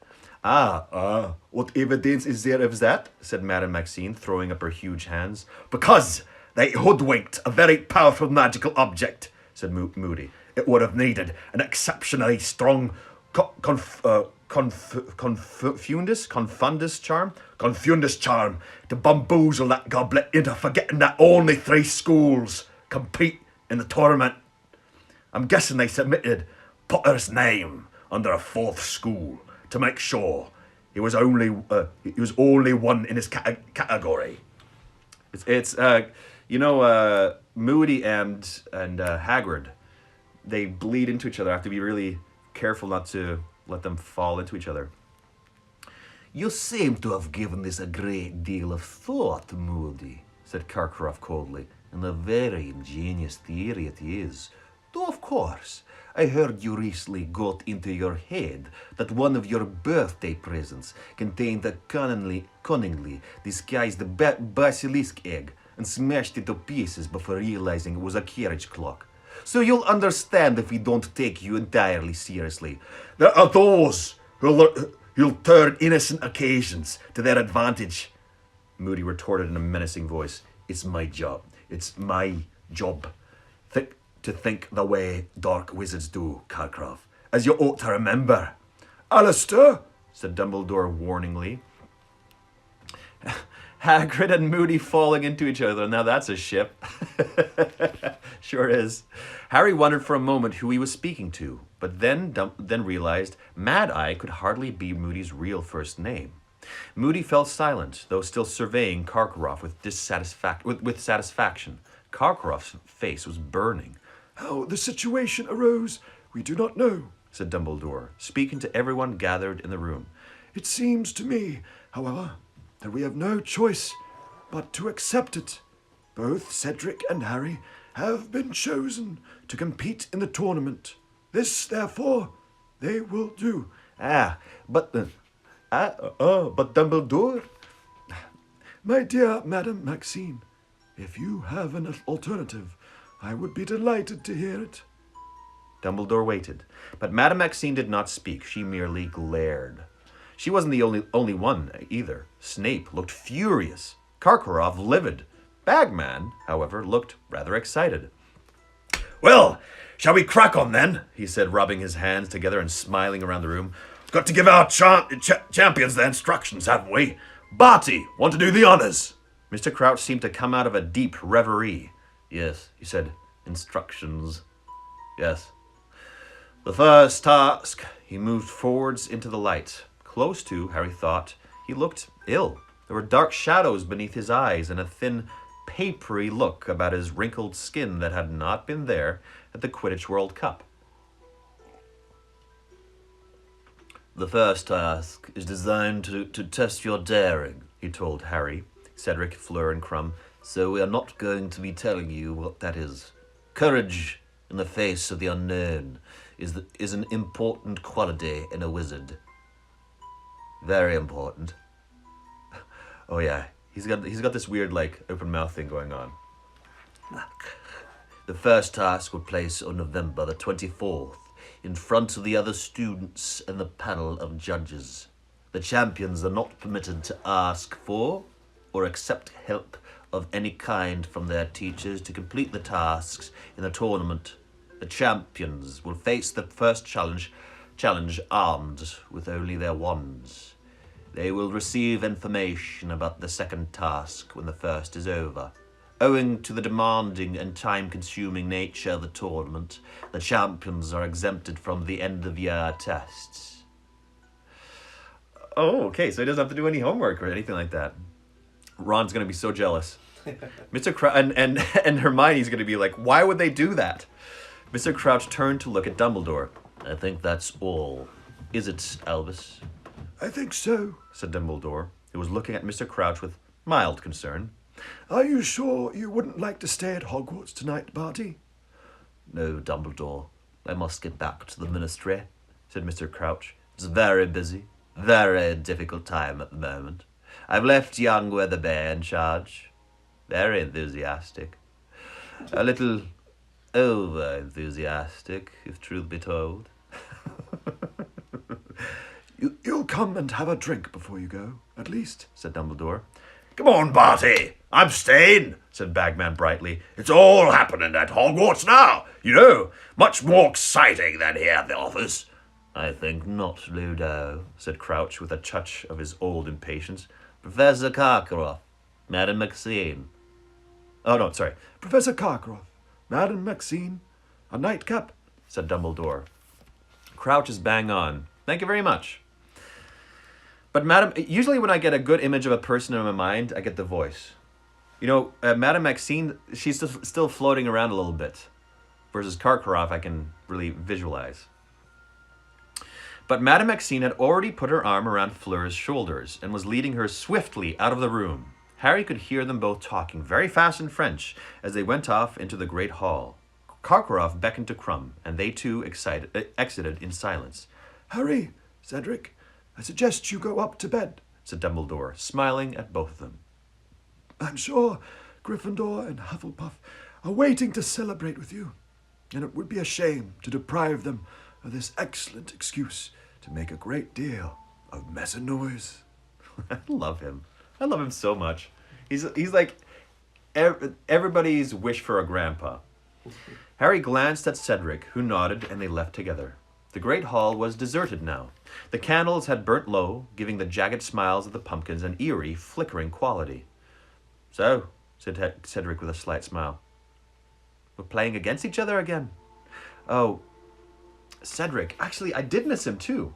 Wow, I missed a few characters actually. Cedric.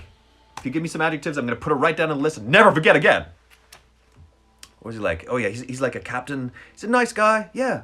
Like, so, said Cedric with a slight smile, we're playing against each other again? Suppose, said Harry. He really couldn't think of anything to say. The inside of his head seemed to be in complete disarray, as though his brain had been ransacked. So, tell me, said Hadrig, I was going to say, as they reached the entrance hall, which was now lit only by torches in the absence of the Goblet of Fire. How did you get your name in? I didn't, said Harry, staring up at him. I didn't put it in. I was telling the truth. Babe, Hufflepuff seeker, nice, kind, and a gentleman. Maxine. I'll read that later. I can't read all that now. I was telling the truth. Ah. Okay, said Hedwig. Harry could tell Cedric didn't believe him. Well, see you then. Instead of going up to the marble staircase, Cedric headed for the door to its right. Harry stood listening to him going down the stone steps beyond it, then, slowly, starting to climb the marble ones. Was anyone except Ron and Hermione going to believe him? Or would they all think he'd put himself in for the tournament? You know what my bet is? I bet he did. I bet he did it like sleepwalking or something. I bet he actually put it in. His desire somehow pushed him to do it. That's my guess. Yet how could anyone think that when he was facing competitors who'd had 3 years, and don't tell me if that's true or not, please, who'd had 3 years more magical education than he had, when he was now facing tasks which not only sounded very dangerous, but which were to be performed in front of hundreds of people. Yes, he'd thought about it. He'd fantasized about it. But it had been a joke, really, an idle sort of dream. He'd never really seriously considered entering. But someone else had considered it. Someone else had wanted him in the tournament and had made sure he was entered. Why? To give him a treat? He didn't think so, somehow. Okay, wait. Either it's... yeah, this is my premonition, my prediction! So either Harry did it himself, or someone who turns evil at the end, or maybe even Voldemort himself, somehow put his name into the goblet. It's one of those two. It cannot be anything else. It just can't. There's no way it could be anything else. I'm always right. What are you laughing at? You've never been right this whole time. I've been right every single time. Go back. Look at the videos. I've been right every single time. Yeah, oh yeah. Affirm me, Mark. Affirm me. Okay, to see him make a fool of himself, well, they were likely to get their wish. But to get him killed, was Moody just being his usual paranoid self? Couldn't someone have put Harry's name in the goblet as a trick, a practical joke? Did anyone really want him dead? Harry was able to answer that at once. Yes, someone wanted him dead. Someone had wanted him dead ever since he had been a year old. Lord Voldemort. But how could Voldemort have ensured that Harry's name got into the Goblet of Fire? Voldemort was supposed to be far away in some distant country and hiding, alone, feeble and powerless. Yet, in that dream he had had, just before he had awoken with his scar hurting, Voldemort had not been alone. He'd been talking to Wormtail, plotting Harry's murder. Harry got a shock to find himself facing the fat lady already. He had barely noticed where his feet were carrying him. It was also a surprise to see that she was not alone in her frame. The wizened witch who had flitted into her neighbor's painting when he had joined the champions downstairs was now sitting smugly beside the fat lady. Wait, wizened witch would flit into neighbor's painting. Oh, so it's just some random witch in a painting. Okay. She must have dashed through every picture lining 7 staircases to reach here before him. Both she and the fat lady were looking down at him with the keenest interest. Well, said the fat lady. Violet's just told me everything. Who's just been chosen as school champion, then? Balderdash, said Harry dully. The pale witch. It most certainly isn't, said the pale witch indignantly. No, Vi, it's the password, said the fat lady soothingly, and she swung forwards on her hinges to let Harry into the common room. John, you need a prediction spreadsheet. I don't know, I think we can keep track of them pretty easily. There's not too many of them. And when we get to those points, usually I get, immensely satisfied that my predictions have come true every single time. It hasn't happened yet. No, I remember it. Every single time I've been like, yeah. It's happened. I knew that about Sirius Black. I knew that about times. Peter Pettigrew. It happened every time. And so I'm just happy that I have like the intelligence and forethought to see the kind of technique she's putting into the reading and into the words and paragraphs, the secrets and Easter eggs she's hidden to really pull out the future plot points, because I really know how books work, I just know it. So yeah, it's very gratifying.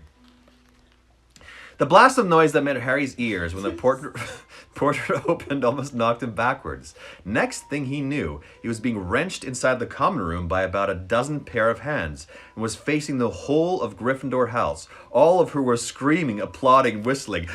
Ah! Sorry, I had to do that. You should have told us you entered, bellowed Fred. He looked half annoyed, half deeply impressed. How'd you know? Wait. How did you do it without getting a beard? Brilliant! roared George.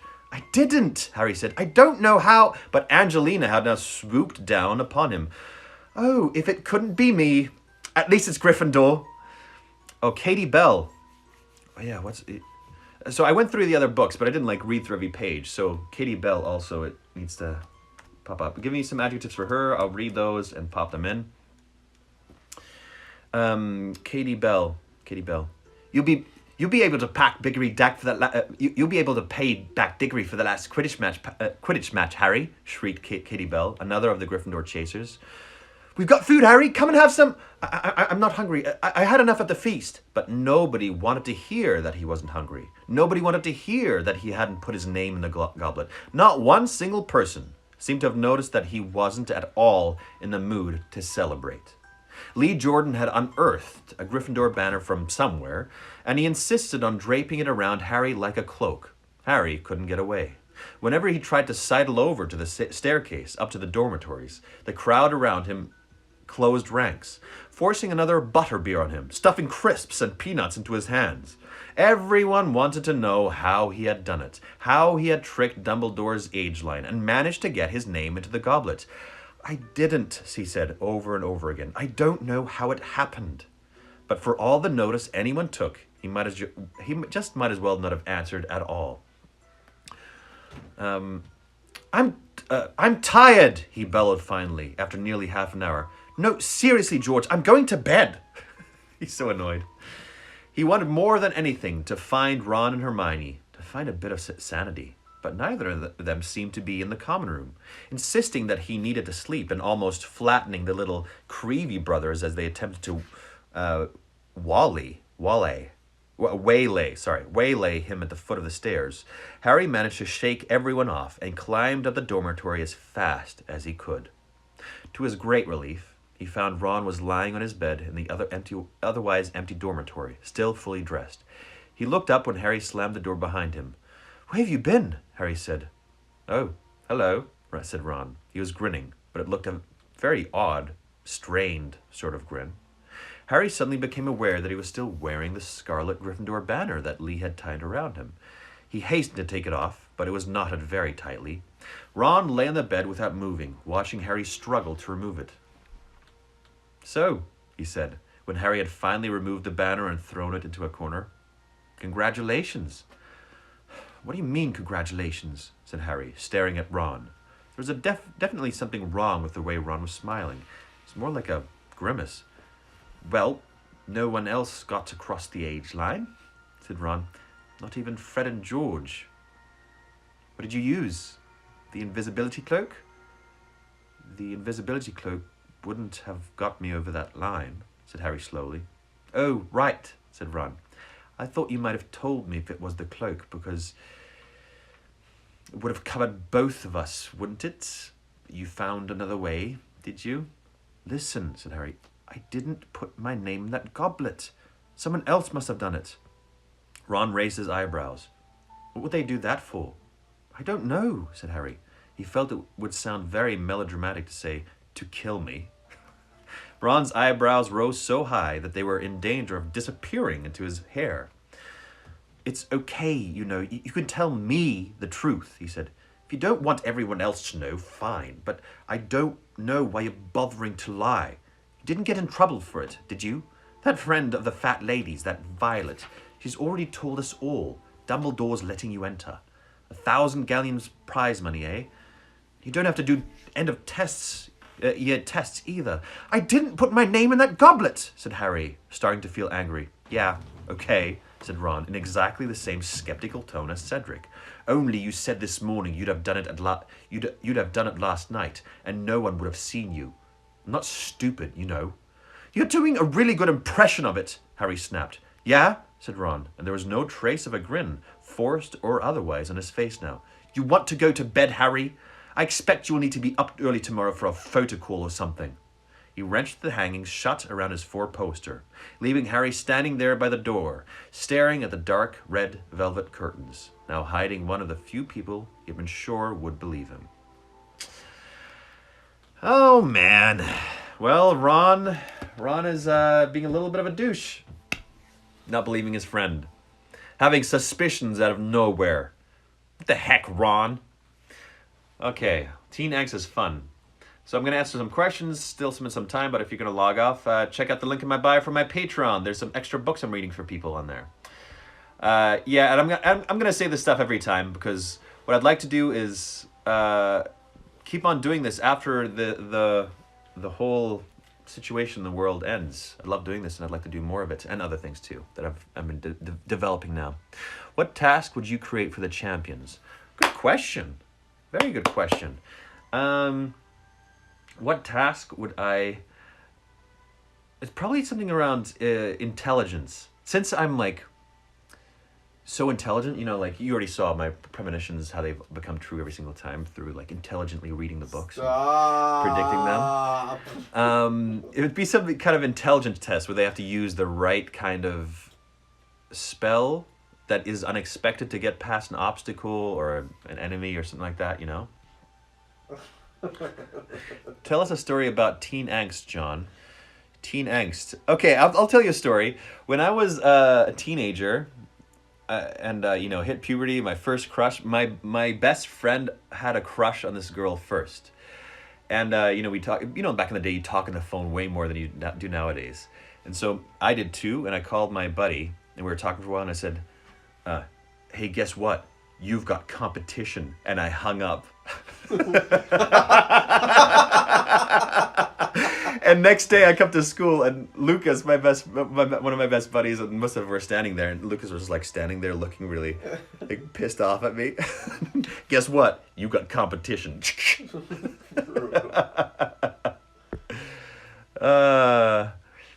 I missed your reaction to Harry getting into the tournament, how do you feel about it? I expected it. So, there was a slight twist for a page when it was Cedric, and then it turned back to him. But it's kind of expected because he's the main character, right? So it's gonna be sweet. He's gonna go through a whole bunch of tests and different things. So that's gonna be fun. Would you put your name in the goblet? Oh yeah, of course. I'm a risk taker, you know. I always live on the edge. Why is the scar Y-shaped? It's totally a Y. You're right, M. Salim 18. It's because I'm drawing it on in person every single time, encouraging people to do it too. And this one did not work out well, obviously. How do you feel about Ron's reaction to Harry being a champion? I don't know. It's a bad move as a friend, not to believe your friend and just say... This is how we usually feel about friends who people don't believe you at face value. Unless you have a history of lying, I usually believe everybody at face value. And I don't like that reaction at all. What is it 3 times you've been bested by a children's book? What is it 3 times? Oh, you've been bested by a children's book? I don't know where you're getting that from. I mean, if you go back in the previous videos, you'll see that every one of my predictions became right. So I don't know what you're talking about, Night Owl Nerd. I mean, just go back. The evidence is there. Give Ron a fair chance, though, standing in Harry's shadow always. Sure. You thought the black dog was Scabbers. That's not true. I never said that. You thought the black dog was Never once has that sentence exited my mouth. Not once in the history of me living. Okay, that's all the questions. Okay, so where we left off last time, Harry got picked by the Goblet of Fire to be in the championship. Everybody is excited except for Ron. Ron's being a little bit of a douche. He's saying, you did it on purpose. You didn't tell me about it. And he's getting angry or something like that, which I'm not on board with Ron being that way. It's the worst scar I've ever done. I just pulled it out further. There we go. Okay, let's get started. I've got my handy list here. I've got my handy list over there on my computer. It's chapter 18, The Weighing of the Wands. Welcome, Kilirp and Carpio. Robert the Sayer. Okay, chapter 18, The Weighing of the Wands. When Harry woke up on Sunday morning, it took him a moment to remember why he felt so miserable and worried. Then the memory of the previous night rolled over him. He sat up and ripped back the curtains of his own four-poster, intending to talk to Ron, to force Ron to believe him, only to find that Ron's bed was empty. He had obviously gone down to breakfast. Oh, wait, the glasses. Can't forget the glasses. Thank you very much for reminding me, Jen Ben. Collins? Okay, Harry dressed and went down to the spiral staircase into the common room. The moment he appeared, the people who had already finished breakfast broke into applause again. The prospect of going down into the great hall and facing the rest of the Gryffindors, all treating him like some sort of hero, was not inviting. It was that, however, or stay here and allow himself to be cornered by the Creevy brothers, who were both beckoning frantically to him to join them. He walked resolutely over to the portrait hole, pushed it open, climbed out of it, and found himself face to face with Hermione. Hello, she said, holding up a stack of toast, which she was carrying in a napkin. I brought you this. Want to go for a walk? Good idea, said Harry, gratefully. They went downstairs, crossed the entrance hall quickly without looking in at the great hall, and were soon Oh, music. I'm messing up everything today. I'm so sorry. And we're soon striding across the lawn towards the lake, where the Durmstrang ship was moored, reflected blackly in the water. It was a chilly morning, and they kept moving, munching their toast, as Harry told Hermione exactly what had happened after he had left the Gryffindor table the night before. To his immense relief, Hermione accepted his story without question. Well, of course I knew you hadn't entered yourself, she said, when he'd finished telling her about the scene in the chamber of the hall. The look on your face when Dumbledore read out your name. But the question is, who did put it in? Because Moody's right, Harry. I don't think any student could have done it. They'd never be able to fool the goblet, or get over Dumbledore's. Have you seen Ron? Harry interrupted. Hermione hesitated. Yes. He was at breakfast, she said. Does he still think I entered myself? Well, no, I don't think so. Not really, said Hermione awkwardly. What's that supposed to mean? Not really. Oh, Harry, isn't it obvious? Hermione said despairingly. He's jealous. Jealous? Harry said incredulously. Jealous of what? He wants to make a prat of himself in front of the whole school, does he? Look, said Hermione patiently. It's always you who gets all the attention. You know it is. I know it's not your fault, she added quickly, seeing Harry open his mouth furiously. I know you don't ask for it, but, well, you know, Ron's got all those brothers to compete against at home, and you're his best friend, and you're really famous. He's always shunted to one side whenever people see you, and he puts up with it, and he never mentions it, but I suppose this is just one time too many. That makes sense. Great, said Harry bitterly. Really great. Tell him from me I'll swap any time he wants. Tell him from me he's welcome to it. People gawping at my forehead everywhere I go. I'm not telling him anything, Hermione said shortly. Tell him yourself. It's the only way to sort this out. I'm not running around after him trying to make him grow up, Harry said, so loudly that several owls in a nearby tree took flight in alarm. Maybe he'll believe I'm not enjoying myself once I've got my neck broken, or that's not funny. No, that's not funny, said Hermione quietly. It's not funny at all. She looked extremely anxious. Harry, I've been thinking. You know what we've got to do, don't you? Straight away, the moment we get back to the castle. Yeah, give Ron a good kick up the... Right to Sirius. You've got to tell him what's happened. He asked you to keep him posted on everything that's going on at Hogwarts. It's almost like he expected something like this to happen. I brought some parchment and a quill up with me. She's so prepared. Come off it, said Harry, looking around to check that they couldn't be overheard. But the grounds were quite deserted. He came back to the country just because my scar twinged. He'll probably come bursting right into the castle if I tell him someone's entered me for the Triwizard Tournament. He'd want you to tell him, said Hermione sternly. He's going to find out anyway. How? Harry, this isn't going to be kept quiet, said Hermione, very seriously. This tournament's famous, and you're famous. I'll be really surprised if there isn't anything in the Daily Prophet about you competing. You're already in half the books about you-know-who, you know. And Sirius would rather hear it from you. I know he would. Okay. I'll write to him, said Harry, throwing his last piece of toast into the lake. They both stood and watched it floating there for a moment, before a large tentacle rose out of the water and scooped it beneath the surface. They returned to the castle. I like this reoccurring character of the what is it, octopus, right? Or a squid? One of the two. I like this reoccurring character. So, both Harry and Ron, I think Harry he's being kind of indignant here, but it's because he's so bothered by their friendship not being smooth. So he's acting out here. He's only in half the books about Voldemort. Who is? The giant squid? Oh. Whose owl am I going to use? Harry said as they climbed the stairs. He told me not to use Hedwig again. Ask Ron if you can borrow... I'm not asking Ron anything, Harry said flatly. Well, borrow one of the school owls. Then anyone can use them, said Hermione. They went up to the owlery. Harry. Hermione gave Harry a piece of parchment, a quill, and a bottle of ink, then strolled around the long lines of perches looking at all the different owls, while Harry sat down against the wall and wrote his letter.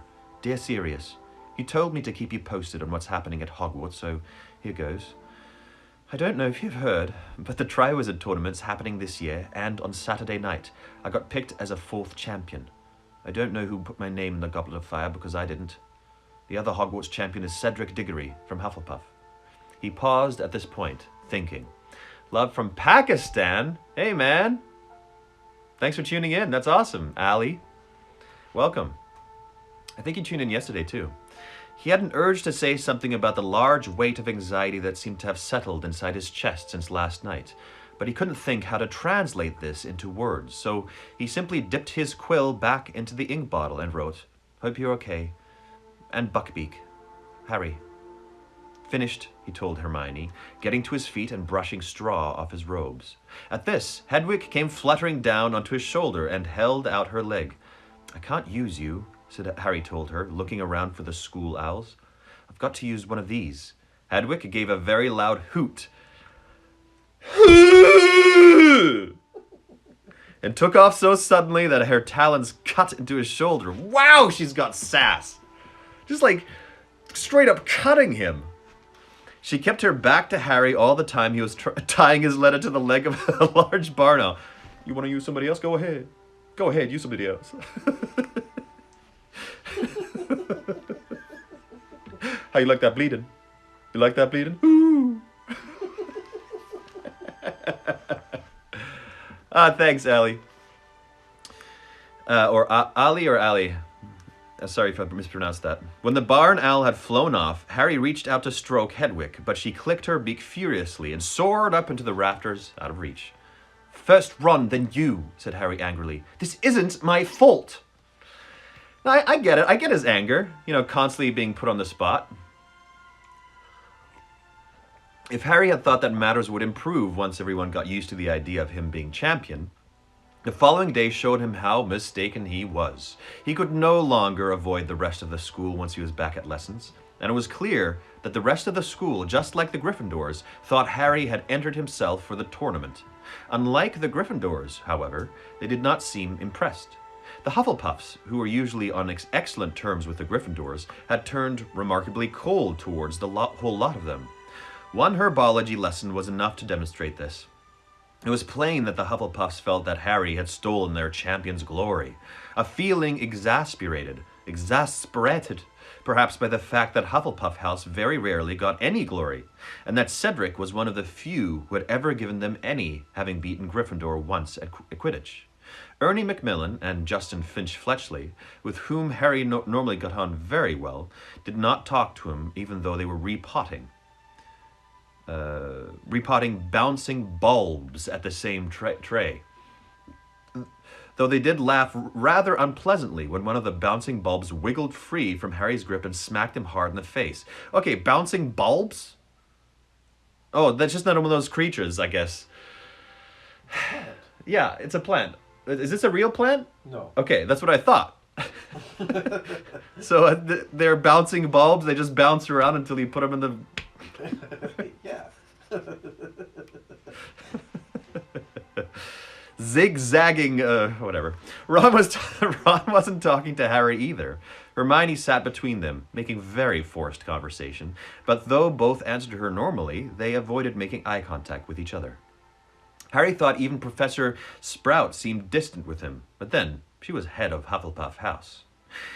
He would have been looking forward to seeing Hagrid under normal circumstances, but care of magical creatures meant seeing the Slytherins too. The first time he would come face to face with them since becoming champion. Predictably, Malfoy arrived at Hagrid's cabin with his familiar sneer firmly in place. Ah, look, boys, it's the champion, he said to Crabbe and Goyelle. The moment he got within earshot of Harry. Got your autograph books? Better get a signature now, because I doubt he's going to be around much longer. Half the Triwizard champions have died. How long do you reckon you're going to last, Potter? 10 minutes into the first task's my bet. Crabbe and Goyle guffawed psychophantically. Whoa, what is that word again? Psychophantically. What is that word? Let me look that up. Psychophantically. It means a person who tries to please someone in order to gain a personal advantage. An ass kisser, a crawler, etc. That's awesome. That's fun. I love that word. So they were like,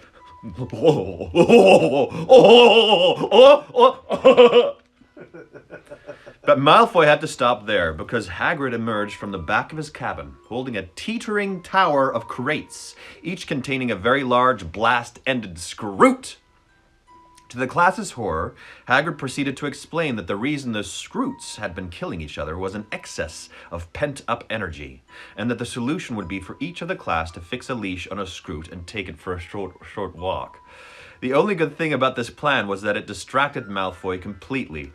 You know, I get it's a joke about him having these really boring animals in class, but also, it's really boring. the animals. It was so much more fun when they had the buckbeaks. What was that animal? Hippogriffs and other animals. Like his class would be more exciting to read, I think, if the animals were more exciting. Take this thing for a walk, he repeated in disgust, staring into one of the boxes. And where exactly are we supposed to fix the leash? Around the sting, the blasting end, or the sucker?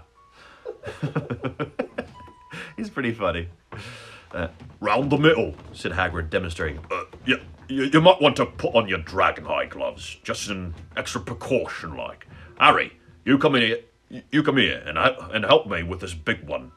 Hagrid's real intention, however, was to talk to Harry away from the rest of the class.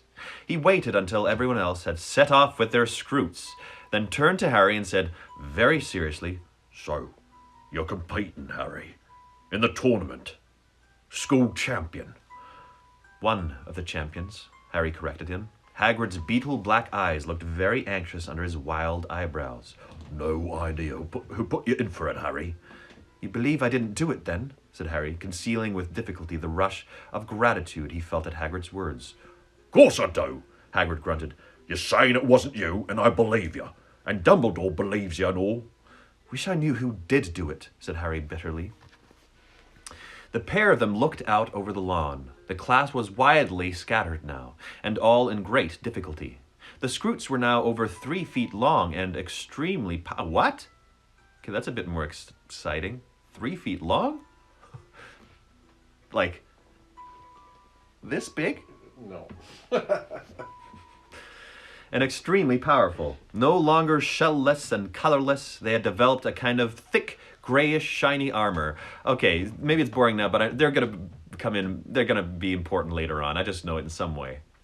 Hey, Kristen 3253 and Brib Bowker.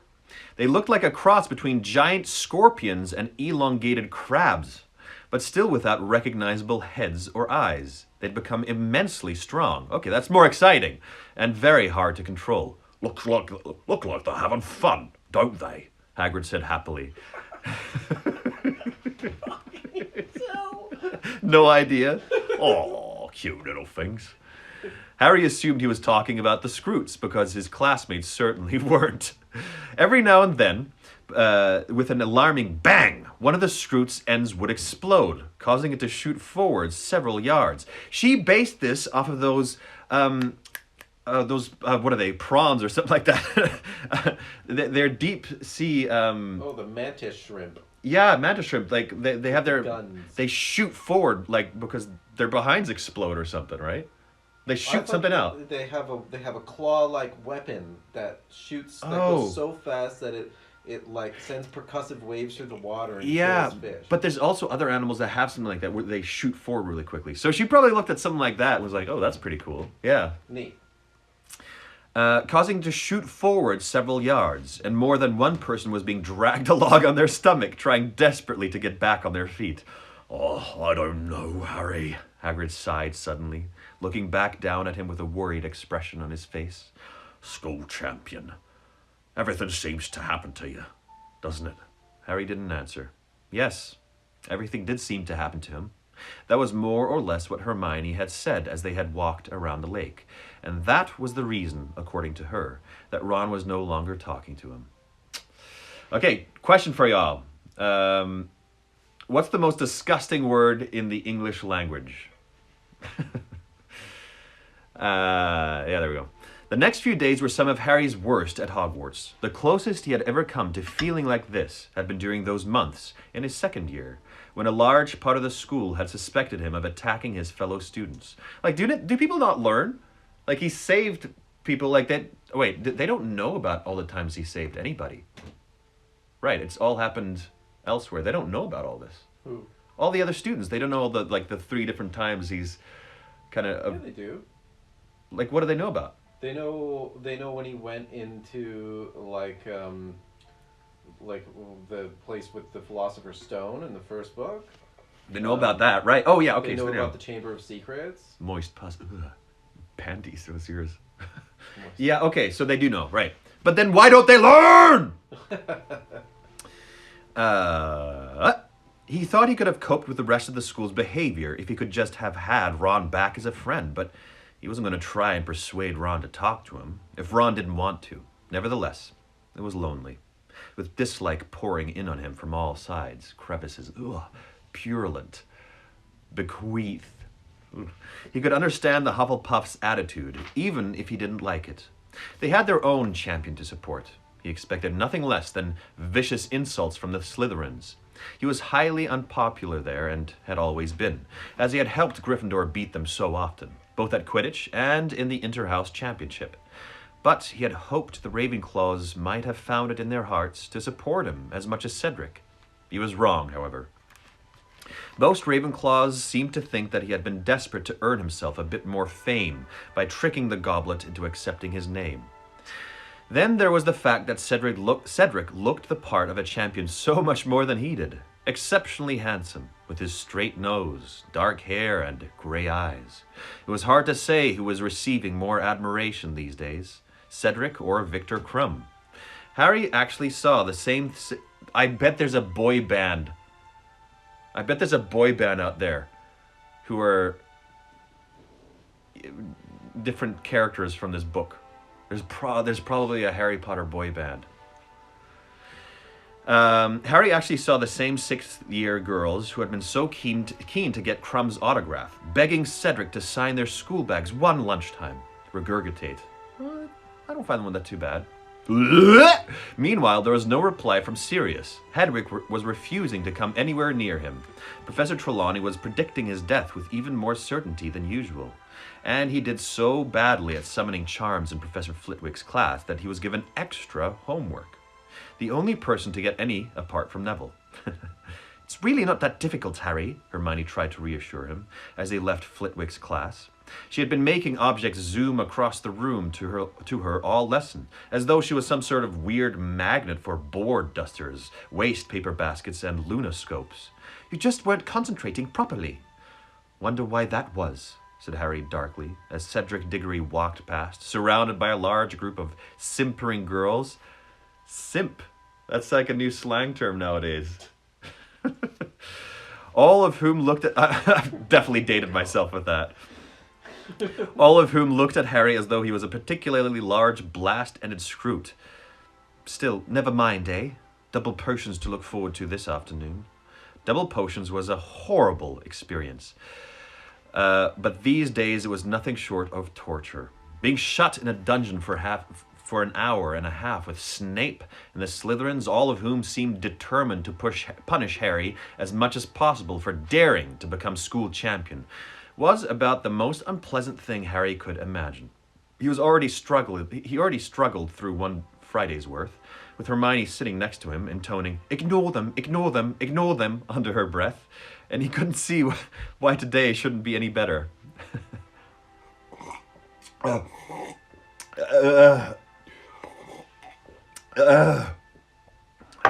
That's how kids drink, and I do too, because I'm a kid. When he and Hermione arrived outside Snoop's dungeon after lunch, they found the Slytherins waiting outside, each and every one of them wearing a large badge on the front of his or her robes. For one wild moment, Harry thought they were SPEW badges. Then he saw that they all bore the same message, in luminous red letters that burnt brightly in the dimly lit underground passage. Support Cedric Diggory, the real Hogwarts champion. Ho ho ho ho! Like them, Potter? Said Malfoy loudly as Harry approached. And this isn't all they do. Look.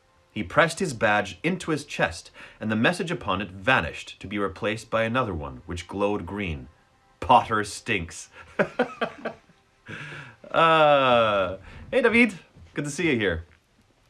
The Slytherins howled with laughter. Each of them pressed their badges, too, until the message, Potter stinks, was shining brightly all around Harry. He felt the heat rise in his face and neck. Oh, very funny, Hermione said sarcastically to Pansy Parkinson and her gang of Slytherin girls, who were laughing harder than anyone. Really witty. Ron was standing against the wall with Dean and Seamus. He wasn't laughing, but he wasn't sticking up for Harry either. Want one, Granger? Said Malfoy, holding out a badge to Hermione. I've got loads, but don't touch my hand now. I've just washed it, you see. Don't want a mudblood sliming it up. Some of the anger Harry had been feeling for days and days seemed to burst through a dam in his chest. He had reached for his wand before he'd thought what he was doing. People all around them scrambled out of the way, backing down the corridor. Harry! Harry! Hermione said warningly. Suckle, yeah, that's a gross word, Alana. Go on then, Potter, Malfoy said quietly, drawing out his own wand. Moody's not here to look after you now. Do it, if you've got the guts. For a split second, they looked into each other's eyes. Then, at exactly the same time, both acted. Fernunculus, Harry yelled. Densiago, screamed Malfoy. Densiago! Let's go, everyone. It's party time. Densiago! There's like party lights go on. There's a piñata that comes down from the ceiling. Densiago! Harry's like, what? What's going on? Deal with this, you idiots! Jets of light shot from both wands, hit each other in midair, and ricocheted off at angles. Harry's hit Goyelle in the face, and Malfoy's hit Hermione. Goyelle bellowed and put his hands to his nose where great ugly boils were springing up. Hermione, whimpering in panic, was clutching her mouth. Hermione! Ron had hurried forwards to see what was wrong with her. Harry turned and saw Ron dragging Hermione's hand away from her face. It wasn't a pretty sight. Hermione's front teeth, already larger than average, were now growing at an alarming rate.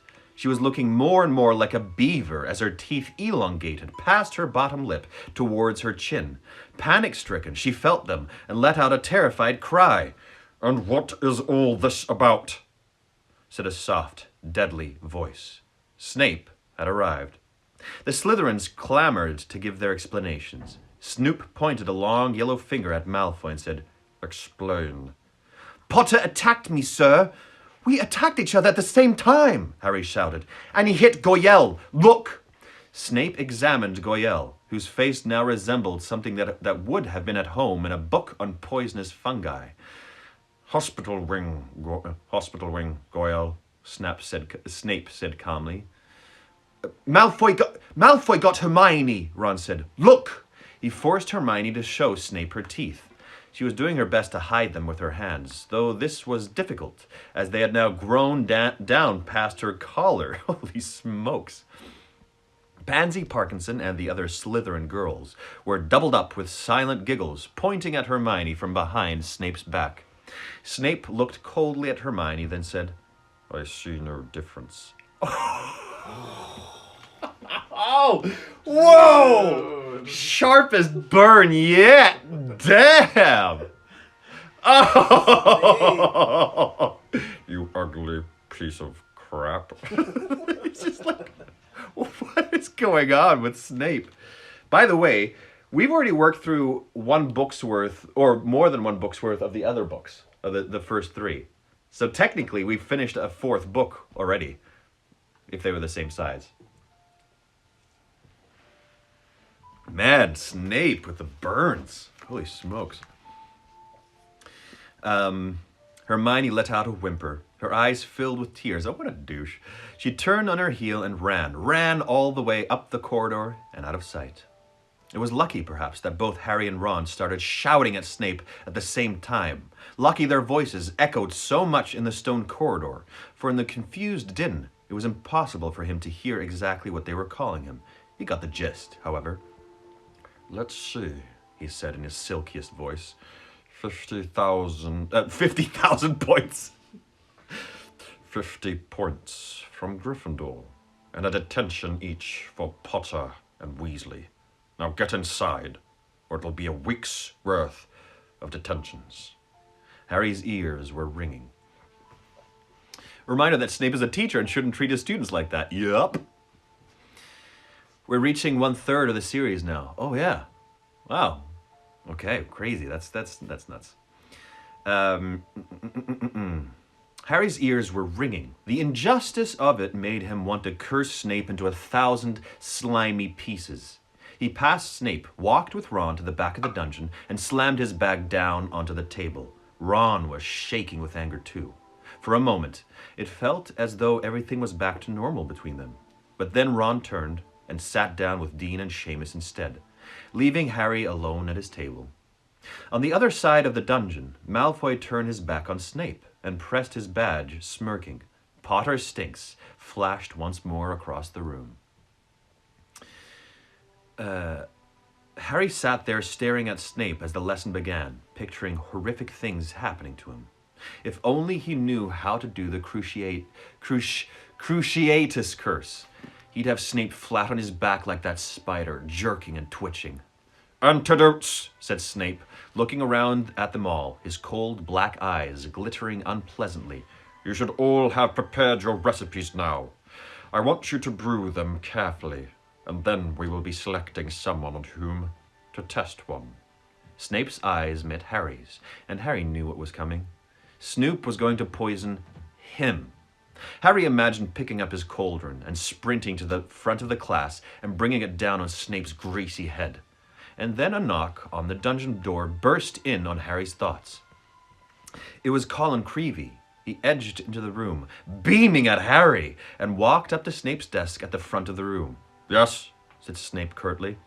"Please, sir, I'm supposed to take Harry Potter upstairs." Little Colin and his even littler brother. Snape stared down his nose at Colin, whose smile faded from his eager face. "Potter has another hour of potions to complete," said Snape coldly. "He will come upstairs when this class is finished." Colin went pig. Sir, Mr. Bagman wants him," he said nervously. "All the champions have to go. I think they want to take photographs." Harry would have given anything he owned to have stopped Colin saying those last few words.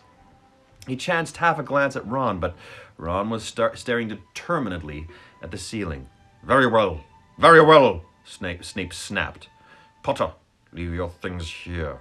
I want you back down here later to test your antidote." "Please, sir, could I have some more?" That's what he sounds like. "Please, sir, he's got to take his things with him," squeaked Colin. "All the champions..." "Very well," said Snape. "Potter, take your bag and get out of my sight." Harry swung his bag over his shoulder, got up, and headed for the door. As he walked through the Slytherin desks, Potter stinks flashed at him from every direction.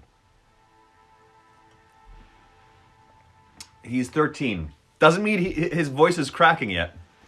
Some kid's voice. He's gonna be. He hasn't hit puberty yet. Late bloomer. Late bloomer, indeed. When I was a teenager, I got that fluff happening, and I wasn't allowed to shave it for like a year. My dad said, "Well, it's like, you know, it's better to wait, hold off on that when you're a teenager." I was like, "What?" And so like we'd be talking to girls. I was so bad at talking to girls. I always be so like self-conscious because I had like this weird fluff here. I was like, "Oh man, I look like an idiot." Yeah. It's amazing, isn't it, Harry? said Colin, starting to speak the moment Harry had closed the dungeon door behind him. Isn't it, though? You've been champion. Yes, really amazing, said Harry heavily, as they set off towards the steps into the entrance hall. What do they want the photos for, Colin? The Daily Prophet, I think. Great, said Harry dully. Exactly what I need. More publicity. Good luck, said Colin when they reached the right room. Harry knocked on the door and entered. Was? He was in a fairly small classroom. Most of the desks had been pushed away to the back of the room, leaving a large space in the middle. 3 of them, however, had been placed end to end in front of the blackboard and covered with a long length of velvet. 5 chairs had been set behind the velvet-covered desks, and Ludo Bagman was sitting in one of them, talking to a witch Harry had never seen before, who was wearing magenta robes. Victor Crumb was standing moodily in a corner as usual, and not talking to anybody. Cedric and Fleur were in conversation. Fleur... Now, should I say like Fleur or Fleur or Fleur? Looked a good deal happier than Harry had seen her so far. She kept throwing back her hair so that her long silvery hair caught the light. A paunchy man holding a large black camera, which was smoking slightly, was watching Fleur out of the corner of his eye. If there's any... I can relate to the fluff. If there's any adjectives, if this guy's important, let me know and throw some adjectives over there for him. Bagman suddenly spotted Harry, got up quickly and bounded forwards. Ah, here he is, champion number 4. In you come, Harry, in you come. Nothing to worry about, it's just the wand-weighing ceremony. The rest of the judges will be here in a moment. Wand weighing? Harry repeated nervously. We have to check that your wands are fully functional. No problems, you know, as they're your most important tools in the tasks ahead, said Bagman. They're experts upstairs now with Dumbledore. And then there's going to be a little photo shoot. This is Rita Skeeter. Oh, right, okay. Give me some adjectives for Rita Skeeter, please. Not Fleur de la Cour, I already know her. Okay, likes taking pictures, silent. That's great. Okay, but for Rita Skeeter, if there's any adjectives without ruining anything, pop them in there. So I don't know, kind of can explore what kind of voice to give her. This is Rita Skeeter, he added, gesturing towards the witch in magenta robes. She's doing a small piece on the tournament for the Daily Prophet. Annoying. Okay. That's the only adjective I got till now. Flirtatious, annoying, okay. Hi, maybe a voice like this. Nosy, pushy, maybe a voice like this. Something like cunning, tabloid. Think tabloid reporter. So how do I make a flirty in it? Maybe she talks a little bit like the 1930s news people. Dramatic, duplicitous, sounds like a pedo to me. Okay. Slimy in an effeminate way. Gossipy, pushy. Think red carpet journalism. Okay. Maybe not that small, Ludo, said Rita Skeeter, her eyes on Harry. Her hair was set in an elaborate and curiously rigid curls that contrasted oddly with her heavy-jawed face. She wore jeweled spectacles. The thick fingers clutching her crocodile skin handbag ended in 2-inch nails, painted crimson. I wonder if I could have a little word with Harry before we start, she said to Bagman, but still gazing fixedly at Harry. The youngest champion, you know, to add a bit of colour. Certainly, cried Bagman. That is, if Harry has no objection. Sorry. Lovely, said Rita Skeeter. That works? Okay, great. And in a second, her scarlet-taloned fingers had Harry's upper arm in a surprisingly strong grip, and she was steering him out of the room again and opening a nearby door. We don't want to be in here with all that noise, she said. Let's see. Ah, yes. This is nice and cozy. It was a broom cupboard. Yep, this is good. Okay, good. Harry stared at her. Come along, dear. That's right. Lovely, said Rita Skeeter again, perching herself precuriously upon an upturned bucket. Pushing Harry down onto a cupboard box and closing the door, throwing them into darkness. Let's see now.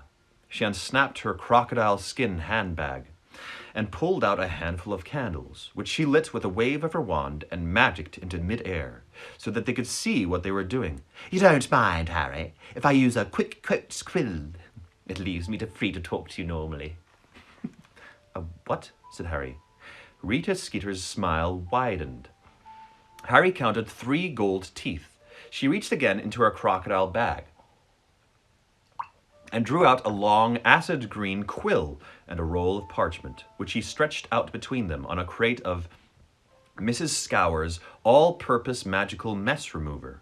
She put the tip of the green quill into her mouth, sucked it for a moment with apparent relish, then placed it upright on the parchment, where it stood balanced on its point, quivering slightly. Okay, wait. So what did she do? She put the tip of the green quill in her mouth, sucked from it, and then placed it upright on the parchment. Oh, I guess it's going to be writing. I was like, dictation. Oh, okay. Yeah, have a good time at work, Kristen. Sounds a wee bit like Hannibal. Hannibal doesn't sound like that. What Hannibal movie are you watching? Testing. My name is Rita Skeeter, Daily Prophet Reporter. Harry looked down quickly at the quill. The moment Rita Skeeter had spoken, the green quill had started to scribble, skidding across the parchment. Attractive blonde Rita Skeeter, 43, whose savage quill had punctured many inflated reputations. Lovely, said Rita Skeeter yet again, and she ripped the top piece of parchment off, crumpled it up, and stuffed it into her handbag. Now she leant towards Harry and said, So, Harry, what made you decide to enter the Triwizard Tournament? Said Harry again. But Clarice. I guess so. But he was distracted by the quill. Even though he wasn't speaking, it was dashing across the parchment, and in its wake he could make out a fresh sentence. An ugly scar, souvenir of a tragic past, disfigures the otherwise charming face of Harry Potter, whose eyes... So it's like her thoughts or her editing thoughts get put down on paper. Ignore the quill, Harry, said Rita Skeeter firmly. Reluctantly, Harry looked up at her instead. Now, why did you decide to enter the tournament, Harry? I didn't, said Harry. I don't know how my name got into the Goblet of Fire. I didn't put it there. Rita Skeeter raised one heavily penciled eyebrow. Come now, Harry. There's no need to be scared of getting into trouble. We all know you shouldn't really have entered at all. Don't worry about that. Our readers love a rebel. But I didn't enter, Harry repeated. I don't know who... How do you feel about the tasks ahead? Said Rita Skeeter. Excited? Nervous?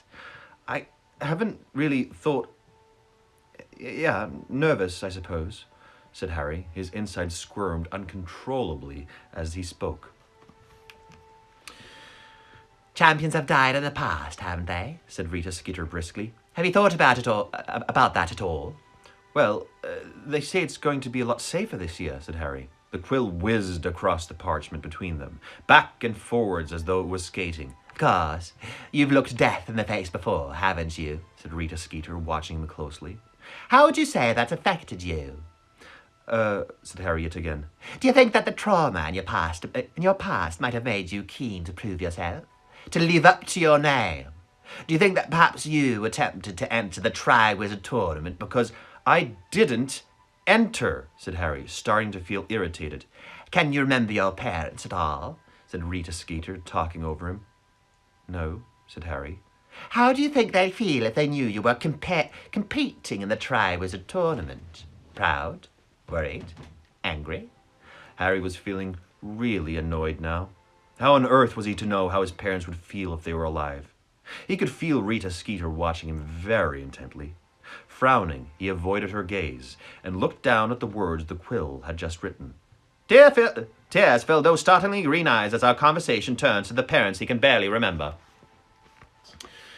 I have not got tears in my eyes, said Harry loudly. Before Rita Skeeter could say a word, the door of the broom cupboard was pulled open. Harry looked around, blinking in the bright light.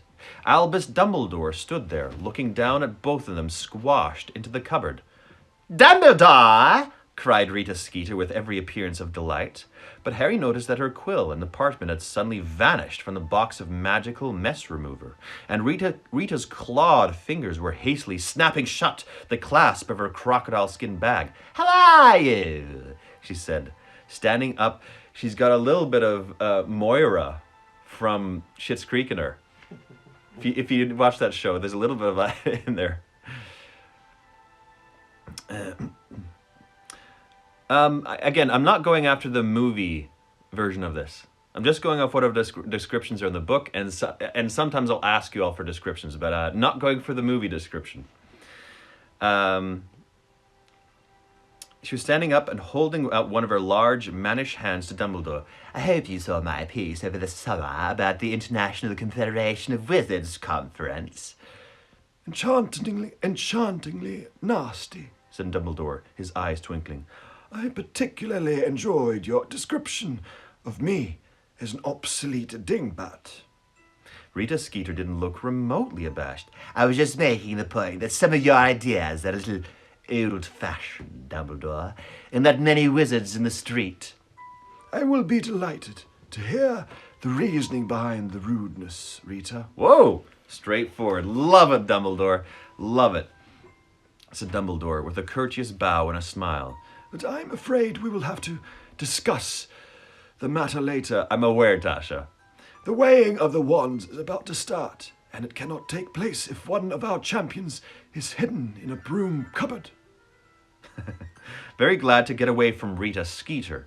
Harry hurried back into the room. The other champions were now sitting in chairs near the door, and he sat down quickly next to Cedric, looking up at the velvet-covered table, where 4 of the 5 judges were now sitting. Professor Karkaroff, Madame Maxime, Mr. Crouch, and Ludo Bagman. Rita Skeeter settled herself down in a corner. Harry saw her slip the parchment out of her bag again, spread it on her knee, suck the end of the quick quotes quill, and place it once more on the parchment. May I introduce Mr. Ollivander? Okay, give me some descriptions for that dude, too. The wand seller in Ollivander's wand shop in the first book. Oh, shoot, that's a callback. Oh, shoot. Okay, I'm going to put him down on my list. Please give me some descriptions, or like adjectives, please. Ollivander. Right, I forgot this dude. Wow, he's back. Okay, said Dumbledore, taking his place at the judges' table and talking to the champions. He will be checking your wands to ensure that they are in good condition before the tournament. Harry looked around, and with a jolt of surprise saw an old wizard with large, pale eyes. Just hella old. Quirky. Pale eyes standing quietly by the window. Harry had met Mr. Ollivander before. He was the wand maker from whom Harry had brought his own wand over 3 years ago in Diagon Alley. Oh yeah, he was a little mysterious, little edgy, wise, eccentric, old, quirky, little quirky. Mademoiselle Delacour, could we have you could we have you forward first, please? No, that's not right. That's not right. Eccentric.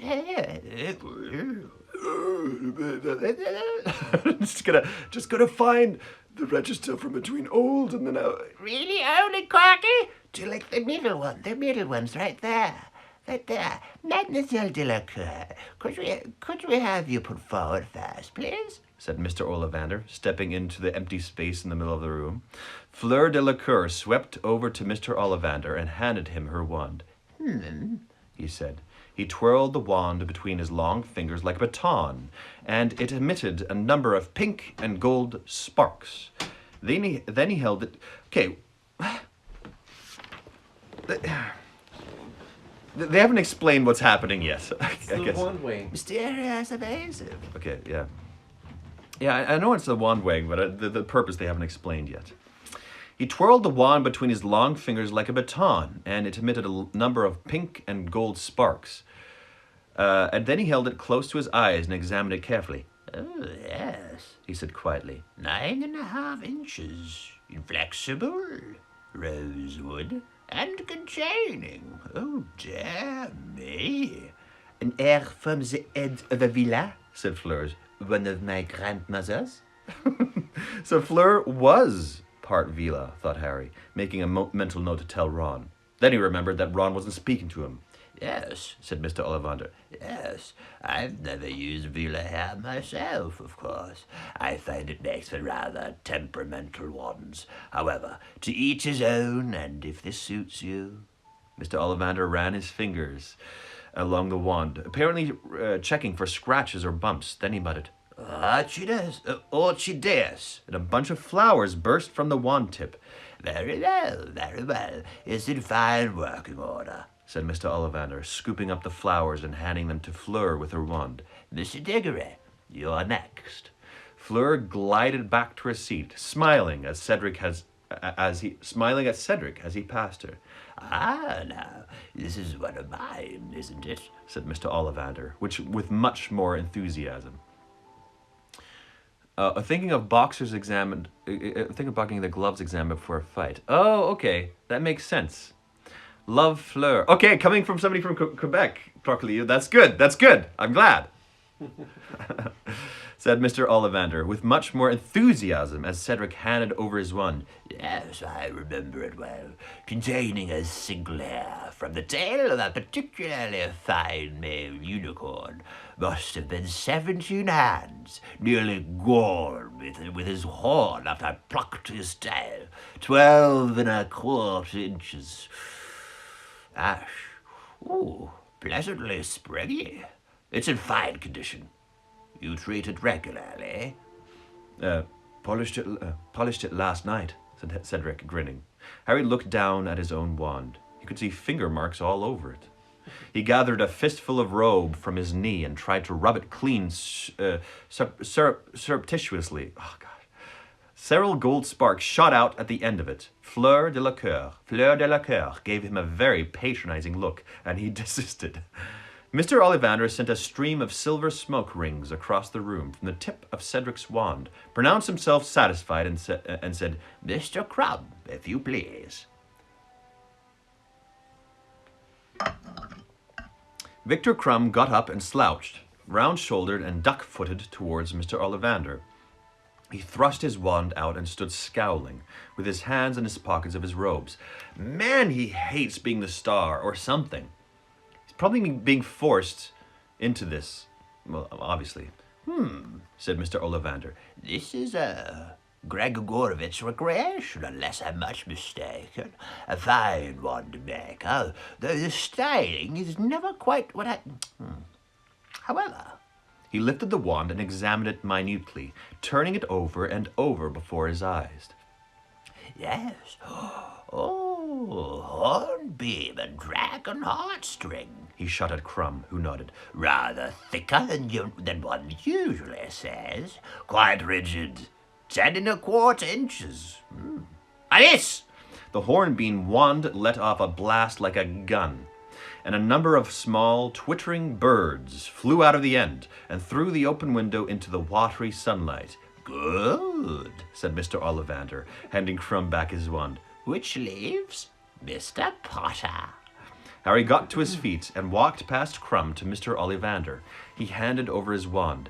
Ah, yes, said Mr. Ollivander, his pale eyes suddenly gleaming. Yes. How well I remember. Harry could remember, too. He could remember it as though it had happened yesterday. 4 summers ago, on his 11th birthday, he had entered Mr. Ollivander's shop with Hagrid to buy a wand. Mr. Ollivander had taken his measurements and then started handing him wands to try.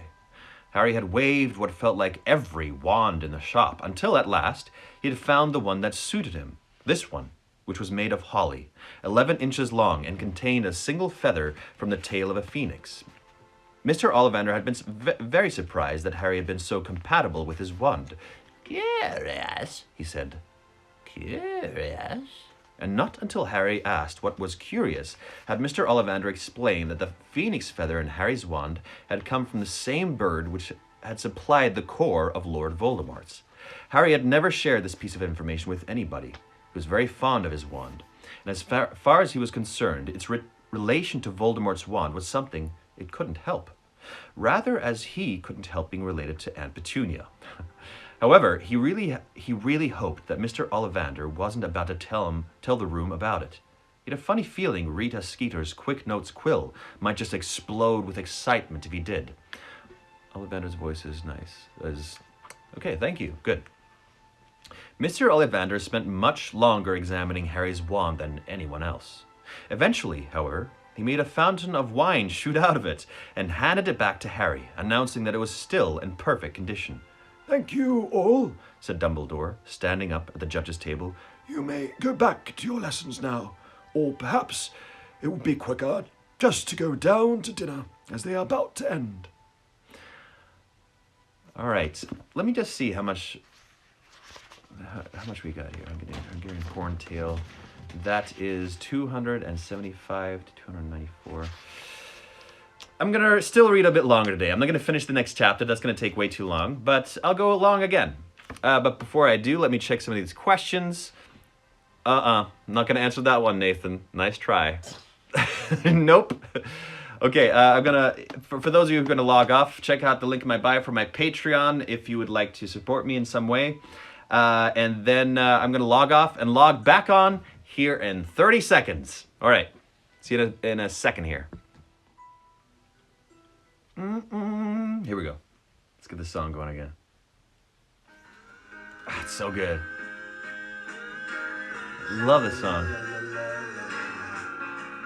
La la la la la la la la la la. Welcome back, everybody. I'm gonna wait a second until people have joined, so we can keep on continuing on with the story. And if you're just joining, I'm reading this for the second part today. It's going longer than an hour. Hey, Amanda. Hey, Harry Potter addict.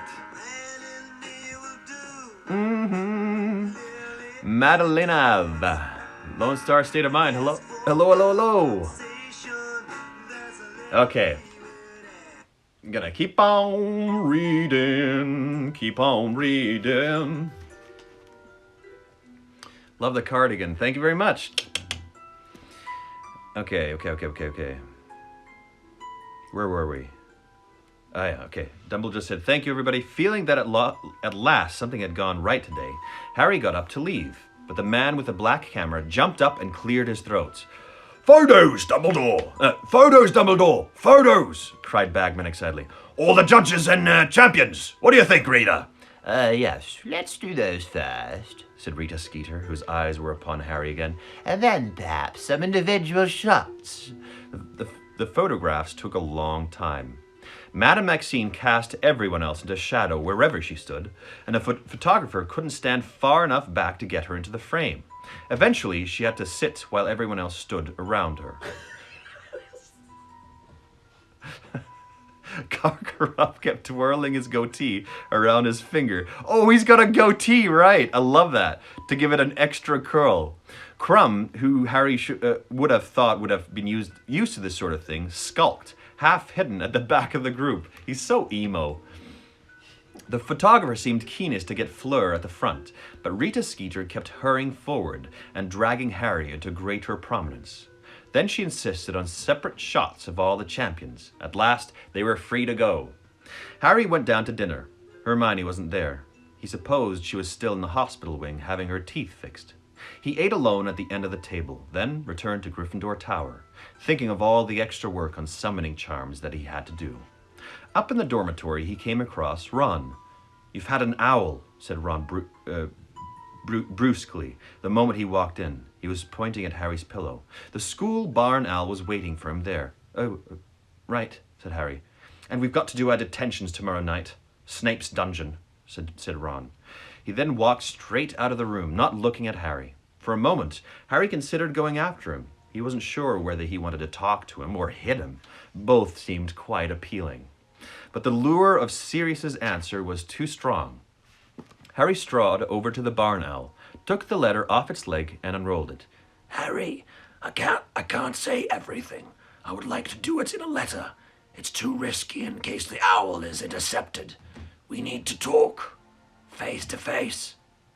Can you ensure that you are alone by the fire in Gryffindor Tower at 1 o'clock in the morning on the 22nd of November? I know better than anyone that you can look after yourself, and while you're around Dumbledore and Moody, I don't think anyone will be able to hurt you.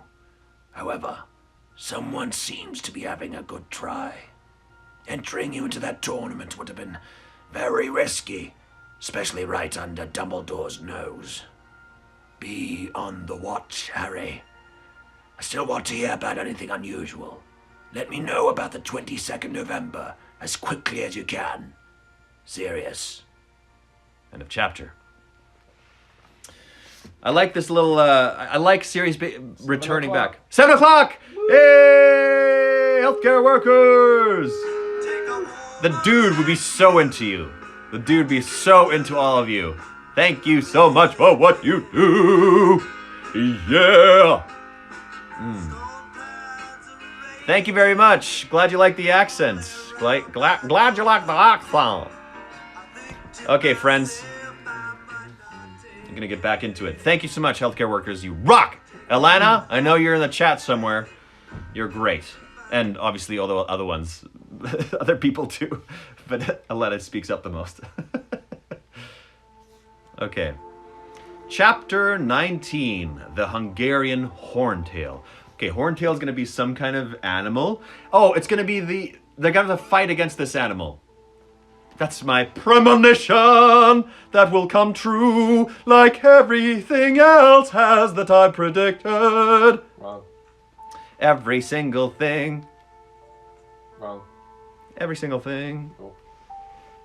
The prospect of talking face to face with Sirius was all that sustained Harry over the next fortnight. The only bright spot on our horizon that had never looked darker. The shock of finding himself school champion had worn off slightly now, and the fear of what was facing him was starting to sink in. The first task was drawing steadily nearer. He felt as though it was crouching ahead of him like some horrific monster, barring his path. He had never suffered nerves like these. They were way beyond anything he had felt before a Quidditch match, not even his last one against Slytherin, which had decided who would win the Quidditch Cup. Harry was finding it hard to think about the future at all. He felt as if his whole life had been leading up to and would finish with the first task. John would definitely fail divination. No, I'd make it up and win. I will Venmo Mark. Oh, but I didn't ask it under the question between the chapters. Okay, I think this is a fun one. If cartoon physics suddenly replaced real physics, what are some things you would want to try? So if everything had cartoon physics instead of real physics. It was a fun one. Admittedly, he didn't see how Sirius was going to make him feel any better about having to perform an unknown piece of difficult and dangerous magic in front of hundreds of people, but the mere sight of a friendly face would be something at the moment. Harry wrote back to Sirius, saying that he would be beside the common room fire at the time Sirius had suggested, and he and Hermione spent a long time going over plans for forcing any stragglers out of the common room on the night in question. If the worst came to worst, they were going to drop a bag of dung bombs, but they hoped they wouldn't have to resort to that. Filch would skin them alive. Flying by flapping my arms. Yes! That would be amazing. In the meantime, life became even worse for Harry within the confines of the castle, for Rita Skeeter had published her piece about the Triwizard Tournament, and it had turned out to be not so much a report on the tournament as a highly colored life story of Harry. Much of the front page had been given over to a picture of Harry. The article, continuing on pages 2, 6, and 7, had been all about Harry. The names of the Beauxbatons and Durmstrang champions, misspelled, had been squashed into the last line of the article, and Cedric hadn't been mentioned at all. Ooh, that sucks. That sucks. The article had appeared 10 days ago, and Harry still got a sick, burning feeling of shame in his stomach every time he thought about it. Rita Skeeter had reported him saying an awful lot of things that he couldn't remember ever saying in his life, let alone in that broom cupboard. So this is the narrated, the newspaper version of what he's saying. I suppose I get my strength from my parents. I know they'd be very proud of me if they could see me now. Yes, sometimes at night I still cry about them. I'm not ashamed to admit it. I know nothing will hurt me during the tournament because they're watching over me. But Rita Skeeter had gone even further than transforming his ers into long, sickly sentences. She had interviewed other people about him too. Harry has at last found love at Hogwarts. His close friend, Colin Creevey, says that Harry is rarely seen out of the company of one Hermione Granger, a stunningly pretty muggle-born girl who, like Harry, is one of the top students in the school. Rita Skeeter! From the moment the article appeared, Harry had to endure people, Slytherins mainly, quoting it at him as he passed them and making sneering comments. Want a hanky, Potter, in case you start crying in Transfiguration? Since when have you been one of the top students in the school, Potter? Or is this a school you and Longbottom have set up together? Hey, Harry! Yeah, that's right, Harry found himself shouting as he wheeled around in the corridor, having had just about enough.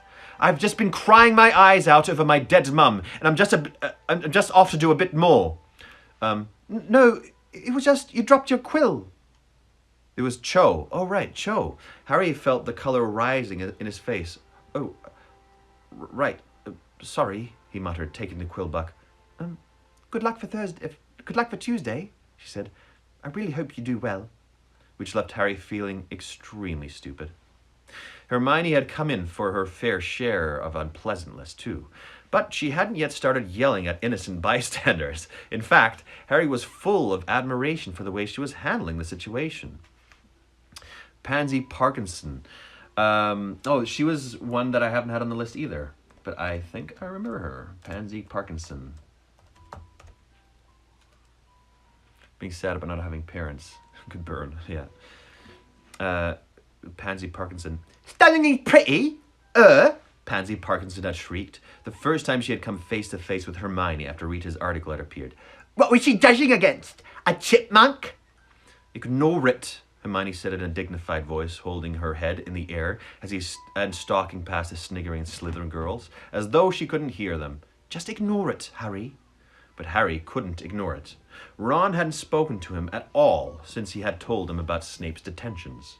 Harry had half hoped they would make things up during the 2 hours they were forced to pickle rats' brains in Snape's dungeon, but that had been the day Rita's article had appeared, which seemed to have confirmed Ron's belief that Harry was really enjoying all the attention.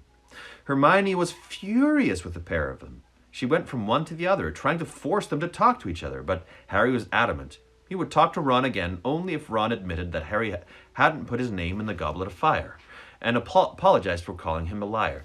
This is such a thing guys do. I would do it. If I was Harry, I'd be like, no, I don't need to talk to him. If he's got a problem with me, he can clear it up. It's like such a thing guys do. I didn't start this, Harry said stubbornly. It's his problem. You miss him, Hermione said impatiently. And I know he misses you. Miss him, said Harry. I don't miss him. But this was a downright lie. Harry liked Hermione very much, but she wasn't the same as Ron. There was much less laughter and a lot more hanging around in the library when Hermione was your best friend. Harry still hadn't mastered summoning charms. He seemed to have developed something of a block about them, and Harry and Hermione insisted that learning the theory would help. They consequently spent a lot of time poring over books during their lunch times. Victor Crumb was in the library an awful lot too, and Harry wondered what he was up to. Was he studying, or was he looking for things to help him through the first task? Hermione often complained about Crumb being there. Not that he ever bothered them, but because groups of giggling girls often turned up to spy on him from behind bookshelves, and Hermione found the noise distracting. He's not even good-looking, she muttered angrily, glaring at Crumb's sharp profile. They only like him because he's famous. They wouldn't look twice at him if he couldn't do that wonky feint thing. Ronsky feint, said Harry through gritted teeth. Quite apart from liking to get Quidditch terms correct, it caused him another pang to imagine Ron's expression if he could have heard Hermione talking about wonky feints. He does miss him. That's awful, Jen. I'm sorry. That's awful. Whoa, what's up with Jen? My dad died when I was in elementary school, and at one time a kid called my brother a daddy dyer. Oh boy, that is rough. I'm sorry, Jen. That is probably the worst thing to hear from people at school. Ugh, I'm sorry. Oh, man. Kids are mean. They can be lovely, but they can be very, very, very, very mean. It is a strange thing, but when you are dreading something and would give anything to slow down time, it is a disobliging habit of speeding up. The days... that's like the opposite of what is happening right now. Everything's going so quickly. No, I mean... Wait. It's a mixture of different things. The days until the first task seemed to slip by as though someone had fixed the clocks to work at double speed. Harry's feeling of barely controlled panic was with him wherever he went, as ever present as the snide comments about the Daily Prophet article. On the Saturday before the first task, all students in the third year and above were permitted to visit the village of Hogsmeade. Hermione told Harry that it would do him good to get away from the castle for a bit, and Harry didn't need much persuasion. What about Ron, though? Oh, no. What about Ron, though? He said. Don't you want to go with him? Oh, well, Hermione went slightly pink. I thought we might meet up with him in the Three Broomsticks. No, said Harry flatly. Oh, Harry, this is so stupid. I'll come, but I'm not meeting Ron, and I'm wearing my invisibility cloak. Oh, all right then, Hermione snapped. But I hate talking to you in that cloak. I never know if I'm looking at you or not. So Harry put on his invisibility cloak in the dormitory, went back downstairs, and together he and Hermione set off for Hogsmeade. I was teased in elementary school, and I agree with you, Jen. Looking back, those girls are probably going through things, needed help. Yeah, that's very likely. Very, very likely. Harry felt wonderfully free under the cloak. He watched other students walking past them as they entered the village, most of them sporting Support Cedric Diggory badges, but no horrible remarks came his way for a change, and nobody was quoting that stupid article. People keep looking at me now, said Hermione grumpily as they came out of the Honeyduke sweet shop later, eating large cream-filled chocolates. They think I'm talking to myself. Don't move your lips so much then. Come on! Please just take off your cloak for a bit. No one's going to bother you here. Oh yeah? Said Harry. Look behind you. Rita Skeeter and her photographer friend had just emerged from the Three Broomsticks pub. Talking in low voices, they passed right by Hermione without looking at her. Harry backed into the wall of Honeydukes to stop Rita Skeeter hitting him with her crocodile skin handbag. When they were gone, Harry said, She's staying in the village. I bet she's coming to watch the first task. As he said it, his stomach flooded with a wave of molten panic. He didn't mention this. He and Hermione hadn't discussed what was coming in the first task much. He had the feeling she didn't want to think about it. She's gone, said Hermione, looking right through Harry towards the end of the high street.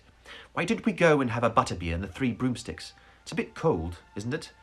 You don't have to talk to Ron, she added irritably, correctly interpreting his silence. The Three Broomsticks was packed, mainly with Hogwarts students enjoying their free afternoon, but also with a variety of magical people Harry rarely saw anywhere else. Harry supposed that as Hogsmeade was the only wizard village in Britain, it was a bit of a haven for creatures like hags, who were not as adept as wizards at disguising themselves. It was very hard to move through crowds in the invisibility cloak, in case you accidentally trod on someone, which tended to lead to awkward questions. Harry edged slowly towards a spare table in the corner, while Hermione went to buy drinks. On his way through the pub, Harry spotted Ron, who was sitting with Fred, George, and Lee Jordan. Resisting the urge to give Ron a good hard poke in the back of the head, he finally reached the table and sat down at it. Hermione joined him a moment later and slipped him a butterbeer under his cloak. I look such an idiot sitting here on my own, she muttered. Lucky I brought something to do. And she pulled out a notebook in which she had been keeping a record of SPEW members. Harry saw his and Ron's names at the top of a very short list. Hello, Harry Potter addict. Welcome back. It seemed... Oh, no. Somebody else joined. Greg and Janelle Tarnot. Welcome. And Crystal Gogler. It seemed a very long time ago that they had sat making up these predictions together, and Hermione had turned up and appointed them secretary and treasurer. You know, maybe I should try and get some of the villagers involved in SPEW, Hermione said thoughtfully, looking around the pub. Yeah, right, said Harry. He took a swig of butterbeer under his cloak. Hermione, when are you going to give up on this spew stuff? When house elves have decent wages and working conditions, she hissed back. You know, I'm starting to think it's time for a more direct action. I wonder how you get into the school kitchens. No idea. Ask Fred and George, said Harry. Hermione lapsed into thoughtful silence while Harry drunk his butterbeer, watching the people in the pub. All of them looked cheerful and relaxed. Ernie Macmillan and Hannah Abbott were swapping chocolate frog cakes at a nearby table, both of them sporting Support Cedric Diggory badges on their cloaks. Right over by the door, he saw Cho and a large group of her Ravenclaw friends. She wasn't wearing a Cedric badge, though. This cheered Harry up very slightly. Ooh, can we just talk about toilet time now? Why? Why do you want to talk about toilet time? Can we just talk about toilet time now? Okay, for those who are just logging in, toilet time is referring back, I think, to the second book, where they'll slip through. I think they were toilets. They're probably just sinks. They slip through toilets down into the basement area of Hogwarts, and the saying is toilet time. So there we go. Okay. Hermione. Okay. What wouldn't he have given to be one of those people, sitting around laughing and talking with nothing to worry about but homework? He imagined how it had felt to be here if his name hadn't come out of the Goblet of Fire. He wouldn't be wearing the invisibility cloak, for one thing. Ron would be sitting with him. The three of them would probably be happily imagining what deadly, dangerous task the school champions would be facing on Tuesday. He'd have been really looking forward to it, watching them do whatever it was, cheering on Cedric with everyone else safe in a seat at the back of the stands. He wondered how the other champions were feeling. Every time he had seen Cedric lately, he had been surrounded by admirers and looking nervous but excited. Harry glimpsed Fleur de la Cour from time to time in the corridors. She looked exactly as she always did, haughty but unruffled. And Crumb just sat in the library, poring over books. Harry thought of Sirius, and the tight, tense knot in his chest seemed to ease slightly. He would be speaking to him in just over 12 hours, for tonight was the night they were meeting at the common room fire, assuming nothing went wrong. Assuming nothing went wrong as everything else had done lately. Look, it's Hagrid, said Hermione. The back of Hagrid's enormous shaggy head, he had mercifully abandoned his bunches, emerged over the crowd. Harry wondered why he hadn't spotted him at once. As Hagrid was so large, but standing up carefully, he saw that Hagrid had been leaning low, talking to Professor Moody. Hagrid had his usual enormous tankard in front of him, but Moody was drinking from his hip flask. Okay, Madame Rosmerta, the pretty landlady, didn't seem to think much of this. She was looking askance. Oh, great word, askance. Excuse me while I look askance. Just turning your head, that's it. She was looking askance at Moody as she collected glasses from tables around them. Perhaps she thought it was an insult to her mulled mead, but Harry knew better. Moody had told them all during their last defense against the dark arts lesson that he preferred to prepare his own food and drink at all times. As it was so easy for Dark Wizard to point an unattended cup. He's so paranoid. Sorry, I got a hair in my mouth. Kiss out. As Harry watched, he saw Hagrid and Moody get up to leave. He waved, then remembered that Hagrid couldn't see him. Moody, however, paused, his magical eye on the corner where Harry was standing. He tapped Hagrid in the small of the back, being unable to reach his shoulder, muttered something to him, and then the pair of them made their way back across the pub towards Harry and Hermione's table. All right, Hermione. All right, Hermione, said Hagrid loudly. Hello, said Hermione, smiling back. Moody limped around the table and bent down. Harry thought he was reading the Spew notebook until he muttered, Nice cloak, Potter. Harry stared at him in amazement. The large chunk missing from Moody's nose was particularly obvious at a few inches' distance. Moody grinned. Can you? Wait, sorry. Oh, can you? Yeah. I can see through invisibility cloaks, Moody said quietly. And it's come in useful at times, I can tell you. Harry was beaming down at Harry too. Harry knew Hagrid couldn't see him, but Moody had obviously told Hagrid he was there. Hagrid now bent down on the pretext of reading the Spew notebook as well, and said in a whisper so low that only Harry could hear it. Harry, meet me tonight at midnight at my cabin. Wear that cloak. Straightening up, Hagrid said loudly, Nice to see you, Hermione! winked and departed. Moody followed him. Why does he want to meet me at midnight? Harry said, very surprised. Oh, does he? Said Hermione, looking startled. I wonder what he's up to. I don't know whether you should go, Harry. She looked nervously around and hissed, It might make you late for Sirius. It was true that going down to Hagrid's at midnight would mean cutting his meeting with Sirius very fine indeed.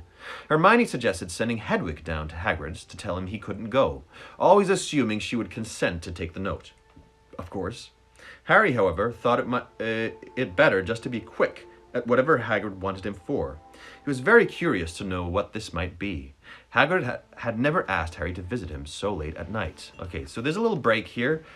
Let me just double check how long we got. That would be 10 pages. That would be another half an hour. Am I going to go long today? I'll go long. This is going to be an almost 2-hour read. Today is a special day. This is a special day. Maybe I'm making up for saying there was a surprise when there wasn't today. And by the way, for anybody who's tuning in, there will be one of these days. It's going to be pretty fun, but I can't say what it is yet. So, I'm giving you some extra time today. All right then. But I need to take off this because it's too hot. I'm no longer, the John no longer abides. The John no longer abides.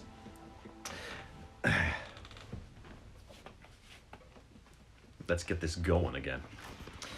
Actually, question for y'all.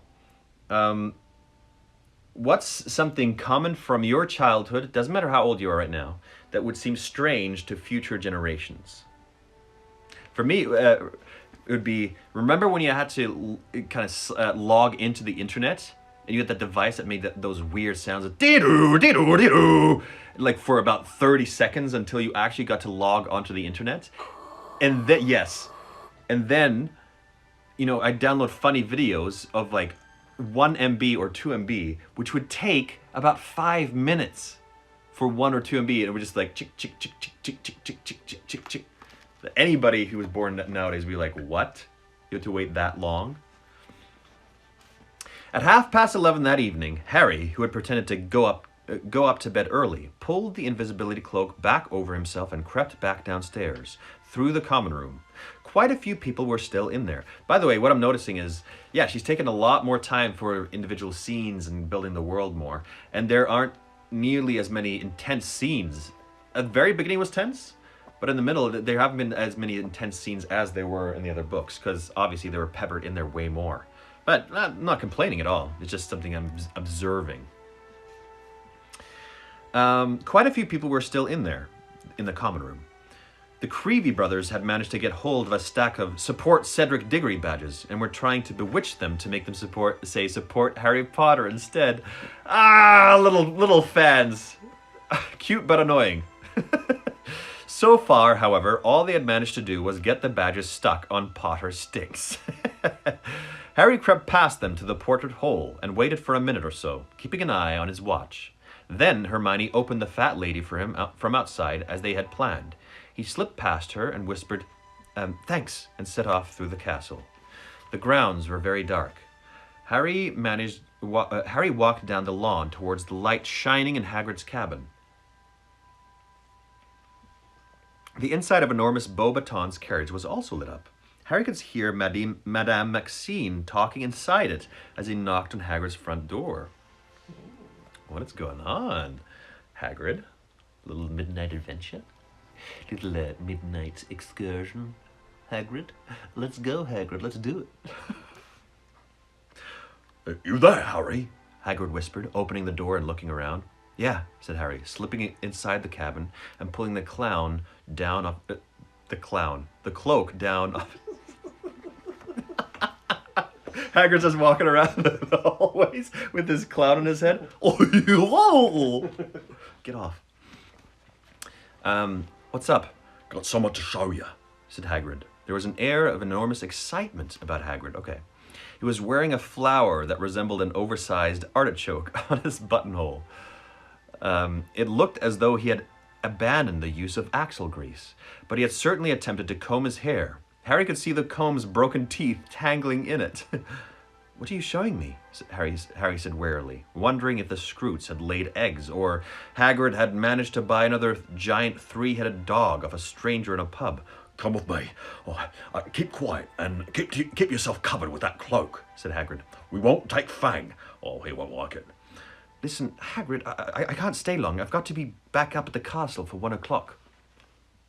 But Hagrid wasn't listening. He was opening the cabin door and striding off into the night.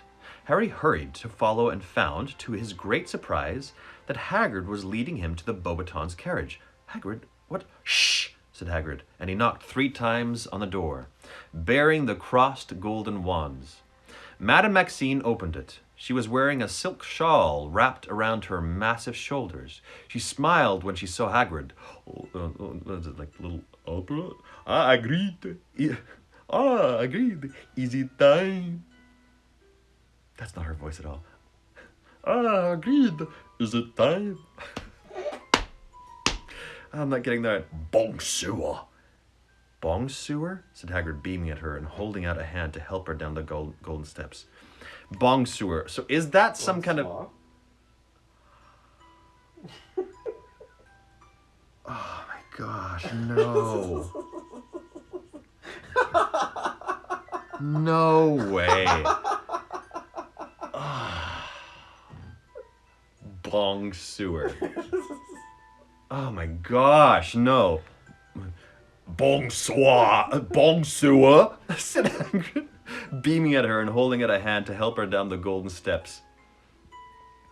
Madame Maxime closed the door behind her. Hagrid offered her his arm, and they set off around the edge of the paddock containing Madame Maxime's giant winged horses, with Harry, totally bewildered, running to keep up with them. Had Hagrid wanted to show him Madame Maxime? He could see her any old time he wanted. She wasn't exactly hard to miss. But it seemed that Madame Maxime was in for the same treat as Harry, because after a while she said playfully, Where is it you are taking me, Hagrid?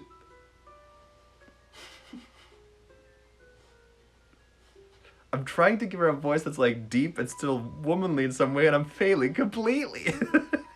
You'll enjoy this, said Hagrid gruffly. We're saying, trust me. All right. Don't go telling anyone I showed you, right? They're not supposed to know. Of course not, said Madame Maxime, fluttering her long black eyelashes. I think this is one voice I've failed, and I'm still failing the most often at. This voice. And still they walked, Harry getting more and more irritable as he jogged along in their wake, checking his watch every now and then.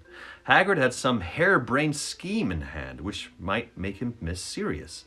If they didn't get there soon, he was going to turn around, go straight back to the castle, and leave Hagrid to enjoy his moonlight stroll with Madame Maxime. This and owls. No. Anita, no. I am nailing the owls, because that's how owls sound. Go to any documentary online, any video, type in owls, and you'll hear the hoots. You know, it's difficult to be realistic to how owls actually sound and to give them a personality, right? So... Do you want more people to keep telling me to throw something at you? Because you're working there. Oh, if you threw something, I'd dodge it so effortlessly. I'm super athletic. So LeBron James, come at me. Where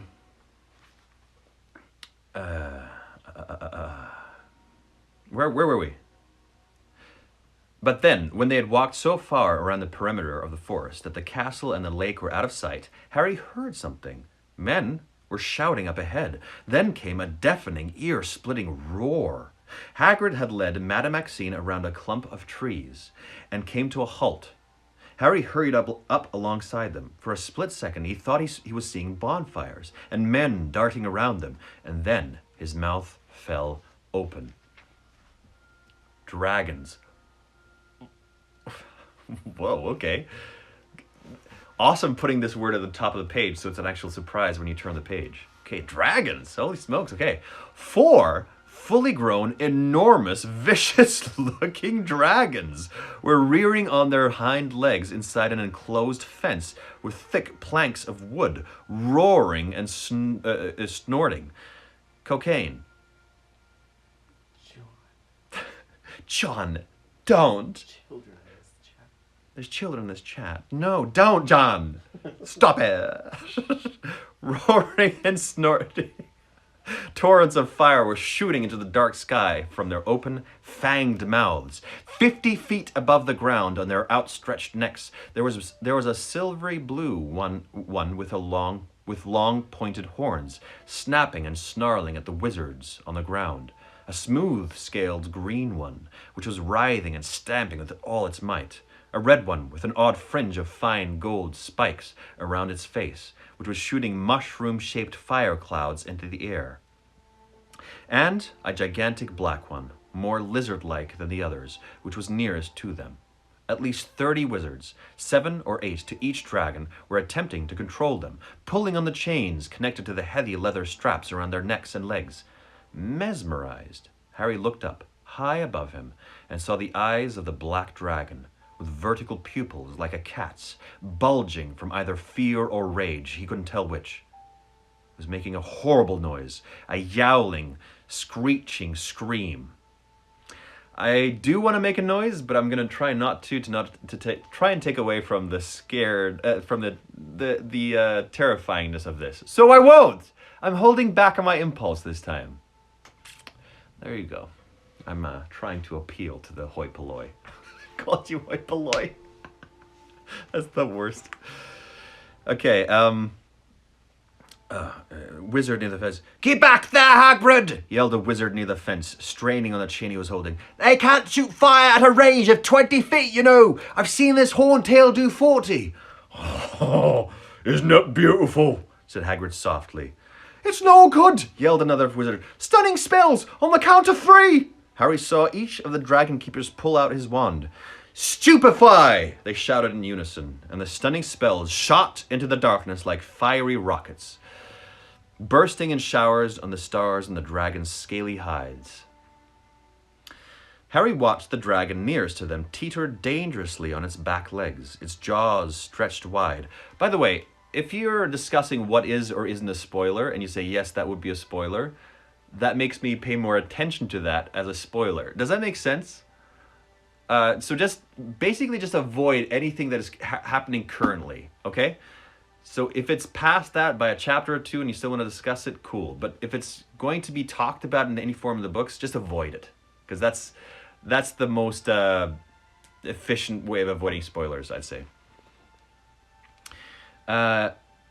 Harry watched the dragon nearest to them teeter dangerously on its back legs, its jaws stretched wide in a suddenly silent howl. Its nostrils were suddenly devoid of flame, though still smoking, and very slowly it fell. Several tons of sinewy, scaly, black dragon hit the ground with a thud that Harry could have sworn had made the trees behind him quake. Okay, so he's observing this. He's going to use it at the end when he's fighting a dragon. That's my premonition!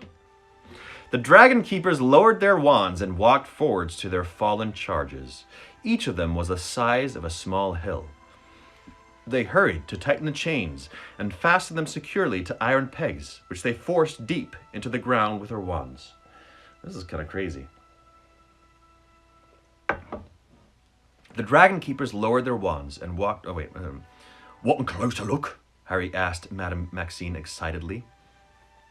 The pair of them moved right up to the fence, and Harry followed. The wizard who had warned Hagrid not to come any closer turned, and Harry realized who it was. Charlie Weasley. All right, Hagrid, he panted, coming over to talk. They should be okay now. We put them out with a sleeping draught on the way here. Thought it might be better for them to wake up in the dark and the quiet, but like you saw, they weren't happy. Not happy at all. What breed you got there, Charlie? Said Hagrid, gazing at the closest dragon, the black one, with something close to reverence. Its eyes were still just open. Harry could see a strip of gleaming yellow beneath its wrinkled black eyelid. This is, a Hungarian horntail, said Charlie. There's a common Welsh green over there, the smaller one, a Swedish short snout, that black-grey, and a Chinese fireball, that's the red. Charlie looked around. Madame Maxine was strolling away around the edge of the enclosure, gazing at the stunned dragons. Yeah, Charlie. I didn't know you were bringing her. I didn't know you were bringing her, Hagrid. Charlie said, frowning. The champions aren't supposed to know what's coming. She's bound to tell her students, isn't she? I just thought she'd like to see him, shrugged Hagrid, still gazing, enraptured at the dragons.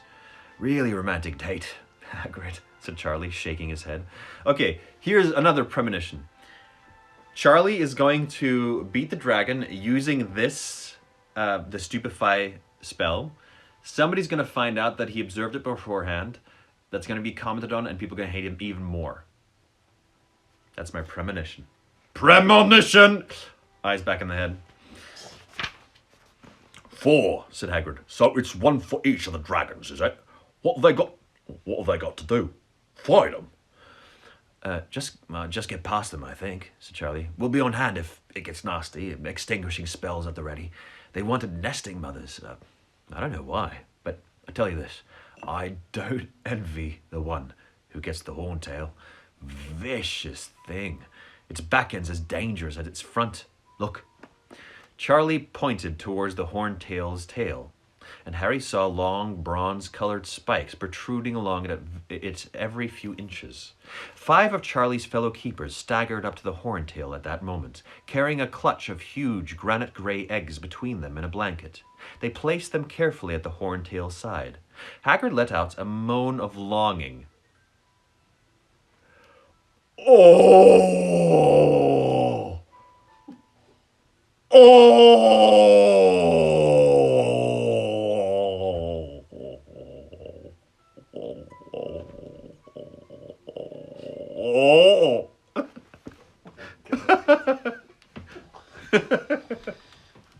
There we go. The Matrix, I dodged it. Okay, where was this gaze of longing? Oh, where was it? Oh, I've lost my point. Seriously, I've lost my... Just get past them. I don't... Okay, well, I'm just going to start... Oh, there, I found it. There. I've got them counted, Hagrid, said Charlie sternly. I've got them counted, Hagrid, said Charlie sternly. Then he said, how's Harry? Fine, said Hagrid. He was still gazing at the eggs. I just hope he's still fine after he's faced this lot, said Charlie grimly, looking out over the dragon's enclosure. I don't dare to tell Mum what he's got to do for the first task. She's already having kittens about him. Charlie imitated his mother's anxious voice. Okay, Charlie imitating his mom. How could they let him enter that tournament? He's much too young. I thought they were all safe. I thought it was going to be an age limit. She was in floods after that daily... right. She was in floods after that Daily Prophet article about him. He still cries about his parents. Oh, bless him. I never knew. Harry had enough. Trusting to the fact that Hagrid wouldn't miss him, with the attractions of 4 dragons and Madame Maxine to occupy him, he turned silently and began to walk away, back to the castle. He didn't know whether he was glad he'd seen what was coming or not. Perhaps this way was better. The first shock was over now. Maybe if he'd seen the dragons for the first time on Tuesday, he would have passed out cold in front of the whole school, but maybe he would anyway. He was going to be armed with his wand, which just now felt like nothing more than a narrow strip of wood against a 50-foot-high, scaly, spike-ridden, fire-breathing dragon. And he had to get past it, with everyone watching. How? Nicely done, John. For what? Just finding my spot, I guess? Okay, so this is crazy. He's going to have to fight a dragon. These students are going to have to fight 4 50-feet dragons? That's crazy. Harry sped up, skirting the edge of the forest. He had just under 15 minutes to get back to the fireside and talk to Sirius, and he couldn't remember ever wanting to talk to someone more than he did right now, when, without warning, he ran into something very solid. Harry fell backwards, his glasses askew, clutching the cloak around him. A voice nearby said, whose voice is it? Karkaroff. Ouch! Who's there? Harry, so he's got to be different, this kind of guy. He's more like he's a teenager, just like this. No, is Crumb a teenager? Yeah, he has to be. Crumb is not Karkaroff's son. No, but he still goes to school. He's a teenager, yes. Okay, great. He's 17 or 18. Yeah, right. Okay. Harry hastily checked that the cloak was covering him and lay very still, staring up at the dark outline of the wizard he had hit. He recognized the goatee. Oh, no, it's Karkaroff. Sorry, I thought it was Crumb. It was Karkaroff. "Who's there?" said Karkaroff again, very suspiciously, looking around in the darkness. Harry remained still and silent. After a minute or so, Karkaroff seemed to decide that he had hit some sort of animal. He was looking around at waist height as though expecting to see a dog. Then, he's been really quiet and still this whole time. Hey, buddy. Then he crept back under the cover of the trees and started to edge forwards towards the place where the dragons were. Yeah, thanks, Carrie. I just miscalculated who was here. Very slowly and very carefully, Harry got to his feet and set off again, as fast as he could without making too much noise, hurrying through the darkness back towards Hogwarts. He had no doubt whatsoever that what Karkaroff was up to. He had sneaked off to his ship to try and find out what the first task was going to be. He might even have spotted Hagrid and Madame Maxine heading off around the forest together. That is the funniest dating relationship. I think mostly just because of Hagrid. Hagrid is so funny when he's always sincere, but he's so funny when he cares about something a lot. It's very funny. And now all Karkaroff had to do was follow the sound of voices, and he, like Madame Maxine, would know what was in store for the champions. By the looks of it, the only champion who would be facing the unknown on Tuesday was Cedric. Harry reached the castle, slipped in through the front doors, and began to climb the marble staircase.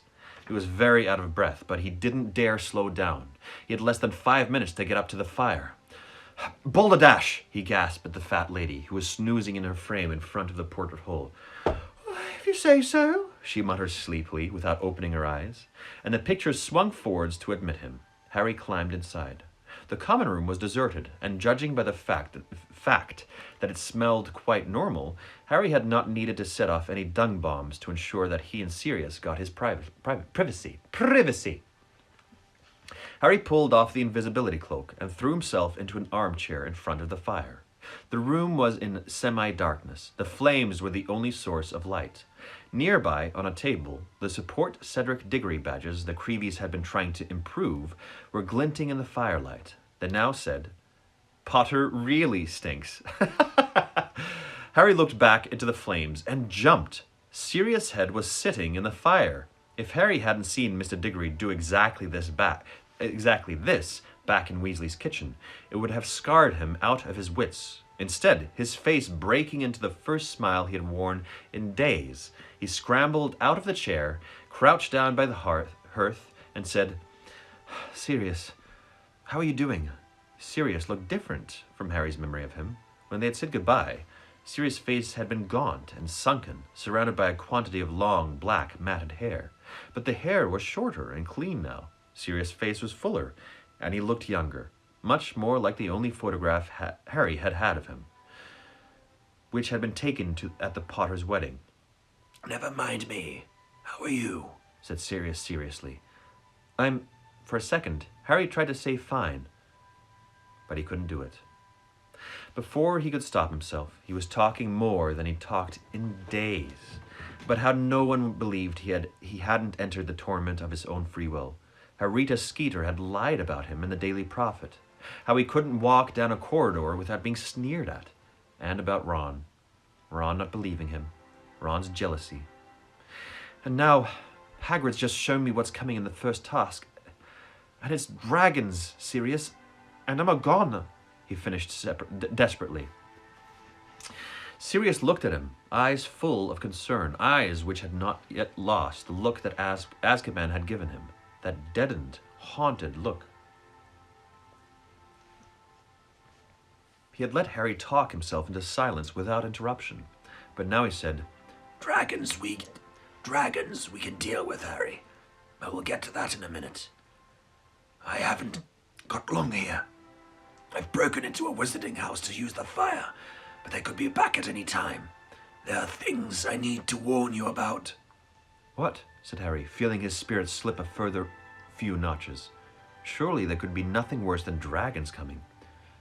Karkaroff, said Sirius. Harry, he was a Death Eater. You know what Death Eaters are, don't you? Yes, he... What? Okay. Death Eaters are wizards who go around killing people. Or used to go around killing people when Voldemort was around. Right?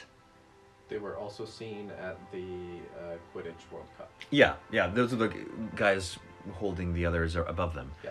But, okay, gotcha. He was caught. He was in Azkaban with me. But he got released.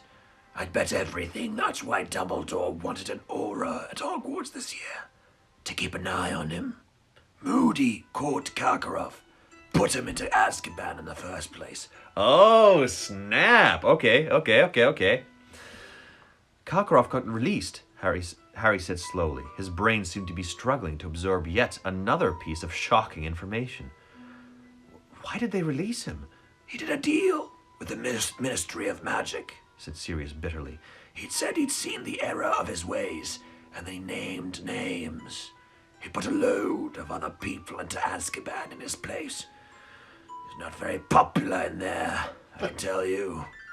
And since he's got out, from what I can tell, he's been teaching the dark arts to every student who passes through that school of his. So watch out for that Durmstrang champion as well. Okay, said Harry slowly. But are you saying Karkaroff put my name in the goblet? Because if he did, he's a really good actor. He seemed furious about it. He wanted to stop me competing. We know he's a good actor, said Sirius. Because he convinced the Ministry of Magic to set him free, didn't he? Now, I've been keeping an eye on the Daily Prophet, Harry. You and the rest of the world, said Harry bitterly. I still think it's Harry put his own name, not knowing it, into the Goblet of Fire. Premonition that always comes true. You want to bet? Yeah, sure. I'll bet that if I'm wrong, I'll never read another Harry Potter book. Gotcha! Gotcha! And reading between the lines of that Skeeter woman's article last month, Moody was attacked the night before he started at Hogwarts. Yes, I know, she says it was another false alarm, Sirius said hastily, seeing Harry about to speak. But I don't think so, somehow. I think someone tried to stop him getting to Hogwarts. I think someone knew their job would be a lot more difficult with him around. And no one's going to look into it too closely. Mad Eye's heard intruders a bit too often. But that doesn't mean he can't still spot the real thing. Moody was the best aura the Ministry ever had. So, what are you saying? Said Harry slowly. Karkaroff's trying to kill me, but why? Sirius hesitated. I've been hearing some very strange things, he said slowly. The Death Eaters seem a bit more active than usual lately. They showed themselves at the Quidditch World Cup, didn't they? Someone set off the Dark Mark. And then, did you hear about that Ministry of Magic witch who's gone missing? Oh yeah, I forgot about that whole beginning section with Voldemort. How he's got this big plan. Okay, so he had a plan at the Quidditch World Cup to distract everybody while he was doing something else. Right? That's what they were with the Death Eaters. They were distracting while he did something else. So, and I think that something else was the Dark Mark that appeared. Something happened there. And now he's got Karkaroff. Karkaroff is part of it, but I don't think he put the Harry Potter's name in it. I don't know what's going on! Bertha Jonkins? Said Harry. Exactly. She disappeared in Albania, and that's definitely where Voldemort was rumored to be lost. And she would have known the Triwizard Tournament was coming up, wouldn't she? Yeah, but it's not very likely she would have walked straight into Voldemort, is it? Said Harry. Listen, I know Bertha Jonkins, said Sirius grimly. She was at Hogwarts when I was, a few years above your dad and me, and she was an idiot. Very nosy, but no brains, none at all. It's not a good combination, Harry. I'd say she'd be very easy to lure to a trap. So Voldemort could have found out about the tournament, said Harry. Is that what you mean? You think Karkaroff might be here on his orders? I don't know, said Sirius slowly. I just don't know. Karkaroff doesn't strike me as the type who'd go back to Voldemort unless he knew Voldemort was powerful enough to protect him. But whoever put your name in that goblet did it for a reason, and I can't help thinking the tournament would be a very good way to attack you and make it look like an accident. Looks like a really good plan from where I'm standing, said Harry bleakly. They'll just have to stand back and let the dragons do their stuff. Right, those dragons, said Sirius, speaking very quickly now. There's a way, Harry. Don't be tempted to try. Rona! There's a way, Harry. Don't be tempted to try a stunning spell. Dragons are strong and too powerfully magical to be knocked out by a single stunner. You need about half a dozen wizards at a time to overcome a dragon. Yeah, I know. I just saw, said Harry. But you can do it alone, said Sirius. There is a way, and a simple spell's all you need. But Harry held up a hand to silence him, his heart suddenly pounding as though it would burst. He could hear footsteps coming down the spiral staircase behind him. Go, he hissed at Sirius. Go, there's someone coming. Harry scrambled to his feet, hiding the fire. If someone saw Sirius' face within the walls of Hogwarts, they would raise an almighty uproar. The ministry would get dragged in, and he, Harry Potter, would be questioned about Sirius' whereabouts. Harry heard a tiny pop in the fire behind him, and knew Sirius had gone. He watched the bottom of the spiral staircase. Who had decided to go for a stroll at 1 o'clock in the morning and stopped Sirius telling him how to get past a dragon? It was Ron, dressed in his maroon paisley pajamas.